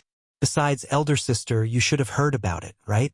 My young master sent all 6 servants who might have leaked the secret to the authorities yesterday. Fortunately, I came out to buy the medicine that day with young madam's permission. Otherwise, young master would definitely suspect me, but I definitely don't dare to stay in this Marquis residence. I plan to sell the secret formula and then take the money to escape Chong. So if you want the secret formula, not only do you have to give me 1,000 strings of cash, you have to give it all at once. I don't have the time to wait for you to verify the secret formula in Chang'an City. Of course, if elder sister thinks it's too expensive, I can find other buyers." After saying that, Lianer actually turned to leave. It was obvious that she had nowhere else to go and was in a hurry to cash out and leave the house. "Hey, Miss Lianer, wait." Ling Meng was shocked and hurriedly said, "Elder sister sympathizes with Miss Lianer's experience, but 1,000 strings of cash is really too expensive. I'm afraid it's difficult for elder sister to make the decision alone. So, Miss Lianer, please wait for a moment. I will discuss with my lord, my husband, before we make a decision." Lianer frowned and made a very difficult expression. After a while, she finally nodded and said, "All right then, elder sister, hurry up. I must leave Chang'an City today. And don't worry, Miss Lianer, elder sister will be back soon." 1,000 strings of cash? This girl really dares to ask for an exorbitant price. Wuzhu Luhui and Hu Ji Snow Cherry were actually in another wing of the tea house. After Ling Meng reported Lianer's request to them, Hu Ji sneered and then looked at Wuzhu Luhui and suggested, "Master, why don't we capture this girl and torture her? When the time comes, we don't have to be afraid that she won't tell us the secret formula." Wuzhu Liuhui's face darkened and he waved his hand and said, "This is not the time to complicate things. If things get out of hand, I'm afraid we won't even be able to leave Chang'an City. Besides, this secret formula is indeed worth 1,000 strings of cash." Hu Ji, Snow Cherry, could not help but say, "Master, what if the girl tells us a fake secret formula?" Wuzhu Liuhui's eyes flashed with a cold light and he sneered, "Then if she's heartless, don't blame me for being unjust. But looking at her current situation, it's unlikely that she will come out to deceive others and cause more trouble for herself. Ling Meng, go and promise her that in the afternoon, you will send the money to her house. Hand over the money and the secret formula." Ling Meng bowed and said, "Yes, master." Similar scenes were happening in different parts of Chang'an City today. In the afternoon, around 5 in the afternoon, the 2 servants and 4 maidservants that Li Zixuan sent out all returned with a full load. On this trip, the 6 of them had cheated nearly 8,000 strings of cash because one of them, Wang Xiaojiang, was secretly invited by the Cui family. Towards his old enemy, Li Zishuan showed no mercy and directly asked Wang Xiaojiang to ask for 3,000 strings of cash. The Cui family's duke hated Li Zishuan to the core and wanted to disgust him. Moreover, the income brought by the bean sprouts was indeed considerable. They could earn at least 4,000 to 5,000 strings of cash in a month. Although the Cui family had a large business, if 4,000 to 5,000 strings of cash were to fall on the ground, it was impossible for them not to pick it up. The most important thing was that Wang Xiaojiang was an actor. He even acted as the duke. So he was able to cheat the Cui family of 3,000 strings of cash. According to the information from the 6 servants, Li Zishuan immediately asked Pang Feiji to secretly bring back the 8,000 strings of cash in a carriage from their houses. At this point, the operation to clean up the leakers had finally come to an end, but the operation to punish the leakers had just begun. Chapter 1026. The Cui family was the most influential force in the operation. The rest of the thieves were mostly self-employed people like Wuxia Lulin, who wanted to make a fortune overnight. Compared with the Cui family, they were nothing more than a bunch of rotten shrimps. But no matter if they were big fish or small shrimps, to Li Zishuan, as long as they provoked him, they would have to pay the price. Not only would these 6 families have to pay a fine of thousands of strings of coins, they would also face a trade blockade from the Yan Huang Chamber of Commerce in the future. The next day, Wuxia Lulin and the other secret thieves took the gold and silver that they had packed up yesterday and fled Chang'an City. Although Li Zishuan knew about it, he did not stop them. Something worthy of mentioning was that the price of the bond of brothers in the Immortal Indulgence had suddenly dropped greatly from 666 copper coins per serving to 333 copper coins per serving. The extent of the price drop was so great that it caused everyone to be astounded. The number of diners heading to the drunken immortal restaurant suddenly increased. When the rich people saw this, they all complained that Manager Lu did not know how to do business. It was fine if he did not raise the price, but he lowered the price instead. This caused more and more people to come to eat, causing them to have to line up for a long time. As for Yanhuang College, the price of the bean sprouts continued to drop from 300 copper coins to 150 copper coins. This time, the children from poor families did not hesitate anymore. They all ran to the cafeteria to order a serving of bean sprouts for themselves and slowly enjoyed it. South of Chang'an City, East Duke's residence. When Cui Junchuo heard that the price of the Brotherhood connection had dropped, he subconsciously felt that something was wrong. With a gloomy face, he asked, "Has the secret recipe started to be tested yesterday?" A servant beside him replied, "Reporting to Grand Duke, the secret recipe has been handed over to our restaurant's manager Wang. They have already started to follow the secret recipe yesterday. It is estimated that it will take another 4 to 5 days for the beans to sprout." Cui Junchuo's heart calmed down. He thought for a while and asked, "Where's that Wang Xiaojiang who came yesterday? Is there any news about him?" "Grand Duke, I've sent someone to check Wang Xiaojiang's residence today. There's no one inside. It must be as he said. He fled Chang'an yesterday because he was afraid of the Marquis of Yong'an's revenge. Actually, the 6 people who turned themselves in yesterday and were sent out by Li Zishuan to cheat money had all been hidden. Naturally, the Cui family couldn't find them. Yes, we have to keep an eye on Li Zishuan's movements. Yes, great-grandfather. This group of people will definitely not have a good ending. Li Zishuan is not an easy person to deal with. Chang'an City, Yanshou Square, inside a house. Feng Jidai stood on the red attic, looking at the houses in the distance and sneered. "Second young master, it is clearly the Marquis of Yong, and who is in a passive position. Why do you favor him?" The black-faced guard cupped his fists and asked in confusion. Feng Jidai couldn't help but recall the night when Li Er led the civil and military officials to the cloudy mountain to see the moon, and the first time he met Li Zishuan face to face. After a long silence, he said with a complicated expression, "Ah Mu, never underestimate Li Zishuan. How can a bunch of mayflies shake this big tree? Others may be narrow-minded, but he is a man who has the universe, the sun, the moon, and the stars in his heart." Feng Jidai added in his heart. Amu scratched his head.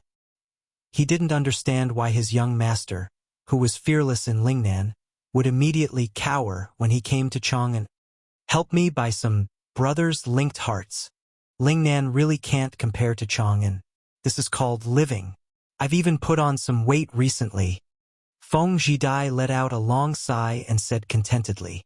Although he was a hostage, he didn't have to worry about food and drink here. As long as he didn't leave Chang'an, no one would restrict his freedom. He had good food and wine every day, and he was so happy that he forgot about home. Yes, young master. On the first day of the bean sprouts price reduction, Yanhuang College and Drunken Immortal sold a total of 2,500 gene of bean sprouts. The Li family's remaining soybeans could only produce 7,000 gene of bean sprouts. In other words, it could only support the consumption for 3 days. However, Li Zishuan still didn't have any intention of buying soybeans. But if someone paid attention, they might notice that many farmers had entered the city to buy large amounts of soybeans. On the second day, the price of bean sprouts was slightly reduced again. At Drunken Immortal, it went from 333 copper coins to 300 copper coins. At Yanhuang College, it went from 150 copper coins to 130 copper coins. There was no doubt that the number of customers at Drunken Immortal was even greater. The road from the Drunken Immortal Inn to the entrance of the Western Market was completely packed. Fortunately, Li Zishuan had opened a few branches of the Drunken Immortal Inn in Chang'an City.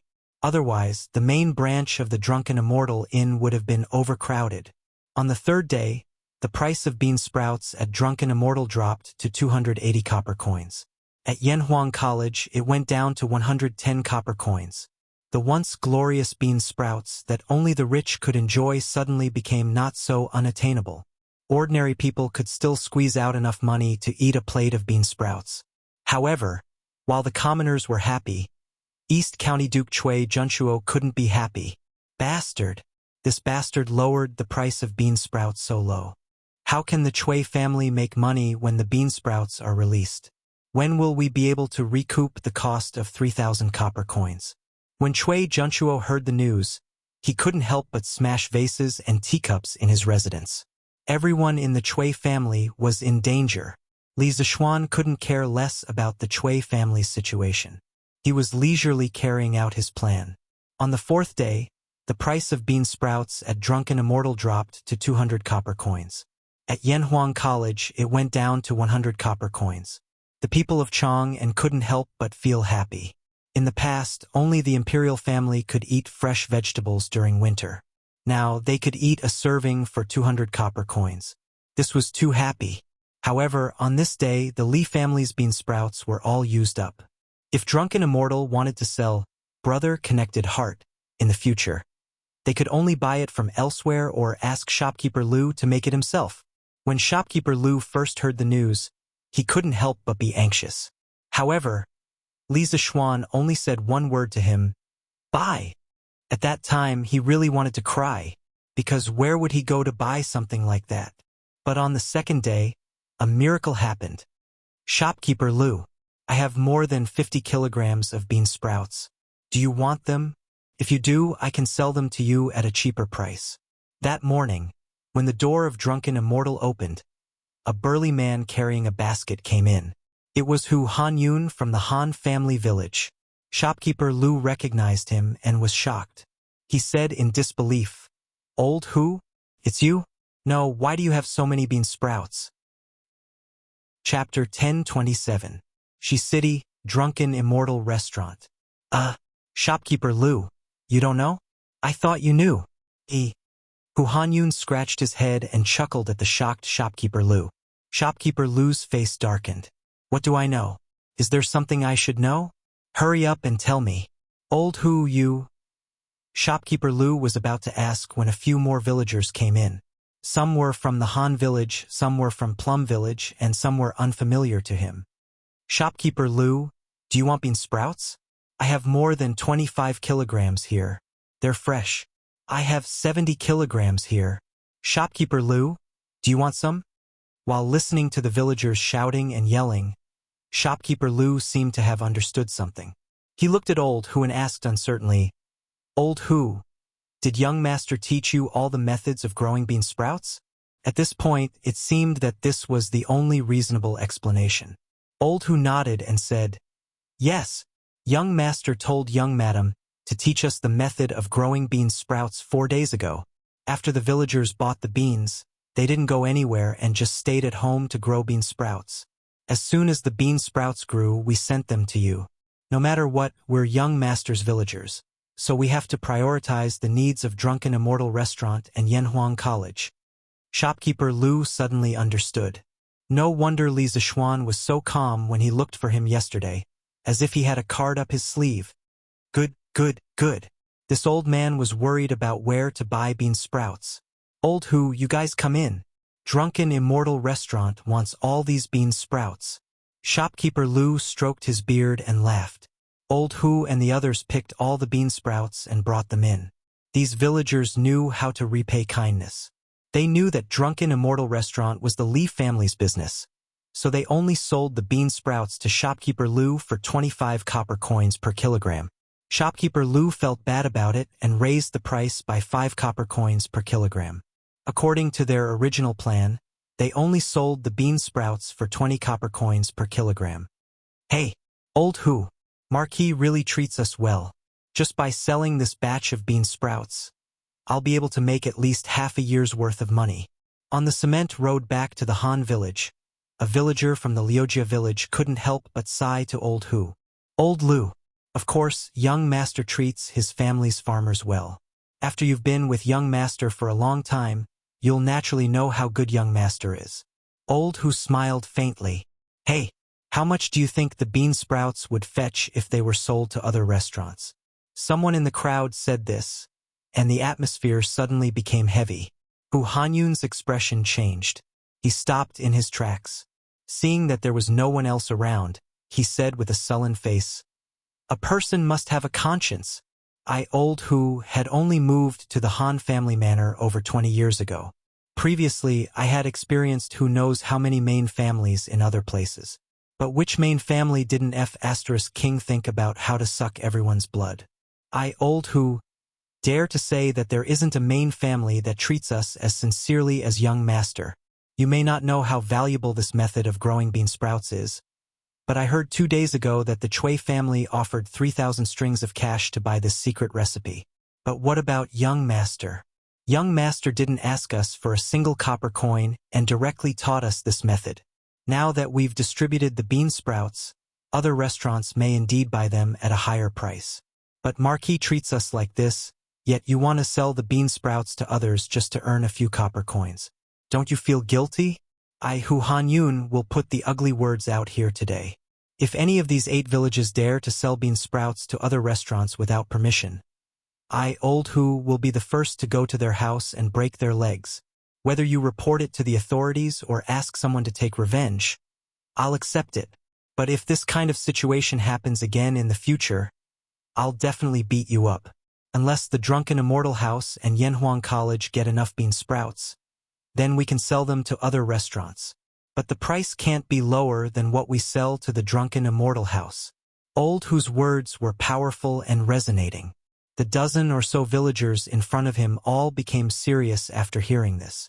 Second Master Lu stepped forward and fiercely hammered Old Hu's chest. Then he shouted to the crowd. What Little Hu said is correct. There are some things that young master doesn't care about and he won't tell us. But since we've received young master's kindness, we can't disappoint young master. Lu Wanshan will definitely not allow anyone to go back on their word. Right. Lu Mang will definitely not allow anyone to go back on their word. Marquis brought us to live a good life, so we must repay Marquis. As a person, we can't lose our conscience. Second Master Lu was a well-known figure in the surrounding villages. With him saying this, who would dare to not believe him? As soon as he finished speaking, Lu Mang of the Liujia village quickly stood up and agreed. He sold more than 100 caddies of bean sprouts today and earned more than 2,000 copper coins. After deducting the cost of buying soybeans, his net profit was more than 2 strings of coins. When Li Zixuan encouraged the villagers to build greenhouses, he couldn't afford to build greenhouses. Now, he didn't expect that just selling bean sprouts once would be enough for him to build 3 or 4 greenhouses. Happiness came too quickly. He was planning to first return the 500 copper coins he borrowed from Li Zishuan and then build 2 greenhouses. Next year, he would definitely have enough money to send his children to school. Therefore, he had now become one of Li Zishuan's staunchest supporters. Old Hu and Second Master Lu are right. In the future, our bean sprouts must be sold to the Drunken Immortal House and Yanhuang College first. I agree. This is a must. The rest of the villagers followed behind Lu Mang and voiced their agreement. Second Master Lu nodded his head in satisfaction and said, "Also, all of you, when you go back, keep your mouths shut. Also, keep your wives' mouths shut. Although the young master didn't tell us to keep it a secret, the less people from the other villages know about the bean sprouts, the more money we can earn. If everyone knows about it, the bean sprouts will definitely be sold at a cheaper price." Old Hu agreed and said, "Yes, keep your mouths shut, just like the greenhouses. No matter who comes to the village, don't let them see it. Also, don't mention this to the other villages. If you do, you'll be destroying everyone's rice bowls." "That's right. Whoever says it will feel bad for all of us. Yes, we must keep it a secret." Under the mobilization of Old Hu and Second Master Lu's propaganda, the villagers of the 8 villages smoothly formed an alliance of interests and agreed to keep the secret. In Chang'an, the Drunken Immortal House's brotherhood connection continued to be popular. But today, there was a disruptor. The Chui family's restaurant in the Eastern Market also introduced a dish similar to the brotherhood connection. They directly called it stir-fried bean sprouts. The price was still reasonable, 190 copper coins per serving. It was 10 copper coins cheaper than the Drunken Immortal House's brotherhood connection price yesterday. Why was it yesterday's price? Because today, the Drunken Immortal House's brotherhood connection price was lowered by 10 copper coins. Therefore, the two prices were the same. It wasn't that the Chui family didn't want to lower the price, but the price they paid for the secret recipe was too high. They had to get the original price back first, right? Otherwise, when the bean sprouts were overflowing in the future, the price would be even lower, and the profit margin would be even smaller. Obviously, after experiencing Li Zishuan's indiscriminate bombardment these days, Cui Junchuo had already predicted the future trend of the price of bean sprouts. However, he didn't expect that Li Zishuan would secretly teach the method of making bean sprouts to the farmer. As a result, the price of bean sprouts in Chang and city would fall at an even faster rate. What? There are people selling bean sprouts in the Western Market and the Eastern Market? In the Eastern Duke's mansion, south of Chang and city, when Cui Junchuo heard the news, his heart sank. At this time, he completely understood that he had been tricked by Li Zishuan. Yes, great-grandpa, they should be villagers outside the city. Each of them has a lot of bean sprouts. The servant of the Cui family bowed and said, "Villagers, how could they know the secret recipe of bean sprouts?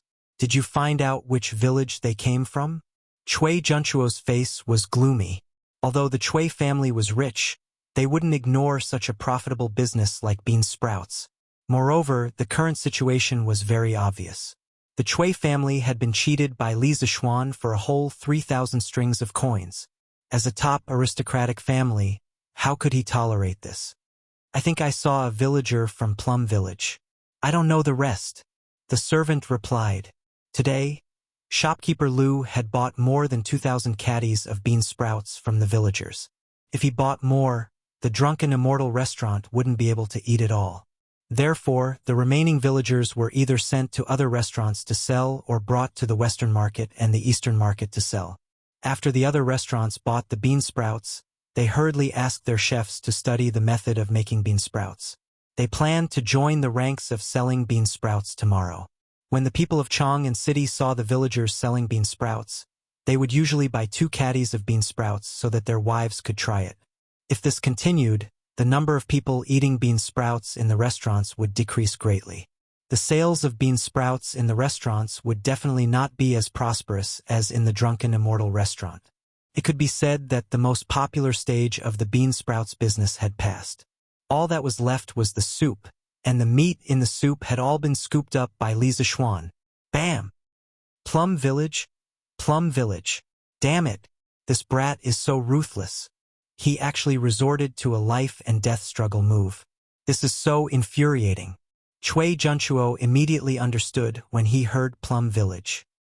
He slammed the teacup on the table onto the ground and said angrily, "Life-and-death struggle?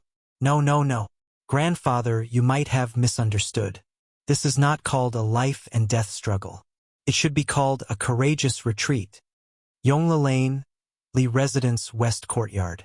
When Yi Guozhong heard that the Hanjiazhuang, Plum Village, Lujiazhuang, and several other villages had started selling bean sprouts in the east and west cities today, he subconsciously felt that Li Zishuan was using the method of killing 1,000 enemies at the cost of 800 of his own men to take revenge on the Cui family for stealing the secret.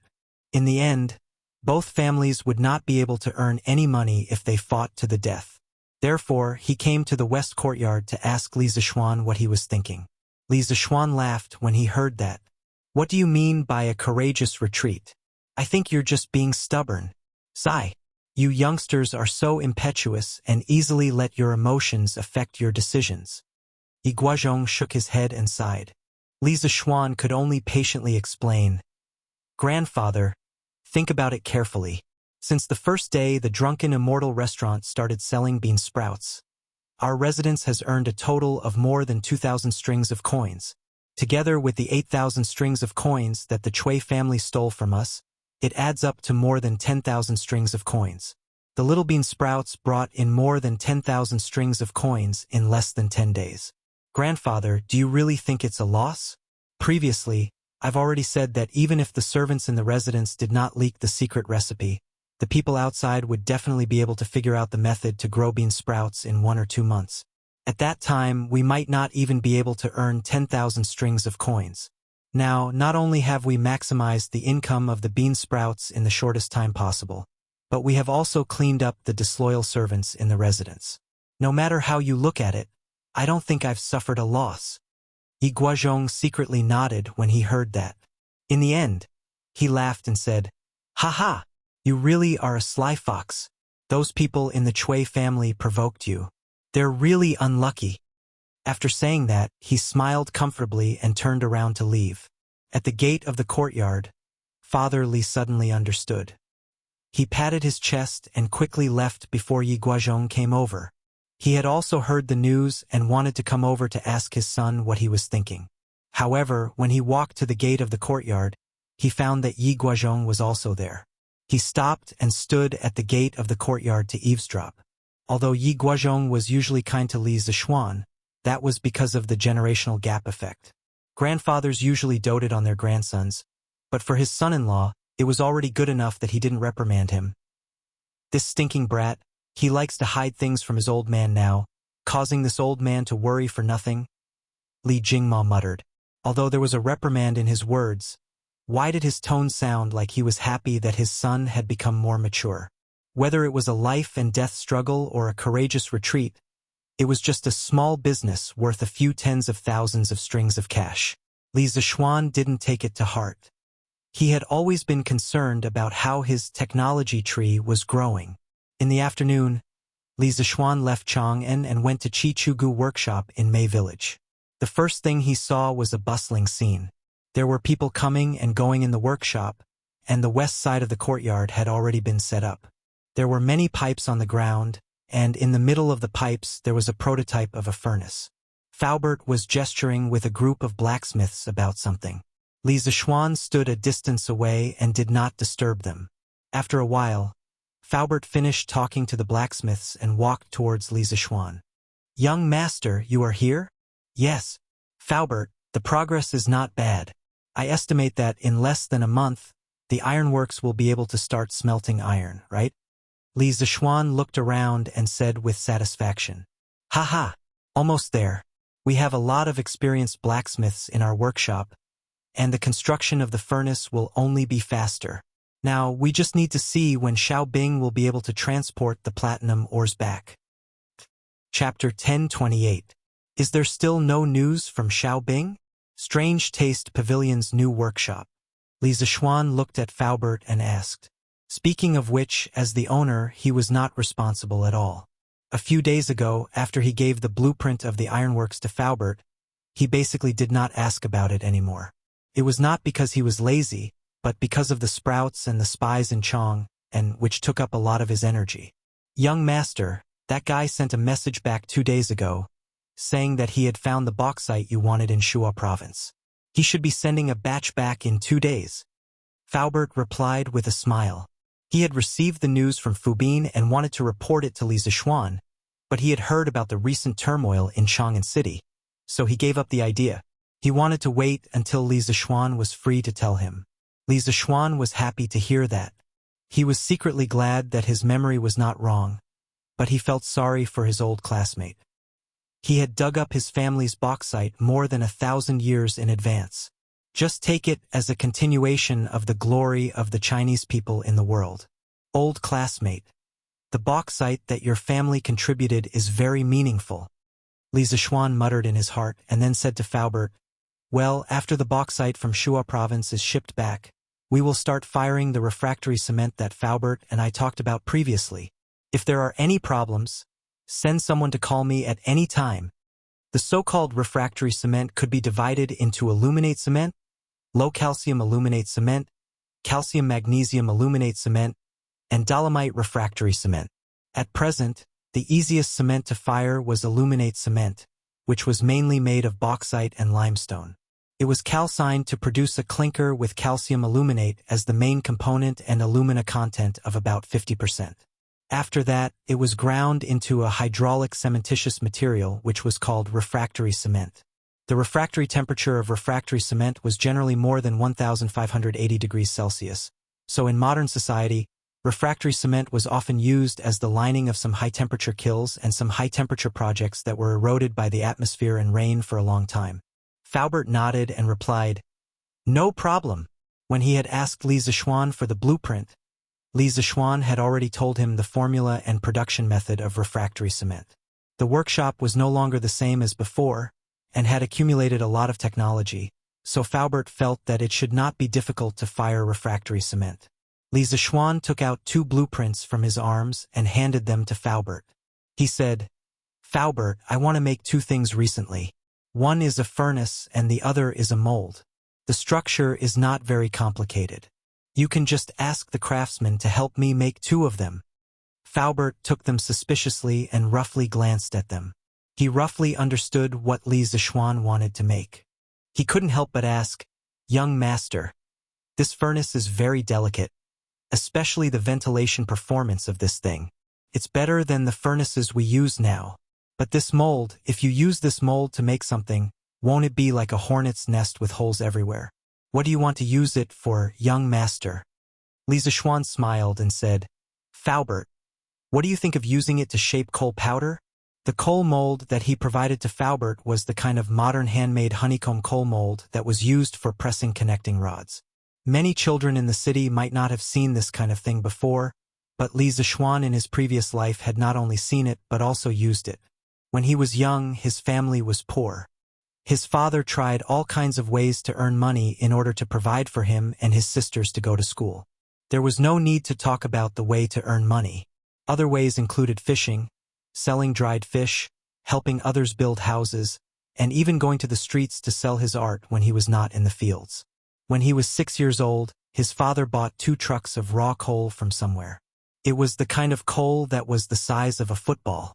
It was probably just dug out from a coal mine. After that, his family began to rely on making honeycomb coal to earn money. At that time, he was still quite sensible. Every day after school, he would help his parents make honeycomb coal. The children in the countryside were not so delicate. Those handmade honeycomb coal molds were almost as tall as him. But at that time, he also knew that his family was poor. If he did not work, he might not even be able to go to school. So even though his hands were blistered, he continued to work. Later, after making honeycomb coal for 2 years, his family did not continue to do it. Because the efficiency of manual labor was too low, they did not earn much money. But it was also because of that experience that Li Zishuan was very familiar with the honeycomb coal mold. He could even draw it with his eyes closed.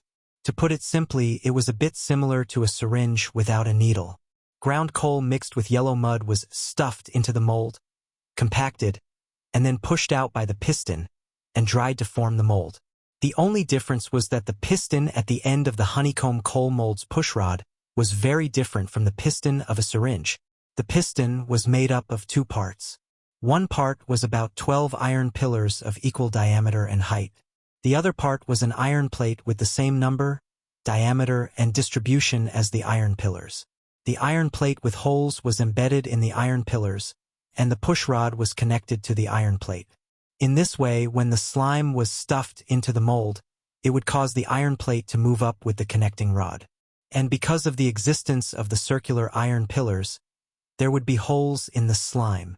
Finally, when the connecting rod pushed out the slime in the mold, the honeycomb-shaped coal would be obtained.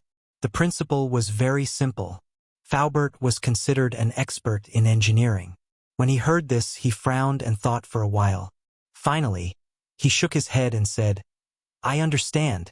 Young master wants to make the shape of the coal into a honeycomb shape so that the coal can burn more easily. This is indeed a very good idea, but has young master ever thought that even if the coal is ground into coal powder, there is no adhesion between them? It is very difficult to stick together." Li Zishuan gave a thumbs up and praised, "Faubert has good eyesight. Haha, this coal powder is indeed as you said. There is no adhesion. But we can add something sticky to it to make it stick together. In this way, we can create honeycomb-shaped coal. Together with the stove on the other paper, Faubert, do you think it will be very convenient for us to boil water in the future?" Faubert couldn't help but be startled. He finally understood that the two drawings that Li Zishuan gave him were actually used together. He thought for a while, and after a while, he said with a face full of admiration, "Young master is really a genius. This kind of wonderful idea, even if I were 40 years younger, I am afraid I would not be able to come up with it." Chapter 1029.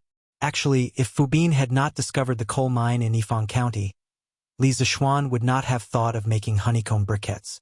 At the very least, he would not have done it in the short term.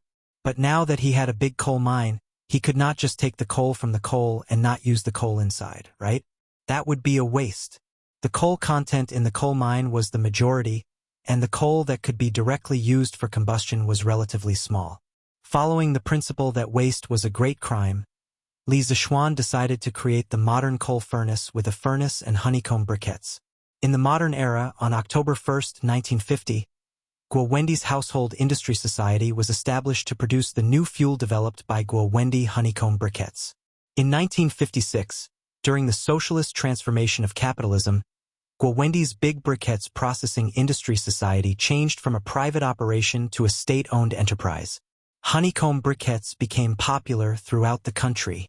According to the records of that year, burning normal coal needed to be shaved and added a few times a day. But burning honeycomb briquettes did not need to be lit every day, nor did it need to be heated and shaved. Thus, the annoying phenomenon of black smoke and flying ashes was completely eliminated.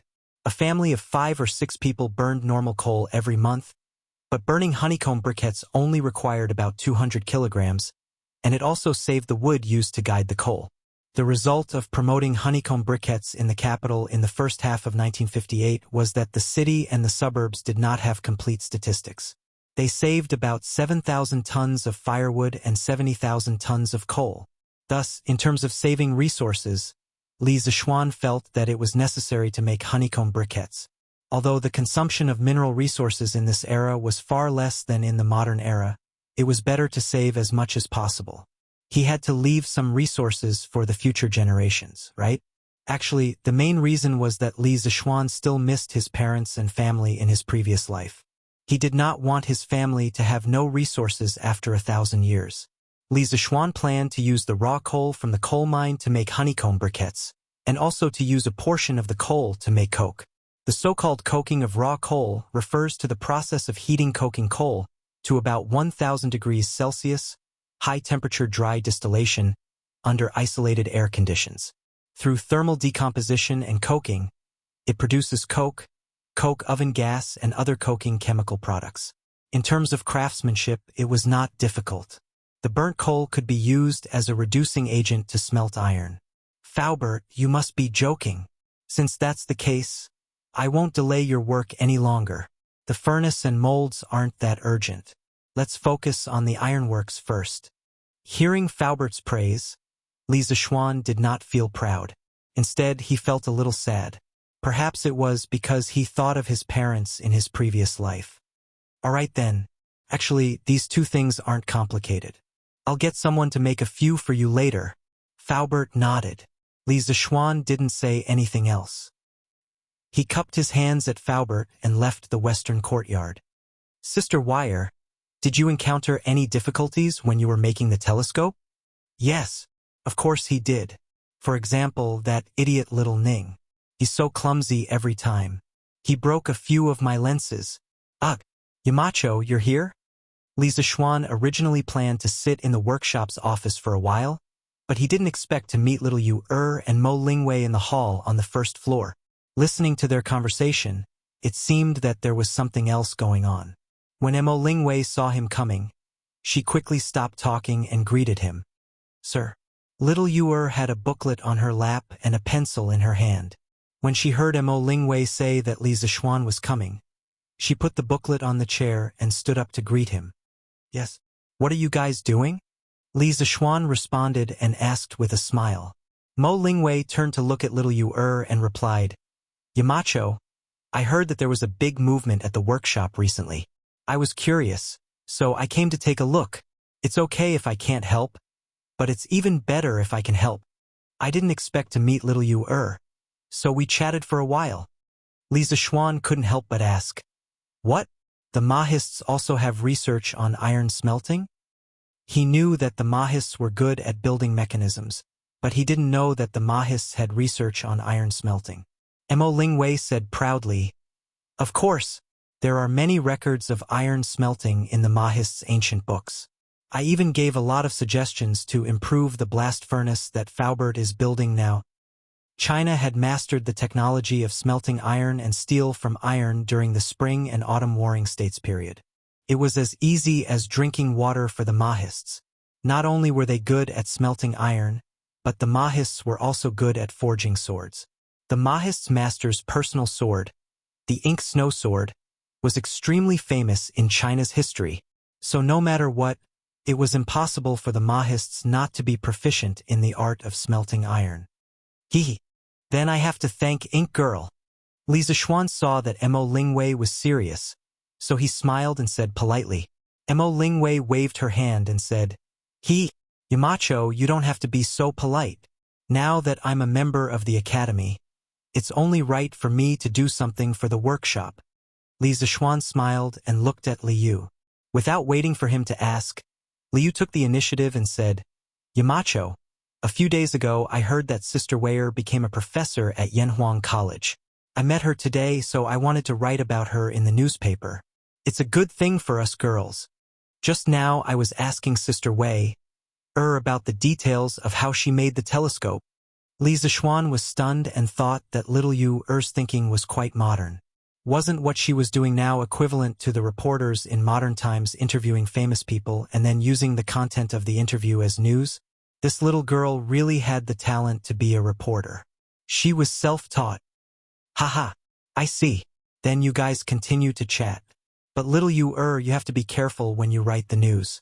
The production of the telescope is a secret of the college and the imperial court. Any technical things can't be mentioned in the newspaper. Otherwise, there will be big trouble. Li Zishuan didn't object to little Yu setting Mo Lingwei as a role model for Tang Empire's women. But in terms of principles, he had to make it clear to Li Yu in advance. This was because the technology of the telescope was too important. If it fell into the hands of an enemy country, who knew how much trouble it would bring to Tang Empire? I understand, sir. When the time comes, I'll write the news and show it to you again. Little Yu still knew the importance of the matter. She immediately replied solemnly. Okay. Li Zishuan nodded and looked at Mo Lingwei and said, Ink Girl, many of the things you know are related to Tang Empire's interests, so in the future you have to be careful with your words and actions. Don't casually reveal things that you shouldn't reveal to others. Mo Lingwei stuck out her tongue and said, I know, Yamacho. I don't usually go out of the college, so I won't reveal any secrets. That's the best. You guys continue chatting. I'll go up first. Chapter 1030. The next day, Datong Daily's headline attracted everyone's attention. How did a strong career woman become Professor Mo Lingwei of Yanhuang College? Whoa, since when did Yanhuang College have a female professor? Professor?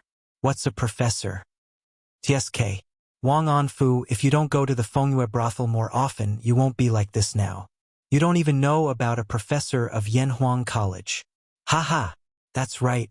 This brat usually spends all his energy on prostitutes. If you have something to say, just say it. Stop talking nonsense. Tisk, let me put it this way. Being a professor is the highest honor in the Yanhuang Academy. Those who obtain the title of professor will receive the best treatment in the academy. Needless to say, the generous salary will not be a problem. In addition to the salary, the professors of the academy will also receive an additional courtyard in the Cloud Mountain. That's really impressive. A villa on Mount Yunshan? Whoa, I saw it from afar before. It's really impressive. Speaking of which, being a professor gives you a villa on Mount Yunshan? That's really worth it. Should I give it a try another day? To hell with you. Don't insult the word professor with your ignorant and incompetent behavior. Ha ha ha. I just didn't expect that a woman could become a professor of Yanhuang College. That's really surprising. But it makes sense. Look, this girl participated in the construction of the astronomical telescope. It's not an exaggeration to say that she's a professor. Astronomical telescope? Brother Pang, can you tell me what an astronomical telescope is? Astronomical telescope. I heard an old man mention it before. Most of the ordinary people were talking about how generous the treatment of a professor in Yanhuang College was. It was shocking that a woman like Mo Lingwei could become a professor of the college. However, some scholars were unhappy after reading the newspaper. What an insult to the educated, what an insult to the educated. The Marquis of Yong, and is too much. A mere woman actually dares to call herself a professor? How can we, the disciples of the saints, continue to study the world? In the Imperial College of the Imperial College, a Confucian scholar couldn't help but slap the table and stand up angrily after reading the headlines in the newspaper during class. Uncle Huai, are you talking about today's news from Datong Daily? Another Confucian scholar asked as he stood up. The Confucian scholar named Uncle Huai stood up and said indignantly, That's right. That's the news. The Marquis of Yong and is really disgraceful. How can he compare a woman to the disciples of the saints? I'm so pissed off. In fact, his full name was Zheng Huaibua. He was a concubine-born son of the Zheng family of Xingyang. Although he was born of a concubine-born son, he carried the name of the Zheng family of Xingyang. No matter where he went, he was like a crane in a flock of chickens. I saw the news just now too. I'm furious too. Me too. The Marquis of Yong, and has really gone overboard this time. Why don't we all go to the Marquis of Yong and manner to demand an explanation? Zheng Huaibua saw that the students in the classroom were all furious. He gritted his teeth and suggested, Okay, let's go and demand an explanation from the Marquis of Yong and let the Marquis of Yong and revoke that woman's position as a professor. Yes, it must be revoked. Uncle Huai, if you want to go, I'll go with you. The classroom that was previously noisy suddenly became lively. After a while, a student weakly said, Uncle Huai, I think we shouldn't go. Last time, the students of our college went to the Marquis of Yong and manner to demand an explanation. In the end, they were almost stripped of their academic status. The leader, Cui Yunhan, was even sent to Chongzhou. These words woke everyone up from their dream. When these words came out, the few people who were arguing fiercely earlier were all jolted awake. They immediately recalled that a few months ago when Li Zixuan officially mentioned on the newspaper that the Marquis of Yong and Cui Yunhan brought a group of students to the Marquis of Yong and manner to cause trouble. In the end, they were wiped out in one fell swoop by the imperial guards sent by Li Zixuan. After that, Li Zixuan ignored the pleas of the Cui family's old grandfather and actually sent Cui Yunhan to Chongzhou. This was a real lesson learned from the mistakes of the past. Furthermore, from the previous incident, it could be seen that Li Zixuan's current imperial favor was very high. It wasn't something that ordinary people could shake. Scholars like them, who didn't have any scholarly achievements, were even worse. Qichong's words are reasonable. This matter needs to be discussed at length. We can't just go rashly. After a while, someone betrayed. This was the traditional Confucian students. They advocated a gentleman does not stand under a collapsing wall. Once they discovered that there might be danger ahead, they would usually run faster than anyone else. Yes, Uncle Huai, this matter needs to be discussed at length. Otherwise, the gains won't make up for the losses. Why don't we go find Professor Cui? He has the right to write a letter to advise against it. Let's ask him to help us advise His Majesty on this matter? Zhang Huaibua despised his stupid teammates in his heart. After hearing this sentence, he couldn't help but nod and say, "Okay, Professor Cui is an upright person who abhors evil. Let's go find him together. He definitely won't sit by and do nothing." Speaking of Cui Shanyu, this fellow was actually quite miserable. Previously, he had joined forces with the 7 great professors of the Imperial College to impeach Li Zixuan. Although he had forced Li Zixuan out of the Imperial College in the end, he didn't get any good results. Not only did he fail to run for the position of the Imperial College's secretary, but he was also called by Li Er in the Imperial Edict as a teacher who only knew how to fight for power and profit. As a result, his political career in the Imperial College had basically come to an end. In the following period of time, Cui Shanyu kept a low profile. It was likely that he didn't expect that while he was peacefully sitting at home, someone would deliver the opportunity for revenge to him. Wow! This ink girl is so amazing. Despite being a girl, she can actually achieve her current status. She is truly too amazing. The scholars were indignant that Mo Lingwei had ridden on their heads. The women of Chong, and were looking up to Mo Lingwei's glorious achievements and sighing that a woman could actually not lose to a man. Within the Changle Palace, after Princess Changle saw the news in the newspaper, she let out a similar sigh. According to Brother Qingke, the ink girl is from the Mo family and is proficient in arithmetic and construction. It is only natural that she can achieve such accomplishments. If only Changle had the same intelligence as the ink girl. Sitting alone by the window, Changle gazed at the ginkgo leaves drifting in the wind. She couldn't help but sigh. Everyone envies me, the princess of the Great Tang, but they don't know that I envy the ink girl, a free person who can do what she likes and pursue her true love. Chapter 1031. Wow! Hanli, is this Mo Lingwei a professor at your college? South of Chong and City, and Lu House, Lin family's backyard. Today was Yanhuang College's Saturday, so Iron Egg came to tutor Lin Hao. After Han Lijing went to Hudong Road, Iron Egg couldn't live alone in the Han village, so he was now living in Chong and City's Li Mansion. Although his sister, Han Yushi, reprimanded him for the results of the monthly test, he still came to the Lin family to fulfill his promise. Lin Hao took the opportunity to read today's Tang Daily while he was squatting in the latrine. His eyeballs almost popped out of their sockets when he saw what it was. He quickly wiped his butt and limped out of the latrine. Then he walked to Iron Egg's side, widened his eyes, pointed at the newspaper, and exclaimed. Iron Egg frowned and said unhappily, "She's a professor at our college. Young Master Lin, please don't call her by her name." Respect for teachers was a rule that every student of Yanhuang College must abide by. Ahem, sorry. Lin Hao coughed and touched his nose embarrassedly. He then said, "What I mean is, why is there a female professor at Yanhuang College?" Iron Egg's expression relaxed. He replied, "My master said that Yanhuang College is a place to educate people, develop their wisdom, and promote engineering. Here, it's all about talent. As long as one is talented and capable, no matter if he or she is male or female, old or young, he or she will be put in an important position. Professor Mo used her talent and knowledge to do hundreds of experiments in the workshop over the past few months. Finally, she created a telescope that can break through the limit of ordinary people's vision, so that even ordinary people can observe the stars in the sky. With such talent and achievements, my master said that she is worthy of being a professor.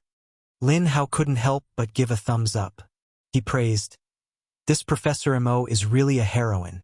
It's hard to imagine that your college's telescope was made by her." Titan chuckled and said, "The Flame Yellow Academy is a place of hidden dragons and crouching tigers. There are many capable teachers and students here. Wait until you enter the academy in the future and you'll truly experience it." Lin Hao said with anticipation, "Don't worry, I will definitely get in next year, but your master is really a bold man. He actually dared to appoint a woman as a professor in the college. Isn't he afraid that other scholars will be dissatisfied?" Iron Egg frowned. "Yanhuang College was founded by my master. He can appoint whoever he wants to be a professor. He can appoint whoever he wants to be a professor. Professor Mo. Is it a matter?" Lin Hao chuckled and said non-committally, "Heh, maybe." Li Zixuan didn't care about what other people were saying about the Datong Daily headline. As long as the content of the news wasn't confidential, other people could say whatever they wanted. In the afternoon, he received news that the first batch of bauxite that Fu Bin had brought back from Shuazhou had arrived at the workshop. It was earlier than Li Zixuan and Faubert had expected. Since he had nothing to do, Li Zixuan went to the new workshop of the Chitsu Pavilion to confirm whether Fu Bin was digging bauxite or not. "Young master, look. These are all here." Faubert pointed to a pile of gray stone-like ores in the front yard of the workshop and said, "Take a look and see if these are the bauxite ores you want." Li Zixuan went forward and picked up a piece. He looked at it carefully for a while and finally nodded. "Yes, Faubert, this is the bauxite ores that I want." Faubert was relieved when he heard this. He let out a sigh of relief and laughed. "I heard from Xiaobing that the local miners thought that he had lost his mind.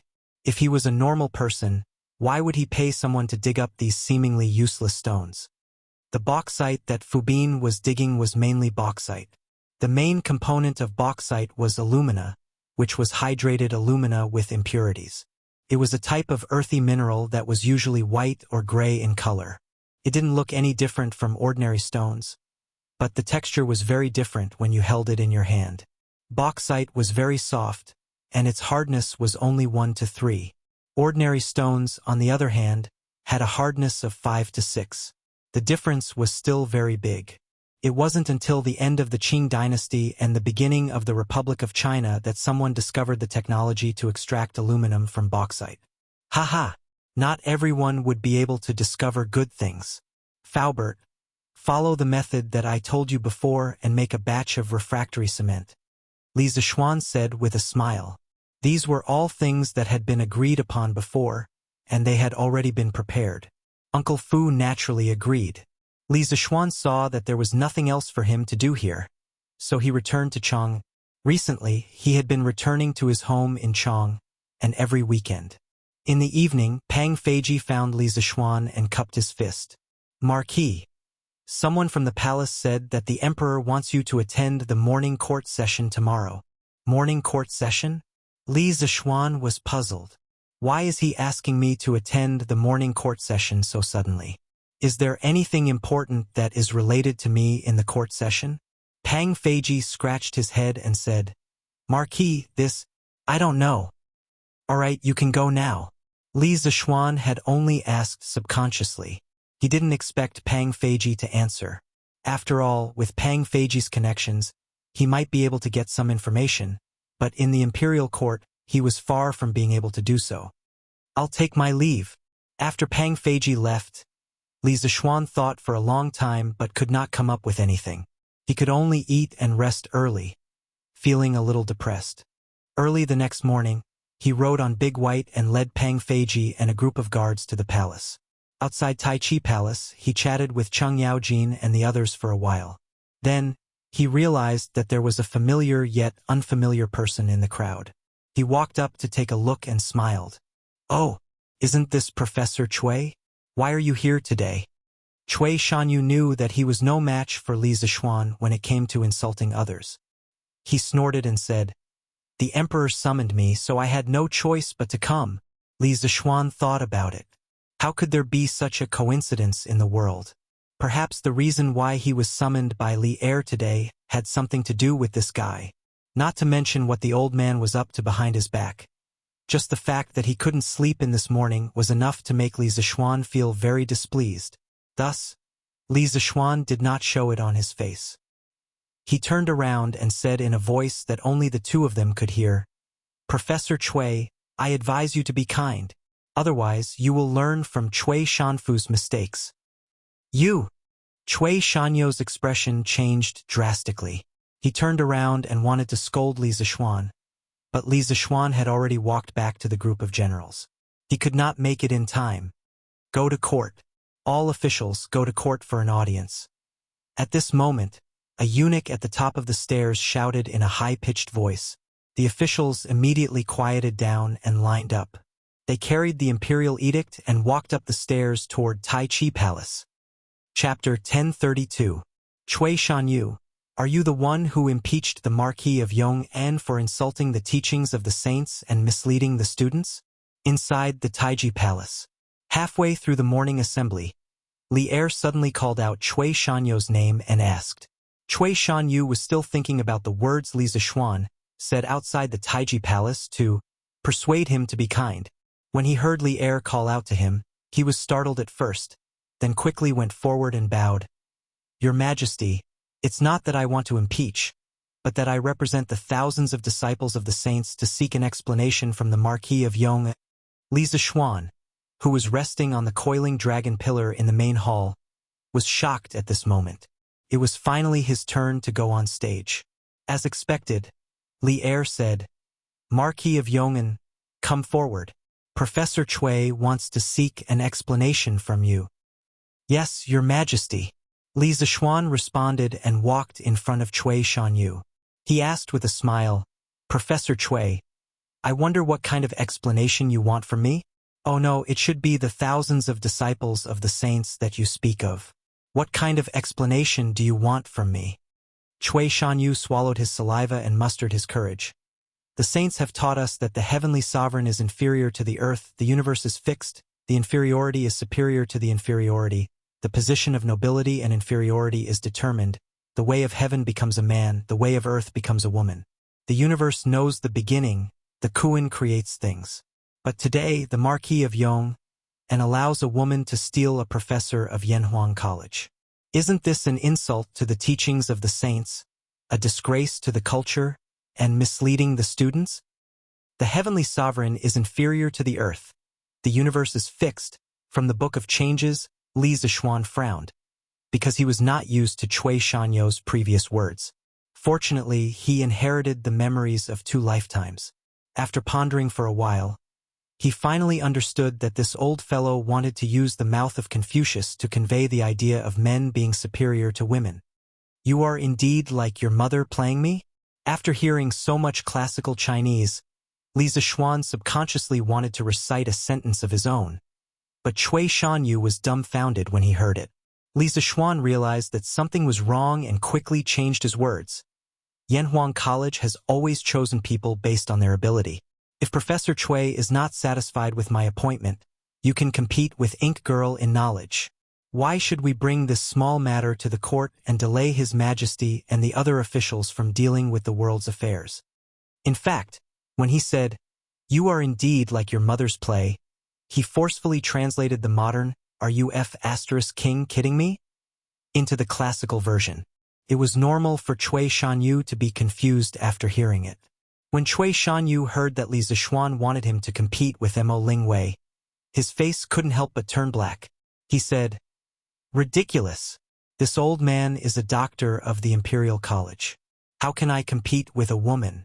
Marquis Yong-an, don't try to change the topic.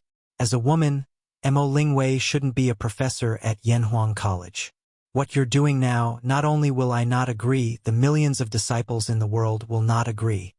No one would cheer for you if you won, But if you lost, people would say that you bullied a woman. Cui Shanyu knew this very well, so he wouldn't accept it even if he was beaten to death. There was a buzz of discussion in the civil officials' camp.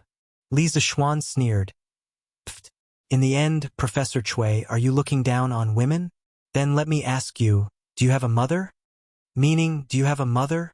He was addicted to talking nonsense today, and some disgraceful words came out of his mouth. This time, Cui Shanyu understood. He said angrily, "Of course I do, Marquis Yong, and please show some respect." Li Zishuan pursed his lips and said, "Respect? When was I disrespectful? You, on the other hand, were disrespectful to your mother." Cui Shanyu was stunned, and then his expression changed. "When have I ever been disrespectful to my mother?" The ancient times emphasized filial piety. If he was labeled as unfilial, he would really be cursed by tens of thousands of people. Cui Shanyu was not willing to take the blame. Li Zishuan replied, "Ha! Professor Cui, you said so much just now. Didn't you want to tell me that men should be superior to women in this world? Isn't your mother a woman? You know the teachings of the saints better than me. If I remember correctly, the saints once said, 'A gentleman upholds the fundamentals, and the fundamentals are born from the Tao. A filial brother is the foundation of benevolence.' Professor Cui, you just said that men are superior to women. Aren't you looking down on your mother? Are you also insulting the saints' knowledge? You can't even meet the basic requirements of the saints. What right do you have to criticize me? The principles of a gentleman come from the Analects of Confucius. The meaning of the whole sentence is, a gentleman focuses on the fundamental matters. Once the foundation is established, the principles of governing the country will be established. Filial piety to parents, respect to brothers, this is the foundation of being a man." Cui Shanyu's face turned pale. He knew that Li Zishuan was digging a hole for him again, but he couldn't find a strong argument to refute Li Zishuan in a short time. This was because he was at a disadvantage in terms of mental strength. In terms of mental agility, 10 of him couldn't compare to Li Zishuan, who had a strong mental strength. In the civil officials' camp, the officials who were whispering before couldn't help but frown after hearing Li Zishuan's argument.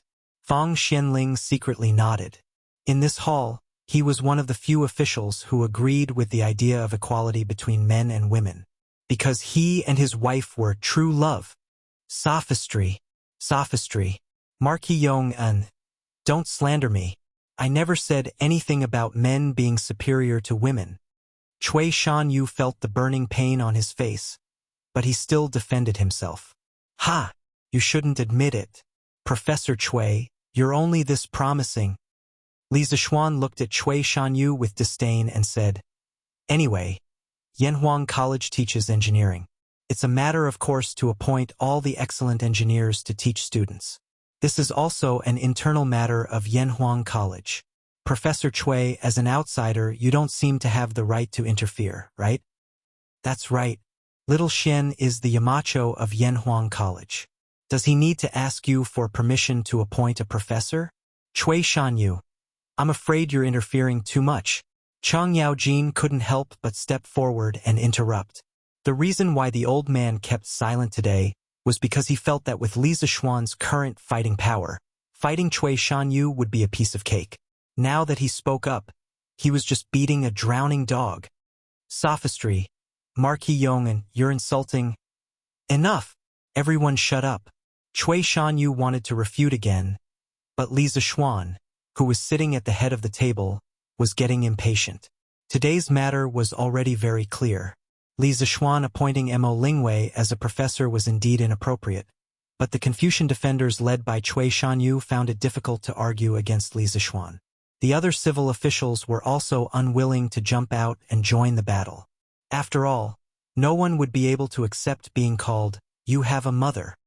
Mo Lingwei is a key figure in the construction of the astronomical telescope.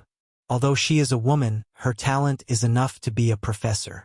Moreover, as far as I know, she's only in charge of experiments and not teaching. There's no such thing as misleading students.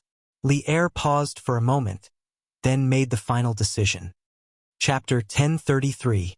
Moreover, we have also heard that the Marquis of Yong and had appointed Mo Lingwei as a professor. This matter will end here. In Taiji Palace, Li Er had completely settled the matter of Mo Lingwei becoming a professor of the academy. He then turned to Cui Shanyu and sternly said, Cui Shanyu, I see that you are quite proficient in Confucian classics. Staying in the Imperial College will be a waste of your talent. Therefore, I have decided to transfer you to the Hongwen Library as a scholar. You will be in charge of writing history. Are you willing? Cui Shanyu's heart instantly sank. He anxiously said, Your Majesty, this subject's life goal is to pass on the Tao and cultivate talents for the Great Tang. This subject still wants to teach students in the Imperial College for a few more years. Your Majesty, please grant my wish. He was no fool. Although becoming a scholar in the Hongwen Library was the same rank as his current Imperial College professor, going to the Hongwen Library to write history was basically an idle job. He understood that Li Er found him annoying and wanted to chase him away. Li Er's eyes instantly turned cold. The temperature in the hall seemed to have turned cold as well. Cui Shanyu inexplicably shivered, regretting his rashness. Make the best use of people and materials. Ever since we ascended the throne, we have always used people based on their abilities. Beloved official Cui, you have a belly full of wisdom. Do you think that we have made an improper arrangement for you to write history? Li Er's cold voice traveled into Cui Shanyu's ears, causing him to shiver once more. Your Majesty, this subject... Don't speak. Let beloved official Kong speak. Cui Shanyu still wanted to save himself, but Li Er didn't give him a chance to speak. He turned to Kong Ingda and said, Beloved official Kong, beloved official Cui has served in the Imperial College for so many years. You must understand his abilities the best. Tell me, is beloved official Cui suitable to write history in the Hongwen Library?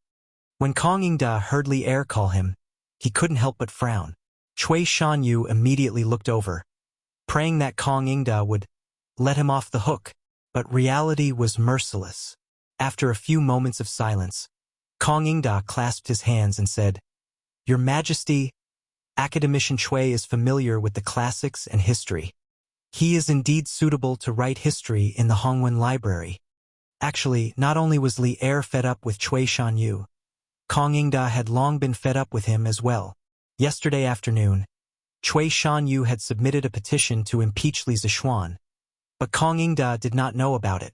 Kong Ingda didn't support Mo Lingwei's appointment as a professor in Yanhuang College, but he wouldn't oppose it either. Although Li Er was the dean of Yanhuang College on the surface, everyone knew that it was only in name. Li Zishuan was the real master of Yanhuang College. Kong Ingda understood that Li Zishuan had appointed a professor to his academy. Even if he objected, he had no right to do so. Besides, Kong Ingda had always felt guilty towards Li Zishuan. He felt that if Li Zishuan had stayed at the Imperial College, the college would have become more and more glorious. The reason Li Zishuan had left the Imperial College was because Cui Shanyu had contacted others to secretly impeach him. Now, a similar thing had happened again. Kong Ingda was really disappointed in Cui Shanyu. He might as well follow Li Er's wishes and send him to the Hongwen Library. Ah! Cui Shanyu's heart finally turned cold when he heard this. At this moment, his mind inexplicably echoed what Li Zishuan had said before the morning assembly. Professor Cui, I advise you to be kind. Otherwise, you will learn from Cui Shanfu's mistakes. What was karma? This was called retribution in this lifetime. In less than an hour's time, Li Zishuan's seemingly careless words had actually become reality. Cui Shanyu really hated Zheng Huaibua and the other scholars who had urged him to impeach Li Zishuan. Ah, Minister Cui, are you willing to go to the Hongwen Library to study history now? Li Er nodded with satisfaction. If he could send Cui Shanfu to Lingnan, what could Cui Shanyu do? In any case, Li Er would definitely support the new study of engineering. If he did not take advantage of his strong control over the Tang Empire to let engineering take root. When his descendants ascended to the throne, engineering would be instantly strangled by Cui Shanyu and the other Confucian defenders.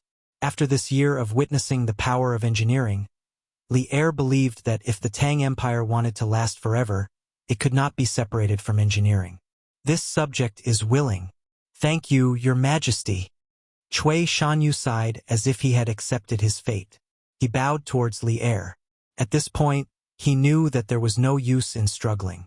At this moment, he seemed to have aged a few years, but his heart was even older. The rest of the ministers did not come forward to intercede for Cui Shanyu, including Wei Zheng, who had always liked to nitpick. First, Li Er's appointment was righteous and no one could find fault with it. Second, Wei Zheng and his wife's situation was similar to Fang Xianling and his wife's. He was also a person who respected and loved his wife. Cui Shanyu's previous remarks about men being superior to women made him feel a little uncomfortable. Official Cui is a righteous person and has worked hard for the country. He is truly a role model for all the officials. I will reward him with 10 bolts of brocade and 100,000 yuan. Li Zishuan thought to himself, at least you know what's good for you. But on the surface, he looked like a wise ruler treating his subjects kindly. Li Zishuan, who was standing below, curled his lips. Thank you, Your Majesty. Cui Shanyu stepped forward and bowed again.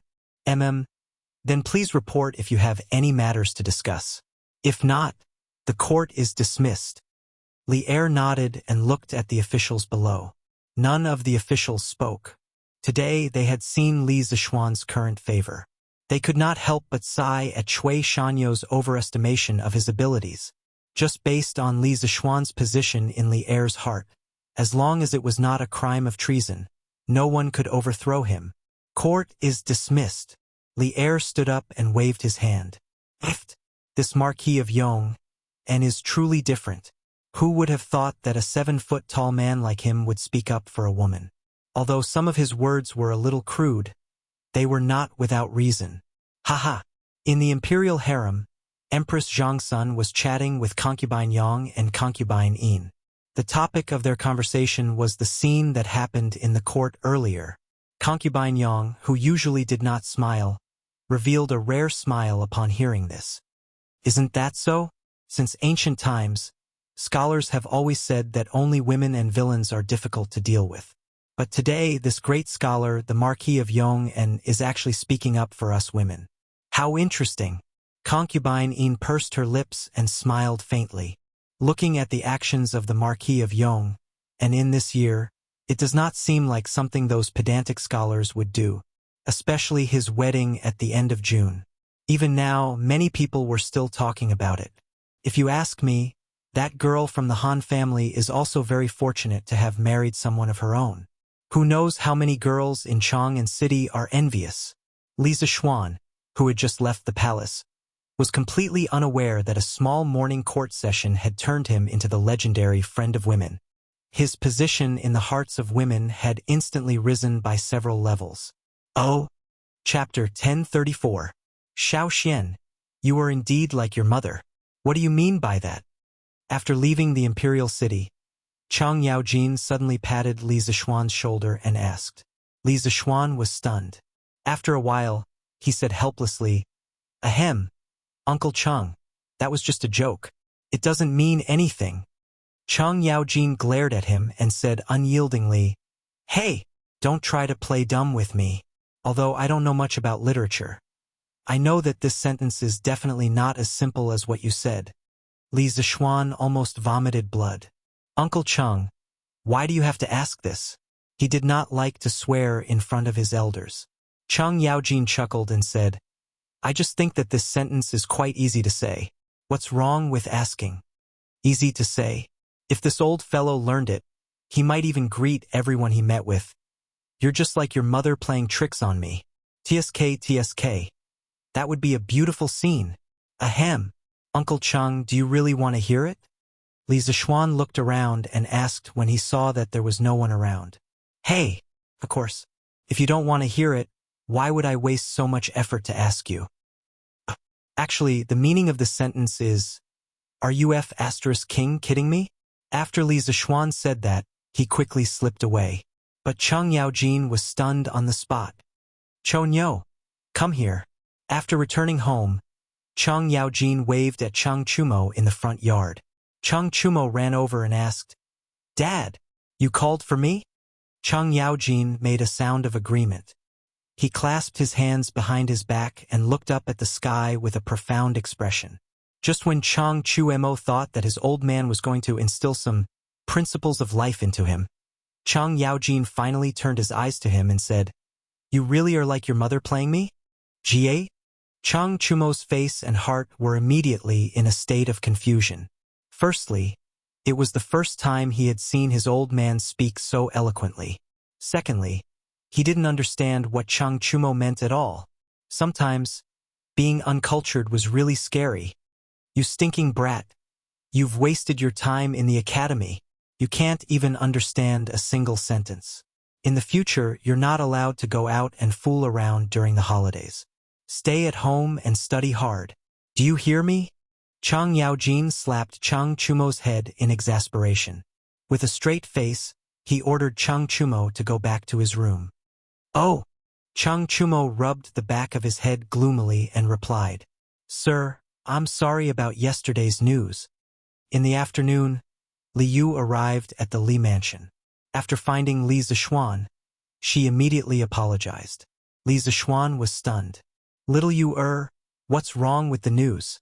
Why are you apologizing to me for no reason?" Little Yu looked up and said, "Sir, I heard that someone is impeaching you in front of His Majesty because of yesterday's news. This is all my fault if not for—" Li Zixuan suddenly understood. He waved his hand and interrupted, "Ha! So that's what happened. Little Yu, you don't have to blame yourself. What you did was right. Besides, aren't I fine now?" "But—" "No buts. I agreed to let you publish that news. And regardless of whether that news is true or not, the news of Ink Girl being appointed as a professor at the academy will spread sooner or later. When the time comes, those who should come will come. After all, some people are willing to be cheap and look for trouble. You can't stop them," Li Zixuan said half-jokingly. In fact, when he asked Little Yu to publish the news of Mo Lingwei being appointed as a professor, he had a deeper intention. That was to show that Mo Lingwei was treated well and widely respected for making telescopes. This was to stimulate people's enthusiasm for science in this era. This was to create momentum for public opinion. In his previous life, although the era he lived in was technologically advanced, there were still some unsatisfactory aspects. The one that left the deepest impression on him was when a teacher asked a student when he was young, "Student XX, what is your dream?" Under normal circumstances, the student would answer, "Teacher, I want to be a scientist when I grow up," or "I want to be a soldier when I grow up and protect my country." But what would happen when he went to university? "Little kid, what is your dream?" "Uncle, I want to be a celebrity when I grow up," or "Uncle, I want to be an internet celebrity when I grow up." Now that Li Zixuan had transmigrated to the Tang dynasty, he didn't want the Tang dynasty to develop like that in the future. He felt that his Datong daily needed to use public opinion to stimulate the enthusiasm of the people to advocate science and technology. He wanted everyone to feel that scientists, like Mo Lingwei, were honorable and worthy of respect. Perhaps his power was just a drop in the bucket and couldn't really affect the overall situation, but some things were better done than not done. Some things needed someone to take the lead. Hearing the second half of Li Zixuan's words, Little Fishy couldn't help but laugh. She said, "Sir, if Professor Chui heard this, wouldn't he be furious?" Li Zixuan shrugged and said nonchalantly, "What does it have to do with me whether he's angry or not? Little Fishy, in the future, Datong Daily has to write more of this kind of news. We have to let the people know how great our Yanhuang College is. Moreover, the teachers of the college have always been contributing their wisdom to the Tang dynasty. They are worthy of everyone's respect." Little Fishy nodded vigorously and said with anticipation, "Yes, yes, sir. Don't worry, I will." Actually, Little Fishy really wants to become someone as amazing as Sister Mo, but I can't understand the principles and formulas that Sister Mo talks about. I know that I'm still far from Sister Mo. However, it should be a very interesting thing to let more people worship people like Sister Mo. Little Fishy is willing to do it. Li Zixuan shook his head and laughed. "Little Fishy, what Ink Girl did is indeed great, But what you're doing now isn't bad either. You can use the pen in your hand to create a spiritual idol for the people. Little Fishy asked doubtfully, Sir, what's a spiritual idol? Li Zishuan thought for a moment and said, It's someone who can inspire you, encourage you, and let you find your way when you're lost. They can all be called spiritual idols. For example, the ink girl that you worship, Little Fishy, can be considered your spiritual idol. Oh, I understand now. Thank you for your guidance, sir. Little Fishy smiled and thanked Li Zishuan. Then, as if she suddenly thought of something, she said, Oh, by the way, sir, thank you for speaking up for Sister Mo in the imperial court. Perhaps you don't know, but now all the women in Chong and are saying good things about you. Hee, I'll take my leave first. Little Fishy playfully stuck out her tongue, then bid farewell and left, leaving behind a black-faced Li Zishuan. Chapter 1035. Cui Shanyu was entrusted with an important task by Li Er and was sent to the Hongwen Library to revise history. The group of supervisors at the Imperial College did not dare to cause any more trouble. For this reason, the Zheng clan of Xingyang even sent someone to warn Zheng Huaibua to behave himself. Not only did Li Zishuan have the emperor's heart, but the power that was related to him was also deeply rooted. It was almost equivalent to half of the entire Tang Empire's military power. Most importantly, Li Zishuan might be hiding something extremely terrifying in his hands. Back then, the 7 cultivators sect of Snake Spirit Mountain was destroyed in a single night. The aristocratic families still remembered this in their hearts. The Zheng clan was not willing to provoke Li Zishuan. It was not that the Zheng clan was afraid, but that they did not have any deep grudges with Li Zishuan. It was not worth it to fight to the death with him. Aristocratic families were all profit-oriented. The days suddenly became leisurely. For several days, no one came to disturb Li Zishuan. As the end of the year approached, the weather became colder. Although it was not snowing yet, Chang'an was located in the north of China. Once winter came, the north wind would often howl. The wind was like a knife to the face. Recently, Li Zishuan had been wondering if he should let the students of the academy have their winter break in advance. After all, the weather was indeed a little cold. The cold weather made Lan Er, who usually liked to go out and play, unwilling to go out anymore. The little girl stayed at home all day, wrapped in a thick fox fur coat and wearing cotton clothes inside. Her chubby appearance made her look even cuter. Take note, cotton clothes were not cotton clothes. Although there was cotton in the Tang dynasty, it was only used as an ornamental flower.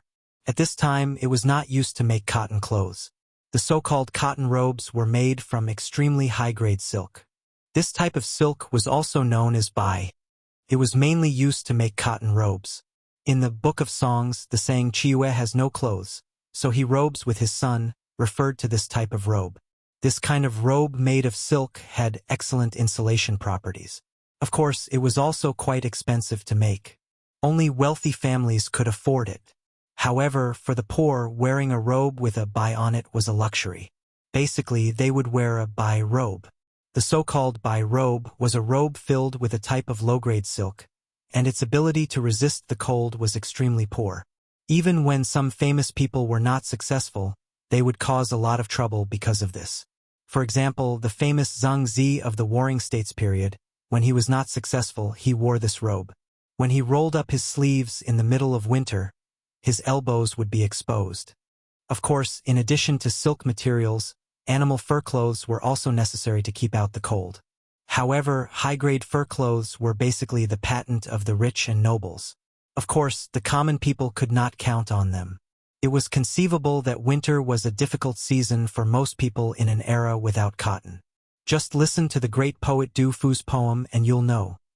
The cloth quilt has been cold as iron for many years, and the proud child is evil.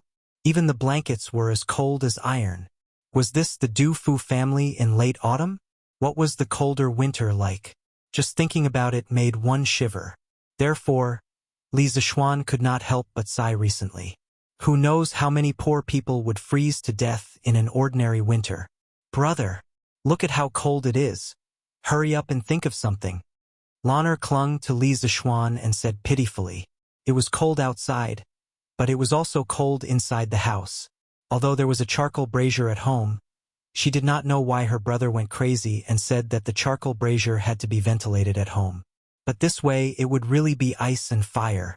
The front would be hot from the fire, and the back would be cold from the cold wind. At this time she began to envy Li Zixuan.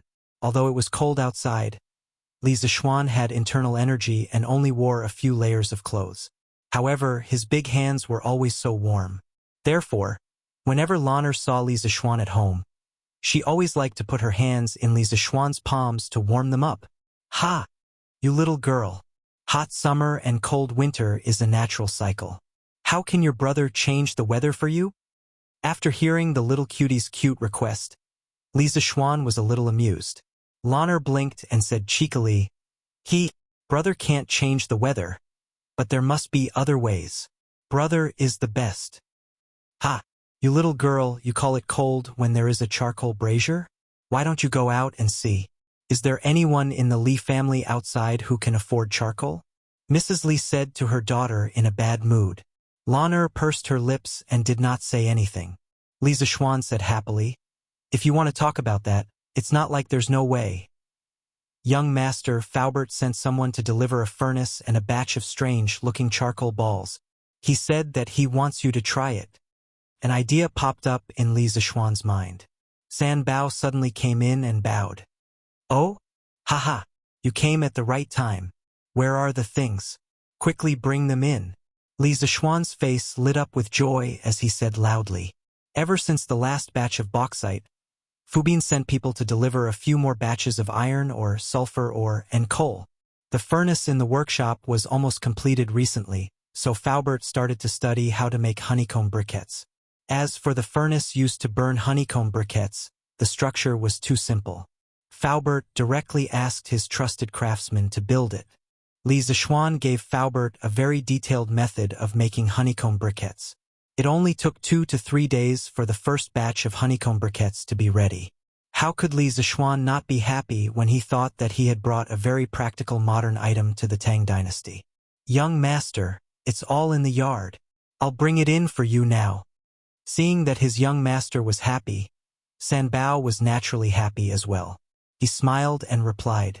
The rest of the family did not understand why Li Zixuan was suddenly so happy. Old Lady Yi smiled and asked, Xiao Xian, isn't this just a furnace? Do you have to be so happy? Hey, Grandma, this is not an ordinary furnace. You'll know in a while. Li Zixuan smiled and kept them in suspense. After a while, San Bao and Afu worked together to move the furnace and honeycomb briquettes into the yard.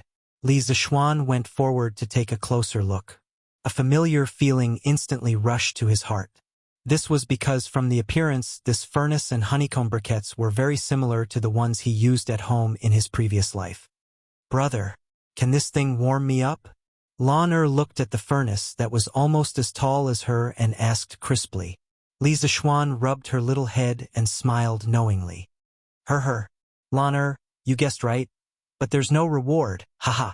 After that, he did not care about the little girl's coquettishness and went forward to personally pick up the fire tongs. This was something that existed before the 3 kingdoms. He clamped a piece of honeycomb briquettes to death and put it into the charcoal basin. Then, he lifted his head and said to Old Lady Yi, Grandma, this thing is made of briquettes. I call it honeycomb briquettes. You'll know the magic of this thing in a while. Chapter 1036. The black and heavy honeycomb briquettes were set up in the blazing charcoal fire. The originally very warm charcoal basin suddenly became not so warm after some of the sparks were blocked. Xian'er, we don't lack charcoal at home. Why did you bring so many briquettes over? It's very difficult to burn them. Li Jingma frowned. Although the briquettes that Li Zixuan picked up were a little different in shape, coal was still coal. In Li Jingma's opinion, no matter what shape it would not be as easy to burn as charcoal. Li Zixuan smiled and said, Father, it's true that our family can afford to burn charcoal, but most of the commoners' families can't. Your son is doing good deeds. Moreover, this honeycomb briquettes are not only used to heat the fire. Just watch. Li Jingma saw that his son was going to be stubborn to the end. He shook his head and stopped trying to dissuade him. However, Madame Li was very attentive. She asked softly, "Xianer, your honeycomb briquettes and stove are specially designed for the poor commoners? If that's the case, Mother supports you. Who knows how many commoners freeze to death in Chong, and every year. You are doing a great deed." Women generally believed in karma. Moreover, ever since Li Zixuan was saved by spiritual master Lingshu, Madame Li had become a loyal Taoist believer. At the end of every month, she would go to the Xuandu temple to pray for peace for her family. Little Xian, grandmother also supports you. As the saying goes, there are 3 good deeds in a day, and in 3 years there will be blessings. There are 3 evil deeds in a day, and in 3 years there will be disasters. The Li family is now a wealthy family. Only by doing good deeds can we continue to be wealthy. Old Madame Yi patted Li Zixuan's arm and smiled kindly. The Yi family had 4 generations of Taoists. Under old Madame Ye's influence, many of the teachings of Taoism were already engraved in her heart. She believed in the cycle of karma more than Madame Li. "Ha! Thank you, mother. Thank you, grandmother." Li Zixuan smiled. He didn't really care about karma or how good deeds would be rewarded. He only did good deeds to give himself peace of mind. Gradually, after a short while, the blue-yellow flames of the charcoal came out of the coal hole. The inner wall of the coal hole was also burning red. Li Zixuan looked slightly excited as he shouted, "It's done!" Then, he used a pair of tongs to pick up the honeycomb briquette in the charcoal basin and carefully placed it into the coal stove. Then, he piled another honeycomb briquette on top of the honeycomb briquette. The coal holes between the 2 honeycomb briquettes overlapped. After everything was done, he looked at Li Jingma and said with a smile, "Father, what do you think? This honeycomb briquette doesn't burn any slower than charcoal, right?" Before Li Jingma could say anything, Yi Guozhong stared at the honeycomb briquettes on the ground in surprise and exclaimed, "This is amazing! This seemingly useless piece of coal, after little Xian's fiddling, actually burned so easily. This can really be considered as turning stone into gold." The price of charcoal in the Tang dynasty wasn't cheap at all, especially at the beginning of the Tang dynasty. There was a record in the old Tang book. Tens of thousands of volunteers gathered in the capital. Firewood was expensive, but cloth was cheap. This was referring to the early Tang dynasty. When the country was just established, all the volunteers gathered in the capital, causing the price of firewood to rise. Although the price of goods during the Jingguan era was cheap, the price of charcoal was basically maintained at 700 to 800 copper coins per stone, 100 caddies. Good quality smokeless willow wood was even more expensive. Although 7 to 8 copper coins per caddy of charcoal didn't seem expensive, it was a consumable item. How long could 1 caddy of charcoal burn? For a wealthy family like the Li family, they naturally didn't care about the cost of charcoal, but for the common people, burning charcoal was equivalent to burning money. How many families could afford to burn charcoal? The late Tang dynasty Taoist poet Chao Tang described the kitchen in a fairyland in his 98 Little Traveling Immortal Poems. What do the kitchen maids cook? The stove is full of smokeless jade and red charcoal. In Chao Tang's view, using charcoal to cook was just a beautiful fantasy in fairyland. This poem proved the reality of the use of charcoal at that time. For the common people, using charcoal for cooking was an extremely difficult thing to do. In fact, during the Tang dynasty, the consumers of charcoal were mainly the upper class of society. During that time, the relatives of the imperial family and the 1st to 5th rank officials in the capital were provided with charcoal as part of their salary. During the Tianbao era, Emperor Xuanzong of Tang even set up positions in the imperial court to be responsible for matters related to charcoal. In the imperial court, there was also the position of charcoal envoy to be in charge of related matters. It was because of this that Yi Guozhong said that Li Zixuan's honeycomb briquettes were the means to turn stone into gold. After all, those briquettes were difficult to burn in the past. How was it different from stone? But now, after Li Zixuan did this, it completely turned waste into treasure, turning stone into gold. There was a huge amount of wealth behind this honeycomb briquettes. What do you mean by turning stone into gold? This is obviously a meritorious deed. Xiao Xian, this honeycomb briquettes should be cheaper than charcoal, right? Old Madame Yi patted Yi Guozhong's arm. then looked at Li Zixuan and asked. Li Zixuan smiled and nodded. Of course it's cheaper, and it's cheaper by a lot. Grandma, even if this honeycomb briquettes are sold for only 1 copper coin, I won't lose out. He was now a real nouveau riche. For honeycomb briquettes, he only needed to consider the cost of manpower and transportation. The cost of each honeycomb briquettes was even lower. 1 copper coin per piece, he really wouldn't lose out. Yo! 1 copper coin per piece? That's really cheap. Old Madame Yi was also a discerning person. She estimated that each honeycomb briquettes weighed at least 1 caddy. The price of 1 caddy was less than 1 copper coin. Compared to charcoal, it was simply too cheap. Ah, brother, the honeycomb briquettes on top are also burning. It's so warm. Lawner stared at the coal stove for a long time. At this moment, she suddenly shouted. Her little hands touched the outside of the coal stove to warm herself up, and her little face was full of excitement. Li Zixuan looked at it, then picked up a piece of honeycomb briquettes from the ground and put it into the coal stove. In the end, he said, this stove usually needs 3 honeycomb briquettes at the same time, so that the heat can be transferred to the stove. Now that the 2 briquettes below are already burning, the one above will burn even faster. Shall he go to the kitchen and get me a copper kettle and fill it with water? Yes, young master. Shao He responded and hurriedly pushed open the door and went out. Yi Fashion guessed Li Zixuan's intention and asked, Cousin, are you going to boil water on this stove? That's right. The honeycomb briquettes, other than being used for heating, are also used to boil water and cook rice. And its advantage in this aspect is something that even charcoal can't replace. Li Zixuan replied with a smile. After a while, Shao He came back with a copper kettle. The kettles of this era were made of pottery and copper, but their appearance was still very different from the modern kettles. Li Zixuan was too lazy to care about these things now. To him, it was fine as long as it could be used to boil water. He placed the copper kettle on the stove and opened the lid of the ventilation hole of the coal stove. After a while, the fire in the stove became more vigorous. In less than a quarter of an hour, there was a chi-chi-hoo-hoo sound coming from the kettle. Mrs. Li said in surprise, This honeycomb briquettes boil water really fast, much faster than firewood. Li Zixuan replied, Mother, not only does this thing boil water quickly, it also lasts for a long time. Don't look at the 3 honeycomb briquettes inside. If you only use them to boil water, 1 honeycomb briquettes can burn for 6 hours at most. You need to change 4 honeycomb briquettes a day. If you only want to keep the coal fire burning and leave a small hole in the ventilation hole, 1 honeycomb briquettes can burn for about 12 hours.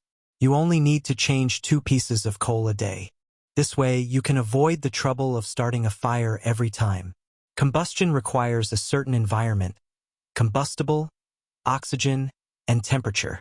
A single honeycomb briquettes can't be burned because they can't maintain the temperature. Honeycomb briquettes can only burn normally in the stove, and at least 2 honeycomb briquettes are needed in the stove. A normal household stove needs 3 honeycomb briquettes at the same time to boil water and cook. Li Zixuan said all this from his experience. In his previous life, his family burned honeycomb briquettes for at least 10 years, so he knew the characteristics of honeycomb briquettes like the back of his hand. Beside him, Yi Yuzhu, old Madame Yi, and the others were all stunned when they heard Li Zixuan's words. Burning a full day of coal in the stove only requires 4 honeycomb briquettes, which is 4 copper coins. If they burn charcoal for a day, it would cost at least a few hundred copper coins. For copper coins versus a few hundred copper coins, this was a difference of nearly 100 times. Even if you don't use charcoal, you still need firewood.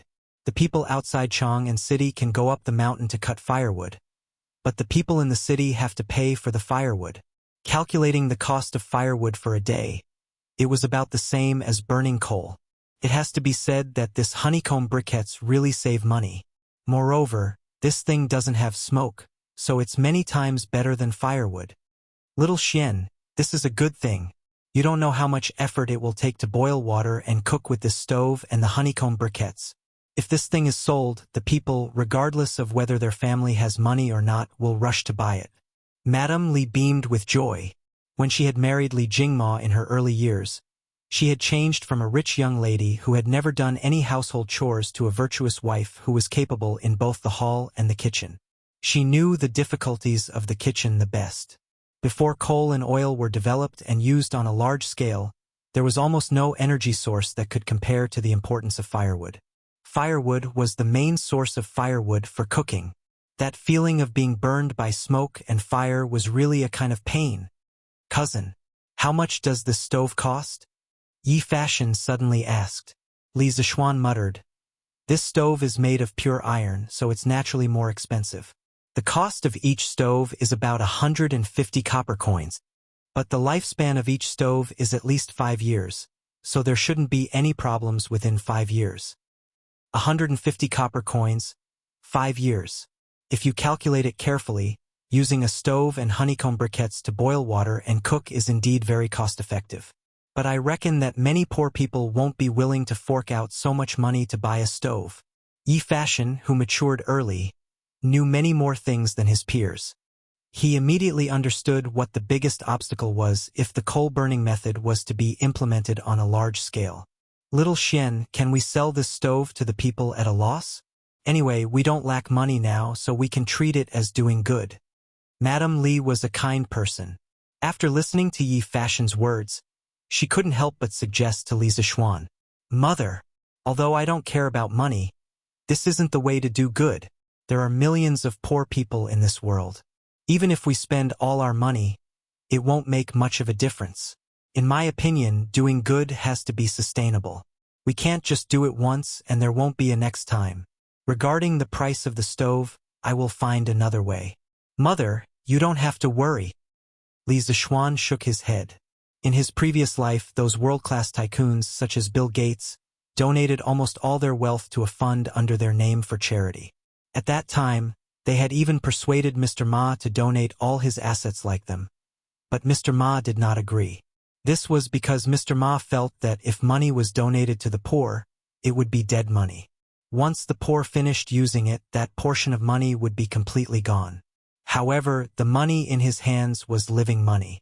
Could be used to create more jobs, help more young people start their own businesses, and even help more poor people. Li Zishuan felt that Father Ma's approach was very clever. Although he was rich now, he wasn't rich enough to help all the poor people in the world. Only by constantly accumulating strength could he continue to do good. Little Xian is right. There are too many poor people in this world. If we risk losing money to help all the poor people, it's tantamount to killing the goose that lays the golden eggs. It won't last long. But Little Xian, you said that there's a better way. What is it? Li Jingma had been a businessman for half his life. Of course, he understood the stakes. He first agreed with Li Zishuan's opinion, then asked. In the family, except for Lan Er, everyone's eyes were on Li Zishuan. Li Zishuan frowned and thought, then smiled and said, "This method, wait until I come back from a trip to the palace tomorrow. Now that we have the stove, let's eat hot pot tonight." In the middle of winter, the whole family eating hot pot together around the stove was probably the happiest thing in winter. Li Zishuan's mind couldn't help but recall the scene of his family eating hot pot during the New Year in his previous life. He felt an inexplicable bitterness in his heart. Hot pot? What's hot pot? Can it be eaten? Yi Guochong had lived for a long time, but this was the first time he heard the term hot pot. He couldn't help but ask. Li Zishuan was stunned. He thought to himself, is there no hot pot in this era? After searching the memory of his predecessor, he quickly changed his words. Ahem, this hot pot is similar to antique soup, but the hot pot that I make is even better. Wife, let's go and help your husband prepare some food. According to the Book of Wei, in the Three Kingdoms era, when Xiao Pai was the emperor, there were already hot pots made of copper, but it wasn't popular at that time. During the northern and southern dynasties, people used hot pots to cook pigs, cows, sheep, chickens, fish, and other kinds of meat. Later, with the increasing economic and cultural development of the country, cooking technology was further developed, and all kinds of hot pots appeared one after another. During the Northern Song dynasty, hot pot was already available in the taverns of Kaifeng in Bianjing in winter. However, the hot pot at that time wasn't called hot pot, but antique soup, which got its name from the gudong sound when the ingredients were added to the boiling water. It was an original delicacy in China. In Bai Juyi's poem, asking Lu 19, green ants new fermented wine, red clay small stove, late night for snow, can we drink a cup of none? He vividly described the scene of eating hot pot at that time. Okay, husband. Han Yushi smiled, then quickly got up and followed Li Zixuan to the kitchen. Chapter 1037. Wife, help me fry some sesame seeds. And, husband, Xiao He, go and find someone to peel some garlic for you. Yes, young master. Xiao Shi, don't I remember that we have peanuts at home? Go get some and peel them. Yes, young master. Aunt Zhao, do we have mutton at home? Yes, young master. It's just that the mutton smells a bit strong. Young master, do you really want it? Yes, not only mutton but also fish. Hey, today, I'll show you my knife skills. He planned to cut some mutton rolls and make some fish balls. In the kitchen, Li Zixuan had put in a lot of effort for this hot pot. He planned to use all the seasonings at home, because the key to whether or not the hot pot was delicious was whether or not the dipping sauce was good. He planned to use sesame sauce mixed with peanut butter, then sprinkle some garlic, soy sauce, salt, vinegar, chives, and mustard. Although there was no chili, the overall taste would definitely not be bad. Sesame and garlic were both introduced into China during the Western Han Dynasty. Of course, there were these things in the Tang Dynasty. As for peanuts, this was a bit more complicated. Modern scientists generally believed that the origin of peanuts was in South America. After the great geographical discovery in the 15th century, it spread from South America to Europe, Africa, and Asia. However, there were also scholars who believed that China was also one of the origins of peanuts, based on two archaeological discoveries in the 50s and 60s of the 20th century. In 1958 and 1961, a number of peanut-like plant kernels were unearthed from the Wuxing Qianshan ruins in Zhejiang and the Xiushui Shanbei ruins in Jiangxi. Among them, the unearthed specimens in Jiangxi were more complete. After identification, it was confirmed that they were peanut kernels, and they existed around 2000 BC. However, archaeology was very strict when it came to certain conclusions. Out of the two discoveries, only one of them could be confirmed as a peanut specimen. This kind of isolated evidence was far from enough to prove that peanuts were originally from China and were not introduced from America after the great geographical discovery. Therefore, there is still debate about the origin of peanuts in the academic world. This book tentatively assumes that peanuts existed in the Tang Dynasty. Li Zixuan cut up a few large plates of mutton rolls. Everyone in the kitchen was dazzled by Li Zixuan's miraculous knife skills. Fortunately, Li Zixuan had internal energy. If he had transmigrated into the body of a weakling, who could not even truss up a chicken, he would not have dared to play like this. Seeing that Han Yushi had finished stir-frying the sesame seeds, Li Zixuan asked his wife to start stir-frying the peanuts. He personally ground the stir-fried sesame seeds into powder. As for the peanuts, he would do the same later. When the time came, the two sauces would be mixed together according to the ratio. Together with the seasoning, it would basically be done. As for the hot pot dishes, other than the lamb rolls, there were also Li Zixuan's special fish balls, chicken slices, pork rolls, and other meat dishes. As for the vegetarian dishes, there were only bean sprouts and tofu. The vegetables in his greenhouse hadn't even grown yet. This was also the only regrettable thing. After preparing the ingredients and the dipping sauces, Li Zixuan returned to the main hall. He picked up the wind-chasing sword that could cut iron like mud and began to modify the table. He actually dug a circular hole in the middle of the square wooden table. It was exactly one size bigger than the diameter of the coal stove. Old Man Li frowned as he watched. In his heart, he thought that his son was really a prodigal son. After everything was done, Li Zixuan placed the coal stove under the table. By raising the coal stove, he made the coal stove extend out of the hole in the middle of the table. All right, wife, serve the dishes. San Bao, go to the kitchen and bring the pot over. Also, bring some water. Li Zixuan clapped his hands and said, Speaking of which, he really put in a lot of effort in order to eat hot pot in the Tang dynasty. After a while, the washed and cut ingredients were all placed on the table. A big pot was placed on the coal stove that passed through the dining table. In front of everyone was a gray dipping sauce sprinkled with chopped green onions and garlic. It looked very tempting. Xiao Xian, how do you eat this? Don't tell me that, after the vegetables are cooked, you still have to take them out to dip them in? Yi Guozhong stared at the bowl of dipping sauce in front of him and asked in puzzlement. Sometimes he was also very curious and wished that he could pry open Li Zishuan's head to see what was inside. Who asked this guy to come up with new tricks every once in a while? Good. Grandfather's eyes are really sharp.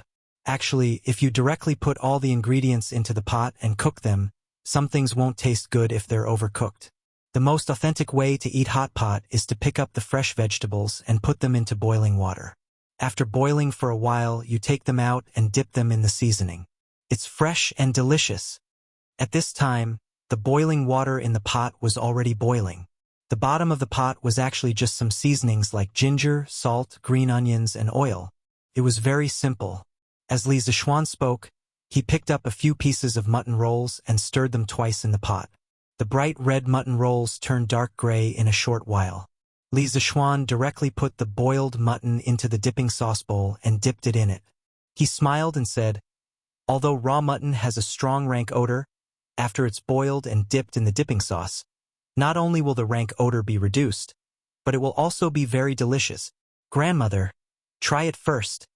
After saying that, he put the dipped mutton into old Madame Ye's bowl. Old Madame Ye beamed with joy and said, "Good, good, good, my good grandson. Grandmother will try it." Yi Guozhong, who was beside her, could only stare helplessly. The old man was very depressed in his heart. He could only follow Li Zishuan's steps like a child and boiled mutton for himself with a pair of chopsticks. Delicious. This mutton is so fresh and tender. The dipping sauce tastes so good too. I've lived for so long, but I've never eaten such delicious mutton. Old Madame Yi put the mutton in the bowl into her mouth and chewed lightly. The freshness of the mutton rolls mixed with the fragrance of the sauce. In an instant, the taste buds on the tip of her tongue began to absorb the delicious taste of the mutton rolls like a person who hadn't eaten for 3 days. Lanner also wants to eat the boiled mutton. Brother, Lanner shouted after hearing old Madame Ye's evaluation. Come, brother will help you. Father, mother, wife, grandfather, everyone, let's start eating. Li Zishuan called out to his family as he boiled the mutton for Lanner. Haha, eat, everyone eat. This mutton is really delicious after being boiled like this. Yi Guozhong also tasted the freshness of the boiled mutton and said excitedly. Soon, the atmosphere in the house began to rise. Eating hot pot was all about one person and many people. Only then would it be lively and warm. Yo, why are you eating so early today? Looks like I came at the wrong time. Chapter 1038. Oh, this mutton is so delicious. How can good meat not have good wine? Xiao Xian, quickly get someone to bring the wine. I'll have a good drink with your father and grandfather. Everyone said that there was a Cheng Yaojin who appeared out of nowhere, but Li Zishuan ate a Cheng Yaojin in the middle of the hot pot. The old demoness had come here to see how the Li family's greenhouse vegetables were growing, because his family's farmstead and Qin Xiong's farmstead had recently started to introduce greenhouse vegetable planting technology. The result: the old man did not even look at the greenhouse vegetables.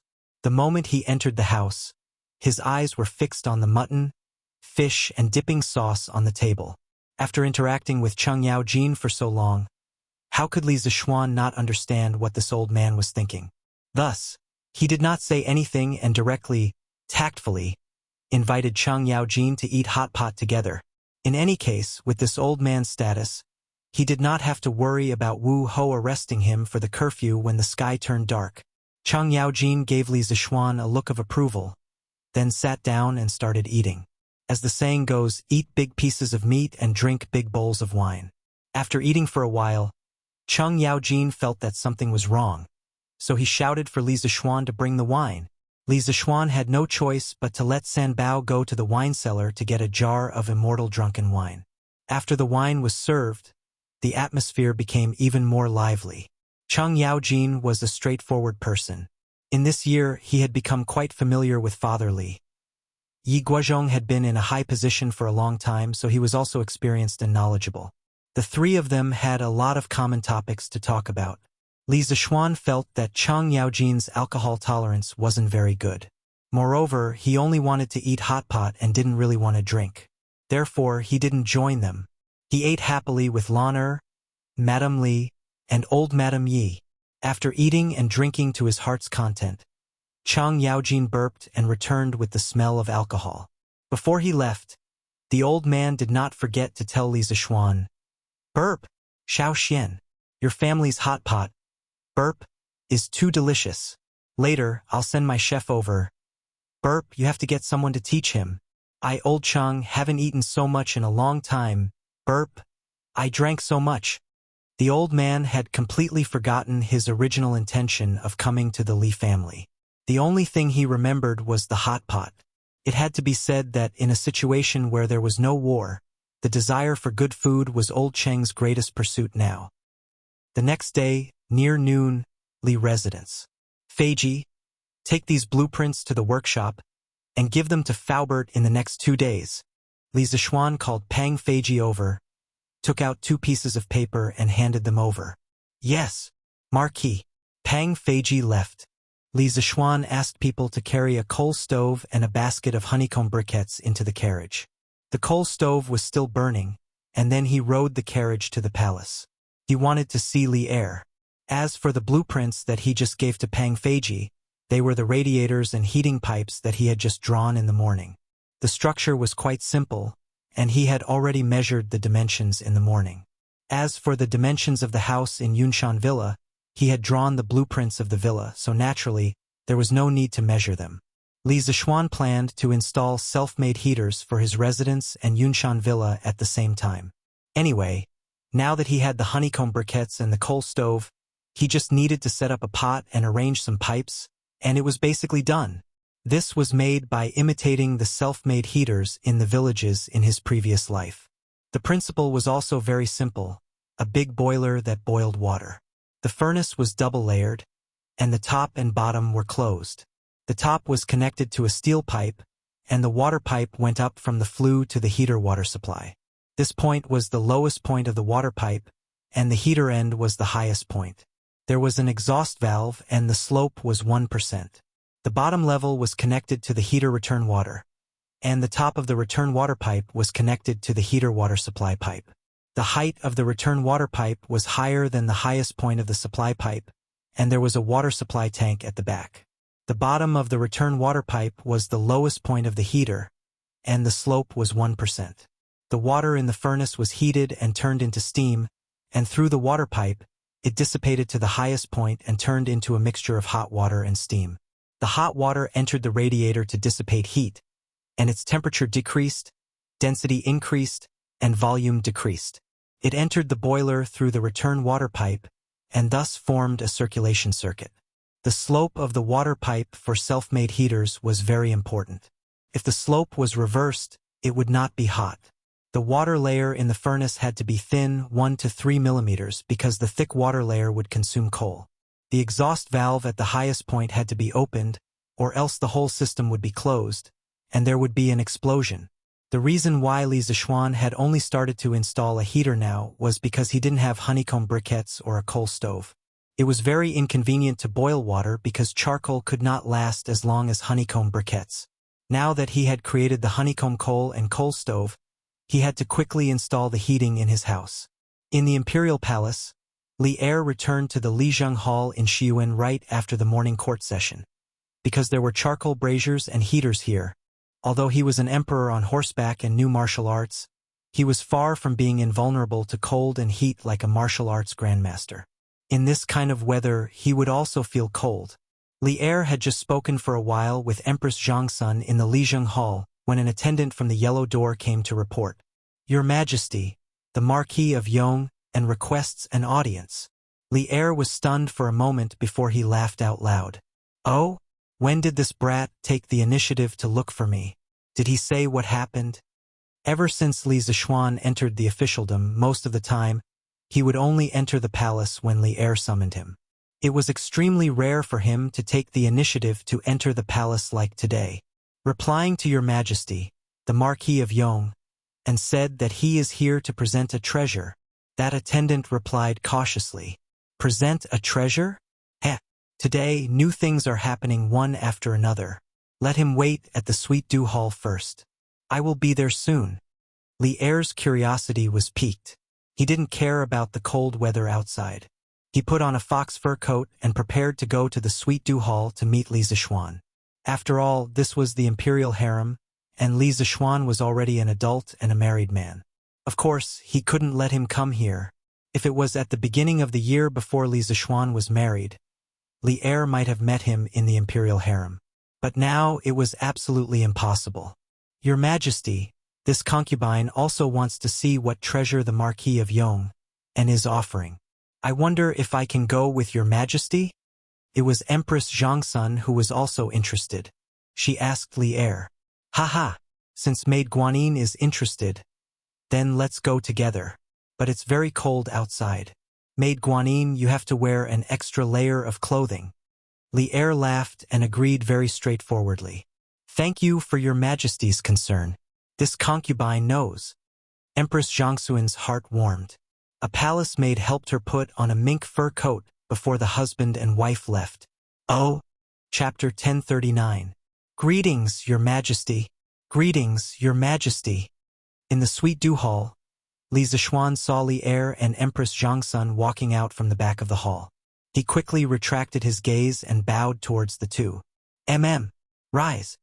Li Er waved his hand and couldn't wait to get straight to the point. I heard that you are here to present a treasure, but why don't I see the treasure? Although Li Zixuan was young, he was extremely cunning. Usually, it was hard to take advantage of him.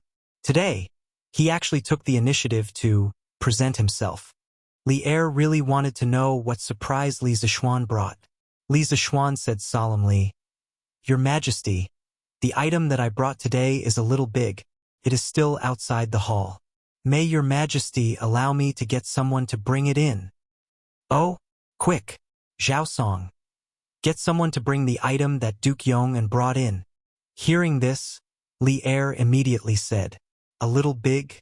Now he was even more curious about what Li Zixuan brought. Zhao Song received the order and left. Moments later, he brought in 4 eunuchs carrying a coal stove and a basket of briquettes. Seeing the eunuchs carrying in a lump of metal and a basket of black items, Li Er couldn't help but frown, because these 2 items didn't look high and mighty at all. Feeling slightly unhappy, Li Er walked down from above and looked at Li Zixuan unkindly. This is the treasure that you want to present to me? What a special coal stove. Halfway through his sentence, Li Er realized that there was a fire burning in the stove. He couldn't help but exclaim in surprise. Li Zixuan cupped his hands and said, Your Majesty, this isn't a coal stove. This is a coal stove. Inside is burning coal. Coal? How can coal fire be so strong? Li Er wasn't the kind of emperor who didn't know about worldly affairs. Hearing this, he immediately frowned in disbelief. At this moment, Zhangsun also walked down from above. She carefully sized up the honeycomb briquettes in the bamboo basket and said after a moment, Your Majesty, the briquettes brought by the Marquis of Yong are very special. Not only are the coal briquettes of the same size, there are also many holes of the same size in the middle. This concubine guesses that it is because of this that the fire in the furnace is so strong. Li Zixuan was stunned. Then he turned his head to look at the bamboo basket. As he looked, he asked, Li Zixuan, is what the Empress said true?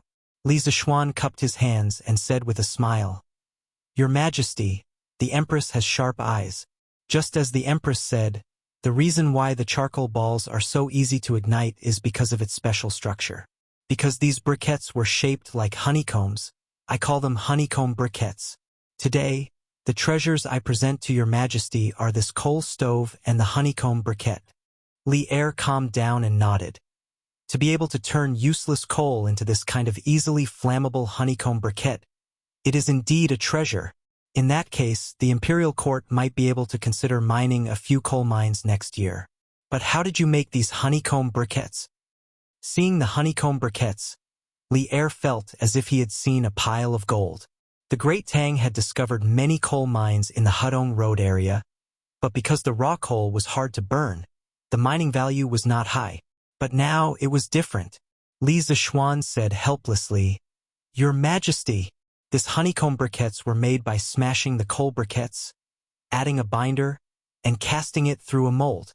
Today, I present these two items to your Majesty. First, I want to show your Majesty the advantage of combining the honeycomb briquettes and the coal stove. Second, I want to discuss something with your Majesty." Advantage? What advantage?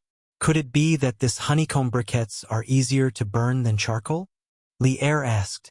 Li Zishuan repeated what he had told his mother and grandmother yesterday about the advantages of using honeycomb briquettes to boil water and cook rice. Before Li Er could say anything, Zhang Sun couldn't help but exclaim, "That's right. For honeycomb briquettes can boil water and cook rice for an entire day? Marquis Yong, and is what you said true?" Li Zishuan smiled and nodded. "Absolutely true. And a normal family cannot boil water and cook rice for an entire day, so the actual consumption of honeycomb briquettes is definitely less than this." "Haha, good stuff. This is really good stuff.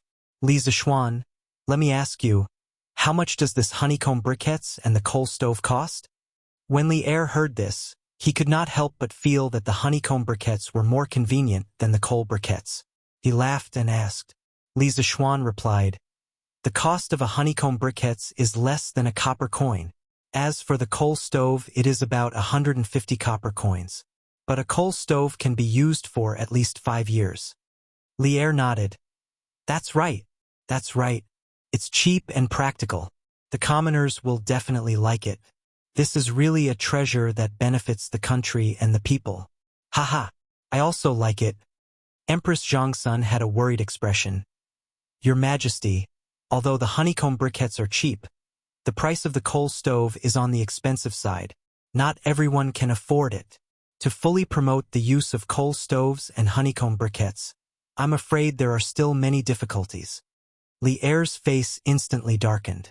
Clearly, he agreed with what Empress Zhongsun said. Li Zishuan bowed and said, "Your Majesty is right. This is also the second reason why I came to find your Majesty today." Li Er's gaze darkened, and he said, "Speak." "Your Majesty, now that the Tang Empire has been stable for less than 10 years, the price of charcoal in the eastern and western cities has always been high. Burning charcoal is no different from a fantasy to the commoners. But in winter, the weather is cold. Other than boiling water and cooking rice, most people also need a fire to keep warm. Chang'an is the capital of the Tang Empire. Every year, many poor commoners freeze to death, not to mention the other remote areas. There will definitely be more people freezing to death. And now that there are cheaper and more durable honeycomb briquettes, the price of charcoal will definitely continue to drop. Correspondingly, there will be more and more people who can afford to burn coal. But to the commoners, the price of coal stoves is indeed too high. But without coal stoves, the use of honeycomb briquettes is extremely limited. And now that it is winter, there are still many poor commoners who are suffering from the cold. So, honeycomb briquettes and coal stoves must be promoted to the commoners together. And in order to help the commoners survive the winter, I can sell the honeycomb briquettes and coal stoves at cost price to the poor commoners without earning a single cent. But my power alone is ultimately limited. So, I have a small request, and I hope your Majesty will allow it." Li Zishuan said slowly with a sincere face. Hearing this, Li Er was silent for a moment, and he said, "It's good that you still have this kind of heart. I really didn't misjudge you. Actually, since the beginning of winter, I have been thinking about how to reduce the number of commoners who freeze to death. But in Chang'an alone, there are tens of thousands or even hundreds of thousands of poor commoners who are suffering from the cold. The money in the national treasury cannot be used now. If you have a way, quickly say it. As long as your request is not too much, I will allow it." Chapter 1040. Inside the Sweet Dew Hall. Li Er and his wife stared eagerly at Li Zixuan, because Li Zixuan had just mentioned a problem that they were very concerned about, which was the problem of the poor people freezing in winter. In fact, in the previous dynasties of the Tang Empire, no matter which dynasty, many people would freeze to death every year. In the era where cotton had not been planted on a large scale, the price that the people had to pay to wear warm clothes was too high. Your Majesty, I wish to set up a public welfare organization to help the poor people. Li Zixuan clasped his hands and said the idea that he had been brewing in his heart these days. Public welfare organization? Marquis Yong'an, what is public welfare? Empress Zhongsun was puzzled. Li Er also looked at Li Zixuan curiously, thinking, why does this kid always pop new words out of his mouth? Could it be that he learned all these from that dream? Your Majesty, the so-called public welfare is related to the welfare and interests of all the people of the Tang Empire. I set up this public welfare organization mainly to call on the rich people to donate money. Then I will use this money to help the poor. At that time, every time I receive a donation, I will donate 4 coal stoves and 200 honeycomb briquettes to 4 poor families. My workshop will not earn a single cent and will just treat it as doing a good deed for the people of the Tang Empire. Li Er's face was bewildered as he said, this is for no reason at all. Why are you suddenly so kind? Li Zixuan let out a sigh. In order to make old Li believe him, he could only pretend to sigh deeply and say, Your Majesty, many people are very poor. My heart aches when I see it. I remember that I read a poem 2 days ago and was deeply moved. I wonder if Your Majesty and Your Majesty are willing to listen to it? Li Er was even more suspicious. Poem? What poem? Read it. Empress Zhongxuan's face also revealed an interested expression. Li Zixuan saw that the time was right and did not keep them in suspense. He slowly opened his mouth and said, This poem is said to be written by a teacher from a village outside the city. The old teacher passed away 2 months ago and left this posthumous work. I saw it by chance. I am a dignified man, but after reading it, I could not help but want to cry. Get to the point. Li Zixuan began to fabricate an empty yet reasonable main character for the story. Li Er, on the other hand, seemed a little impatient. His face darkened as he said unhappily. Li Zixuan hurriedly cut to the chase and recited in a deep voice, Ahem! The poem went like this. In August, the wind roars angrily, rolling up my house to the 3 layers of reeds. Mao flew across the river and sprinkled on the outskirts of the river, openly hugging Mao into bamboo, lips parched and mouth parched, unable to breathe.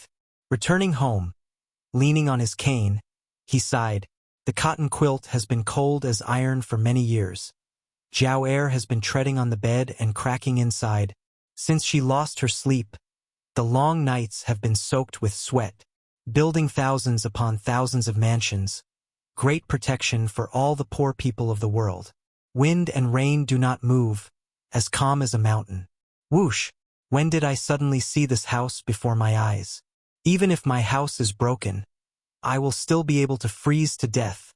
Du Fu's The Song of the Thatched House Being Broken by the Autumn Wind, which was also a must-memorized poem in middle school, was affectionately recited by Li Zixuan in this kind of situation.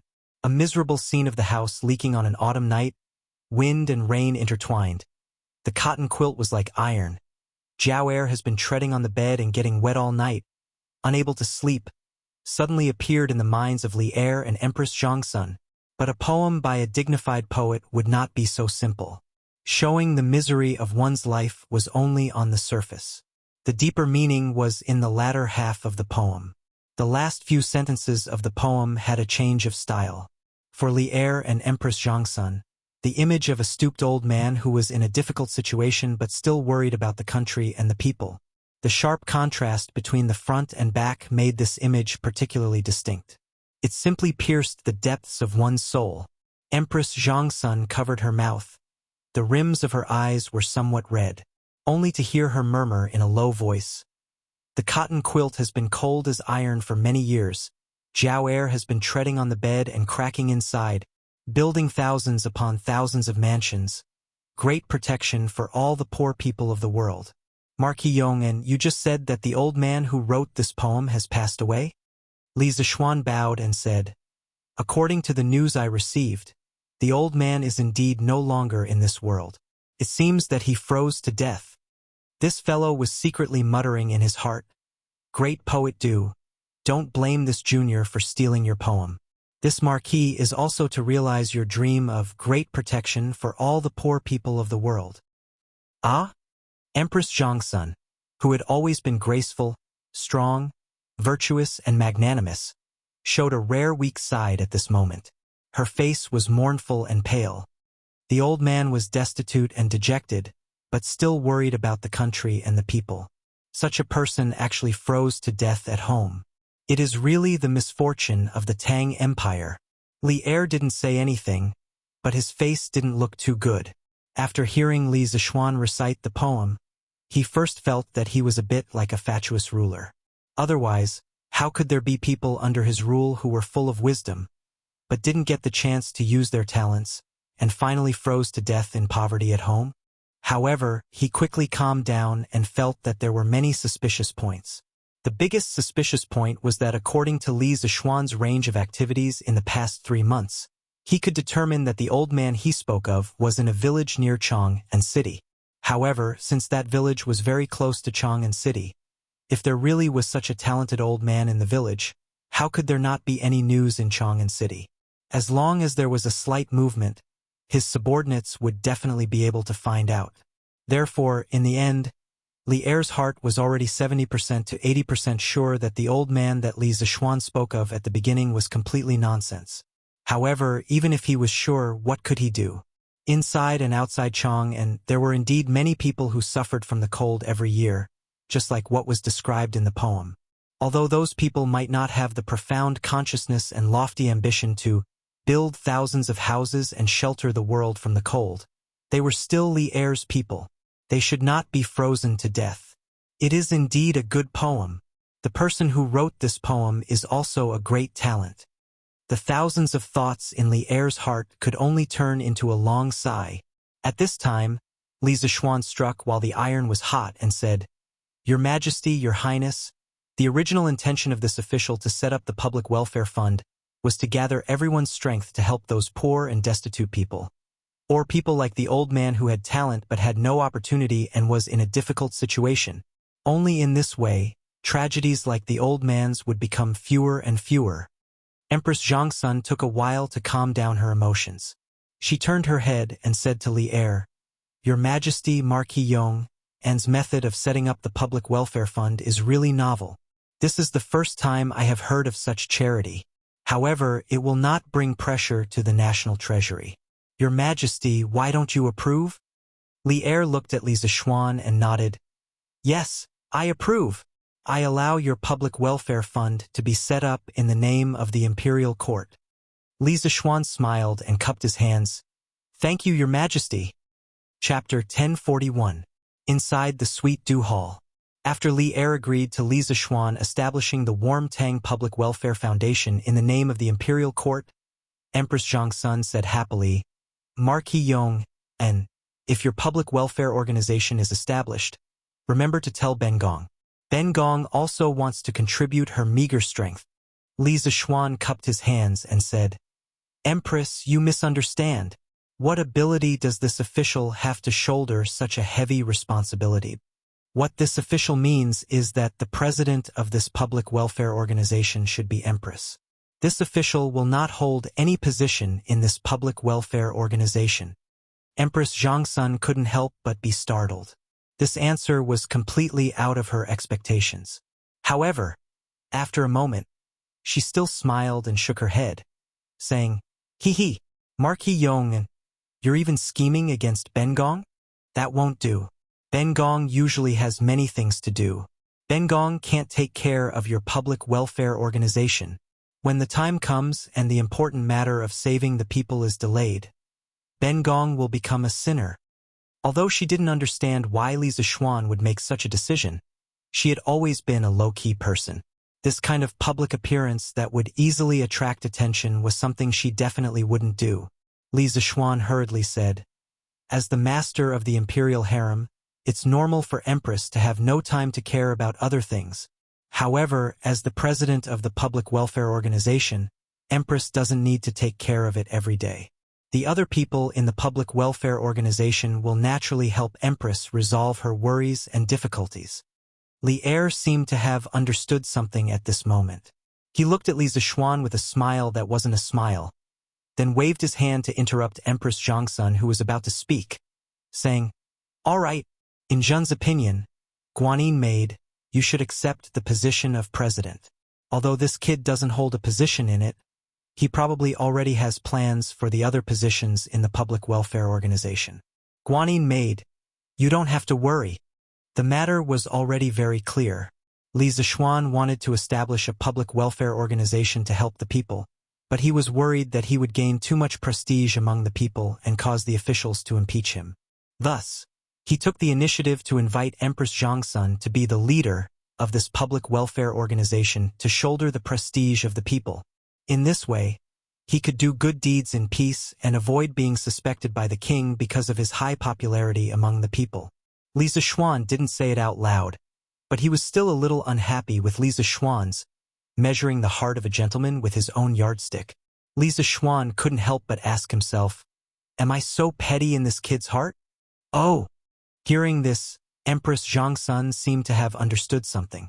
She looked at Li Zixuan and said with a smile, "Since this non-profit organization has a president, there should also be a vice president, right? I wonder who in Marquis Yong'an's heart is willing to shoulder this heavy responsibility?" Cough, cough. Li Zixuan coughed dryly and said with slight embarrassment, "This subject wants my humble wife to take on the position of vice president. Does Nyang think this is possible?" Li Er's guess was right.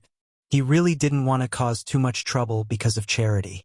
Moreover, he did charity for his own happiness, not for the people to be grateful for his kindness. Of course, since this charity organization was proposed by him, it couldn't be that it had nothing to do with him, right? It wasn't that he was blowing his own trumpet, but this charity organization really couldn't become popular without him operating it. It just so happened that his wife had always wanted to find something to do, so he could let her participate in the management of this charity organization. Hearing this, Li Er's face showed an as-expected smile. Empress Zhongsun blinked and said with a smile, "Since you proposed the candidate, I certainly have no objections. It's just that this charity organization should have a name, right?" To be honest, she really didn't have time to take care of this charity organization. Li Zixuan was willing to let Han Yushi be the vice president, and Zhongsun couldn't wait. Because Han Yushi was here, if something happened to the charity organization in the future, would Li Zixuan have the nerve to stand by and watch? Therefore, she was happy to see Li Zixuan's candidate. Li Zixuan pondered and said, "Why don't we call it the Nwantang Charity Fund? Your Majesty, what do you think?" Nwantang, Nwantang. Good. Let's call it Nwantang. Li Er's eyes lit up, and he clapped with a smile. It's indeed a good name, the meaning is good.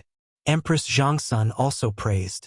Li Zixuan smiled and said, "Since Your Majesty and Your Majesty have no objections, then let's call it Nwantang. I will personally invest 20,000 strings of cash, and these 2 days, I will also use Datong daily to gather the rich folk to donate money, and strive to let all the poor people in Chong and city be able to use coal stoves and burn coal before the new year. As for the other provinces and counties, time is too tight. I'm afraid there won't be enough time this year." Empress Zhongsun hurriedly said, "Since I'm the president, how can I not contribute money? Marquis Yong, and I will take out 3,000 strings of cash to use for the Nwantang Foundation." She thought that with some of her own private money and some gold and silver jewelry, she should be able to gather 3,000 strings of cash. The virtuous Empress Zhongsun never thought of letting Li Er use the national treasury or the palace treasury's money for personal matters. Li Er waved his hand and said, "Guanin's servant, there's no need for that.